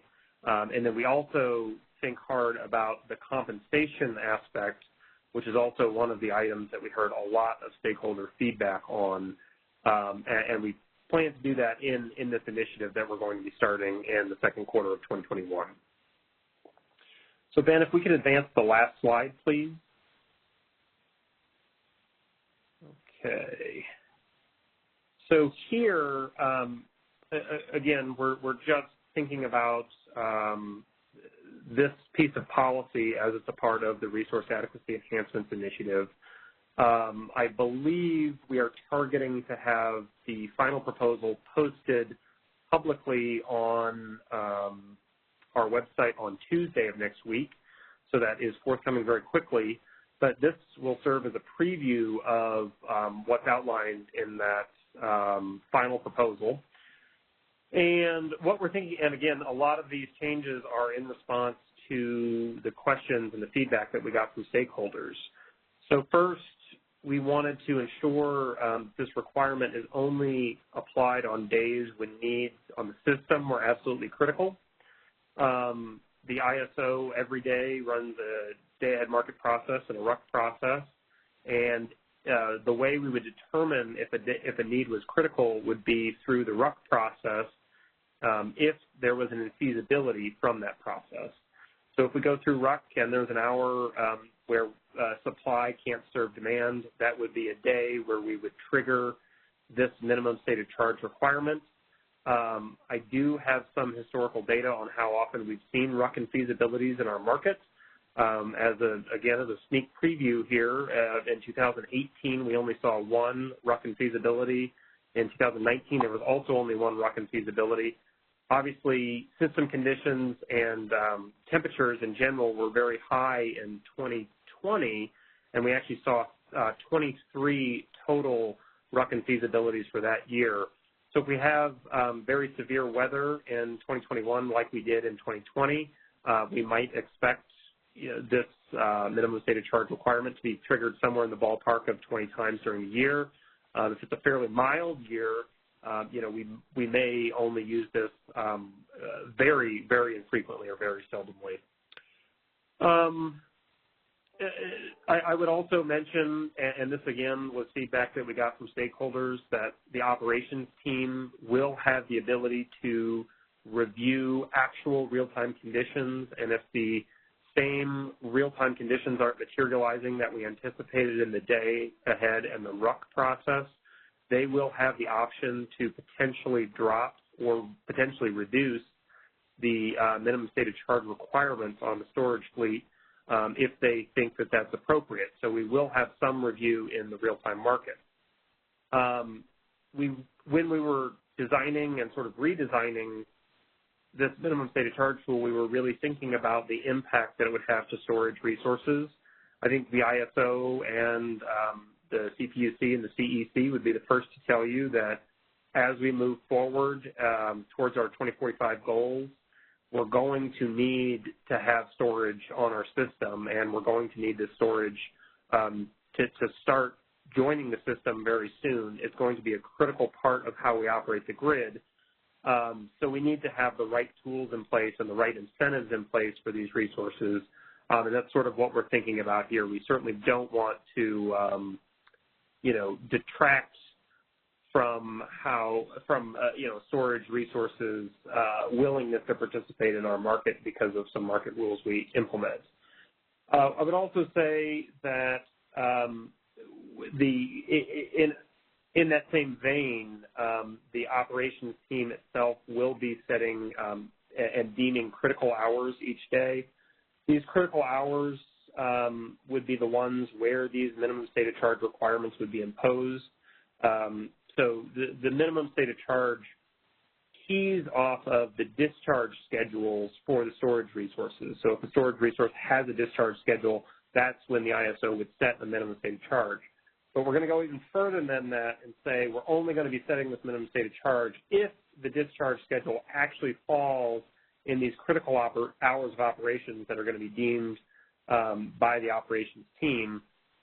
So again, we're not setting these minimum stated charges when we may not critically need them in the system.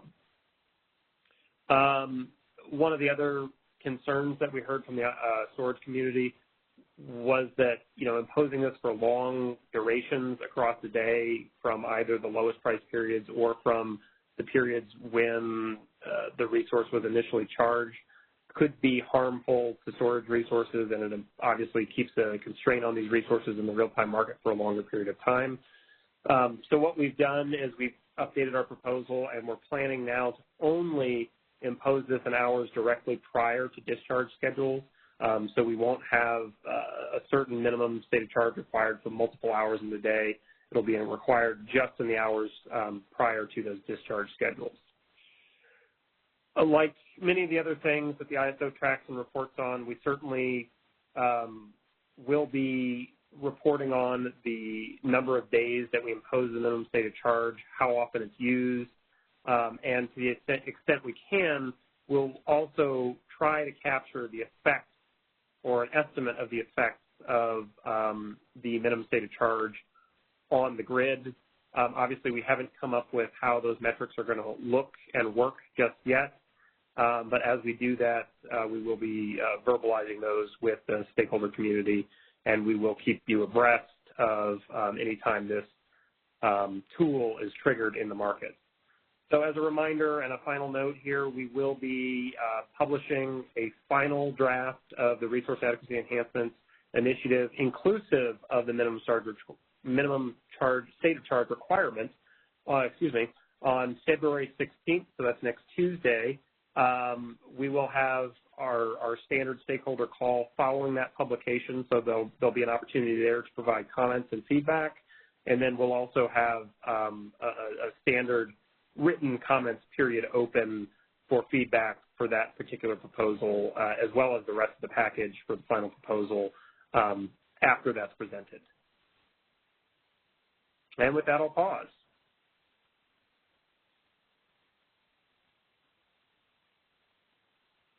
So this sounds like the same question I've been asking all day. How many times, was it just during August that we had these, the RUC conditions that could have, or if we ran RUC now with the adjustments made in September, that that this would have been triggered? Is that the only time, those 3 days? Or were there other times? I'm just wondering how often this will occur. Yeah, so in 2020, we had RUC and feasibilities on 23 days. Some of those days were in August, September, and some of them were in October. I think in 2018 and 2019, some of the RUC and feasible days, well, there was one RUC and feasible day in 2018 and one in 2019, and I think they happened in June and July. So it really seems to be centered on the summer months, as we would expect, and it really tends to be the periods when we have the hottest peaking weather, which last year obviously was pretty late in the summer. Thanks, Gabe. Yeah.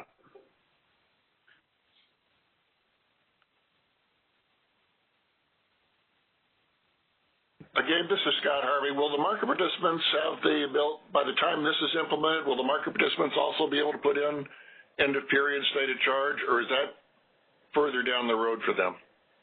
Yeah, so the end of hour stated charge parameter was part of our ESDR 4 initiative. We're currently targeting a fall 2021 release for that software. We were contemplating bringing that date forward, but I think with the changes that are needed to the system, it's not going to be possible before the summer. Okay. Yeah.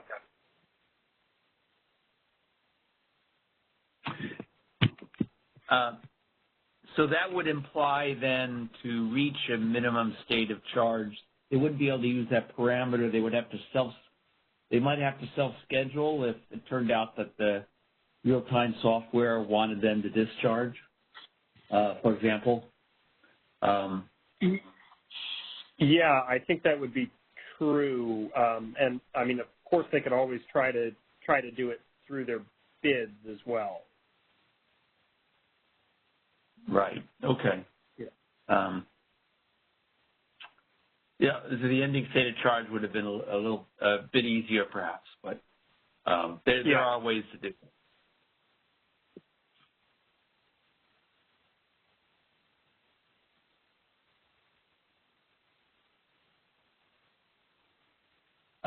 I know these sorts of studies have not been done, but of course the community of that owns batteries would like the flexibility to not be compelled to do this. We've seen that in the comments. Past performance is no guarantee of future profits, but it would be interesting to take a look at prices over the days for, especially the days in August, the dozen or so days that you mentioned where there were ruck and feasibilities, to see whether midday prices would have been at all tempting for discharging prior to the evening.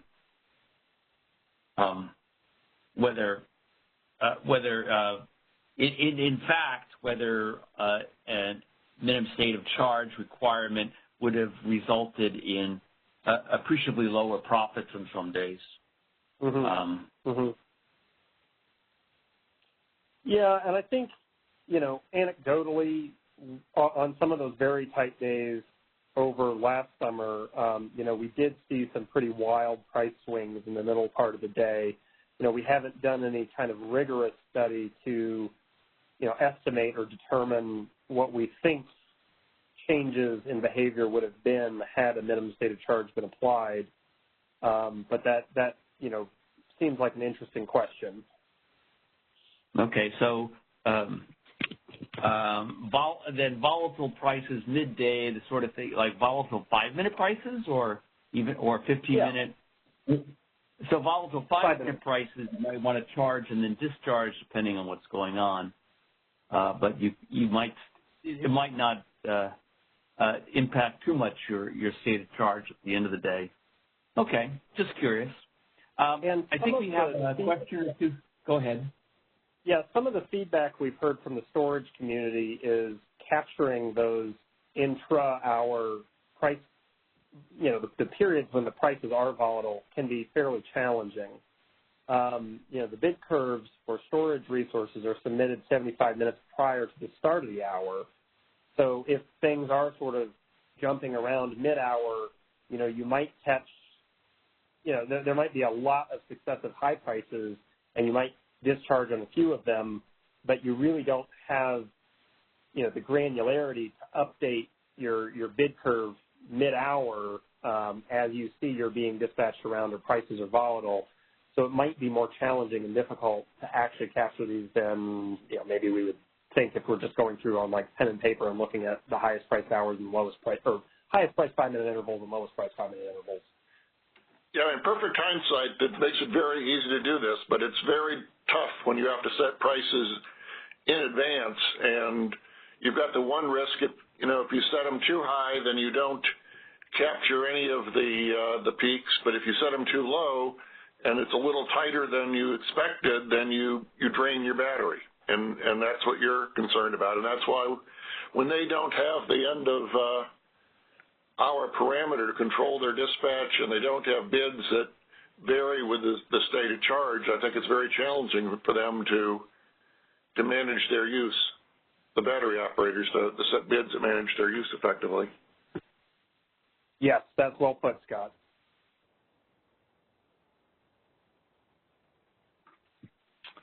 Okay, I think we have a couple callers, and we are past our promised time of ending the meeting, so let's see if we could take these couple of calls, and I believe we're about ready to wrap up after this. Is that right? We do have about 5 callers in the queue at this time. Would you like me to go ahead? Let's go ahead, and I will plead with the callers to be, direct and to the point, and concise if they can be.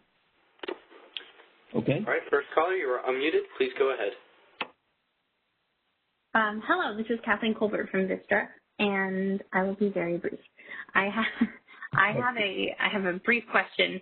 That is, I just want to have I understand that you noted that you would provide information and report after the fact, but I want to get a better sense of what information that you plan to provide to storage operators before. And I'm looking at kind of like in the time spaces of we run the D+2, and then there are results out of that prior to day ahead, and then after the ruck run during the T-1 period, those results in those two different time slices, what's the CAISO's plan for communicating the need for enforcing these requirements? Yeah, that's a really good question. After the ruck market runs, we are planning to share with storage resources, this would still be in the previous day time frame, what those minimum state charge requirements would be if we are planning to impose them. Okay, great. That's really helpful. Just to confirm, the D+2 ruck run or the D+2 run, depending on that, is run T-2, so 2 days prior. Is there any plan to provide that information prior to the day-ahead market? I'm not sure about that. I think we'd have to look into how the timing of this is actually going to work in our market software. Sure. That sounds good. And just to make sure you're aware that in the Aliso Canyon efforts, one of the elements that was put forward and implemented was increasing access to information for scheduling coordinators to kind of give them advance notice of potential tight conditions.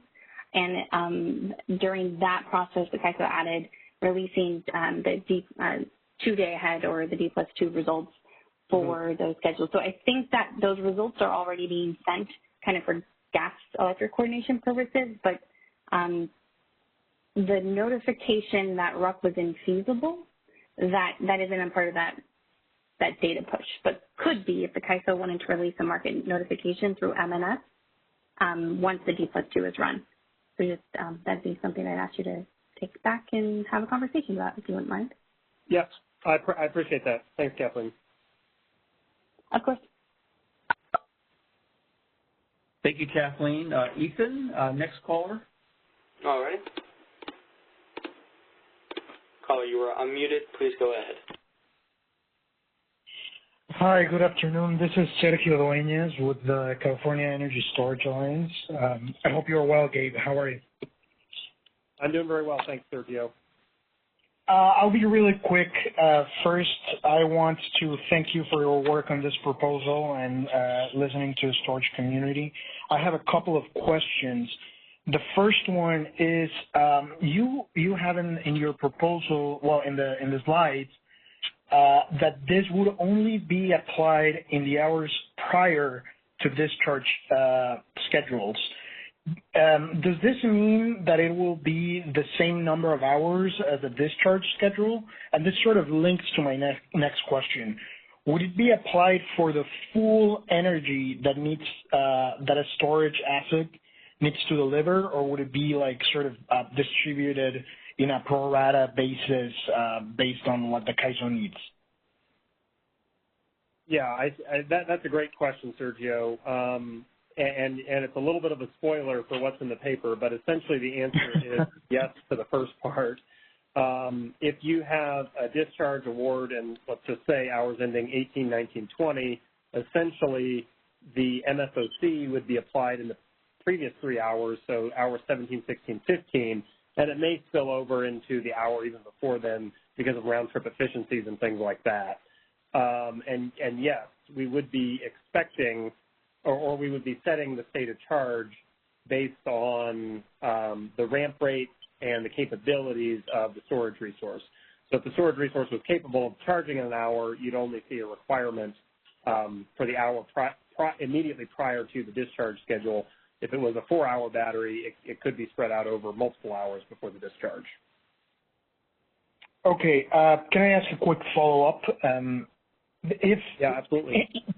previously, this proposal sort of had, we're going to apply the MSOC to the later of either your last discharge schedule or the lowest priced hour. So here, the lowest priced hour wouldn't matter anymore, and you could set storage to charge prior to their day-ahead schedules, but after the lowest priced hour has occurred. Is that correct? That's correct. Okay. I guess that clarifies it for me. Well, I think you know that we believe that some issues on BCR and MIO would need to be addressed for this later on. So we're excited to work on this upcoming initiative, and thanks for your time, Dave. Yeah, likewise. Thank you, Sergio. Thanks, Sergio. Okay, next caller. Alrighty, moving on. Caller, you are unmuted. Please go ahead. Hi, this is Alan Meck from San Diego Gas and Electric. I have a philosophical question. It seems a little strange to me, the MSOC, just because it seems like we're trusting the day-ahead market to better predict critical grid need than we are the real-time market. And I guess I just want to know, why is that? Yeah, I think that's just one of the fundamental characteristics of the day-ahead market versus the real-time market. I would say in this new initiative, the Energy Storage Enhancements Initiative, which we plan to open in just a couple of months, the primary thrust of that initiative will be to develop a market-based tool which would be applied in the real-time market to procure and compensate storage energy, state of charge, if you will, from the storage resources that we have on our system. And that would certainly be using forecast information and the most up-to-date information from our real-time markets, depending on how frequently that's run and how the actual construct of that tool looks. But for now, I think this is sort of our best attempt at what we can do for this summer coming up. As Sergio mentioned, there are some other aspects of storage resources which are, to some extent carryovers from the ESDR initiative, but other items that we're going to need to address as well. And I think, as we grow more familiar with operating storage on our grid, we're going to be able to, better frame how we want and need these tools to work and better incorporate the most up-to-date information when we're procuring the resources. But this is just sort of what we're able to put together for this summer. Hey Gabe, this is Mark Brothater. Can you elaborate? The day-ahead RUC conditions are kind of triggering for us to prepare for managing the charge for the real time, but we would refine that profile and the need for that in the real time, or at least day of, would we not? Yeah, so our operators are going to have the ability to do that, but there's not necessarily going to be a requirement to do that. So the days when we see RUC and feasibilities, those would obviously be indications that the ISO is going to be in very tight, difficult to manage situations, and that's sort of what we're using as a basis for a need to apply this minimum state of charge requirement. The actual parameters and targets for the minimum state of charge requirement would be based off of the discharge schedules of the storage resources during a set of hours that are specified by the operations team, these critical hours that I have here on slide 20, and those would be determined on a trigger-by-trigger basis. So on one particular day, those critical hours could be different than other particular days. And then, yes, you are correct. The operators do have the capability to adjust these requirements if they see conditions materializing differently in the real-time market. That's correct. So it's not necessarily that it will be strictly the day-ahead schedule that's being held. There could be some refinements to that and the state of charge as we get more information in real time. Yeah, that's correct. There could be adjustments, but the day-ahead schedule is what we're using as sort of a, initial requirements for these state of charge targets. Okay, thanks, Gabe. Yep. Excellent question. Let's see. Ethan, next question. All right, moving on. Caller, you were unmuted. Please go ahead. Hi, this is Jerry Melcher at the Public Advocate Office. Hey, Jerry. Is everyone there? Hi. I want to end this on a high note. I just like to commend the entire community for bringing bulk energy storage into reality, starting way back with the seminal October 2011 PUC decision authorizing the procurement of 1,300 megawatts to the first, joint workshop we had with the PUC and the CAISO, which I think I had a hand in there at the beginning of 2012, and all the way to, here we are 10 years later implementing this stuff. So 2,000 megawatts of energy storage, 2,100, sounds great to me. This has been fantastic. So thanks for all the hard work to everyone, and I mean everyone out there. Thanks. That's much appreciated. Very kind words there.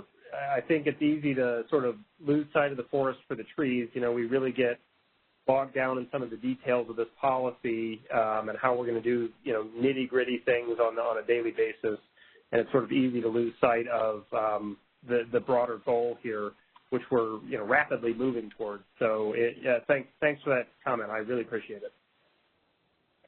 Okay, have a good day there, guys. Okay, thank you.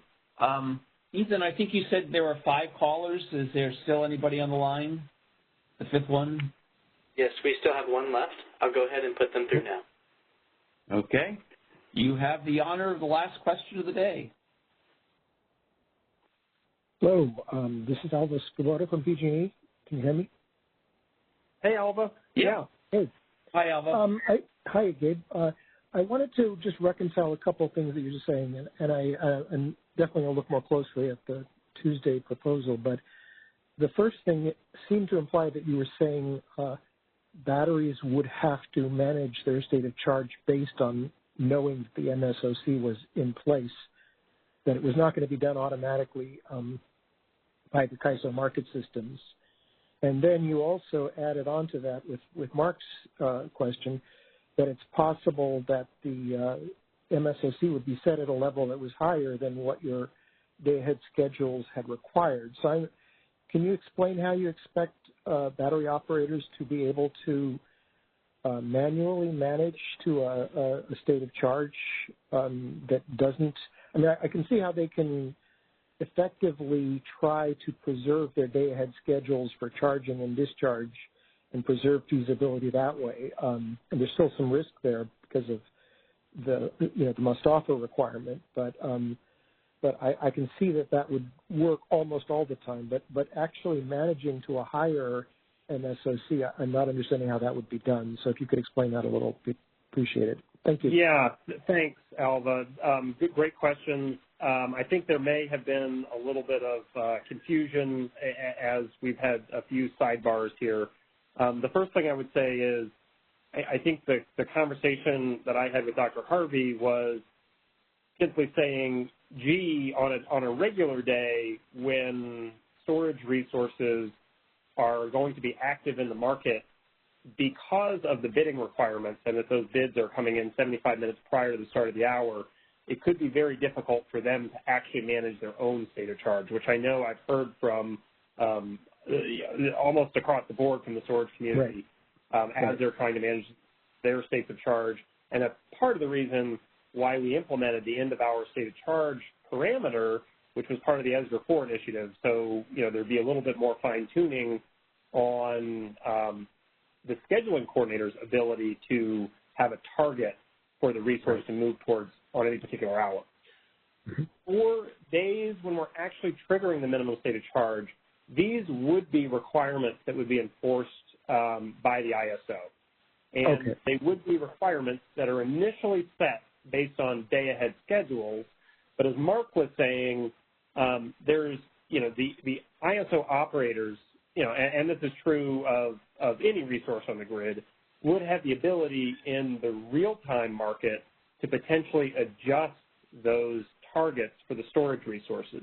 But as a first pass, we would be using the discharge schedules that we see from the day-ahead market. And as I mentioned, that would be something that would be enforced by the ISO software. So there would be no additional work from the scheduling coordinator to maintain those states of charge. The only other thing I would say is that we are also hoping, and we'd like to ensure that on days when we know we're going to set a minimum state of charge, as we know that information, that's the information that we're going to be trying to push to scheduling coordinators for storage resources so that they're aware that it's going to be an MSOC day, we're going to have tight conditions, and then we'd also relay the information about what those MSOC targets actually are. Great. It's much clearer. Thank you. Thank you, Gabe. Yeah, I apologize for the confusion. Okay, thanks, Alva, and thanks, Gabe. I think this brings us to the conclusion. Is that right, Gabe? Anything else you want to say? Nothing else from me. Thank you. Okay, Jim and Scott? Nothing further from Scott. Okay. Yeah, I think it's been one day. Yeah, well, thanks, everybody. It's late here on the East Coast, but we are looking forward to our next meeting, which will be likely next general meeting in April. There's a lot of important things going on between resource adequacy and system market power and day-ahead market enhancements and the new initiative that Gabe has mentioned about managing storage.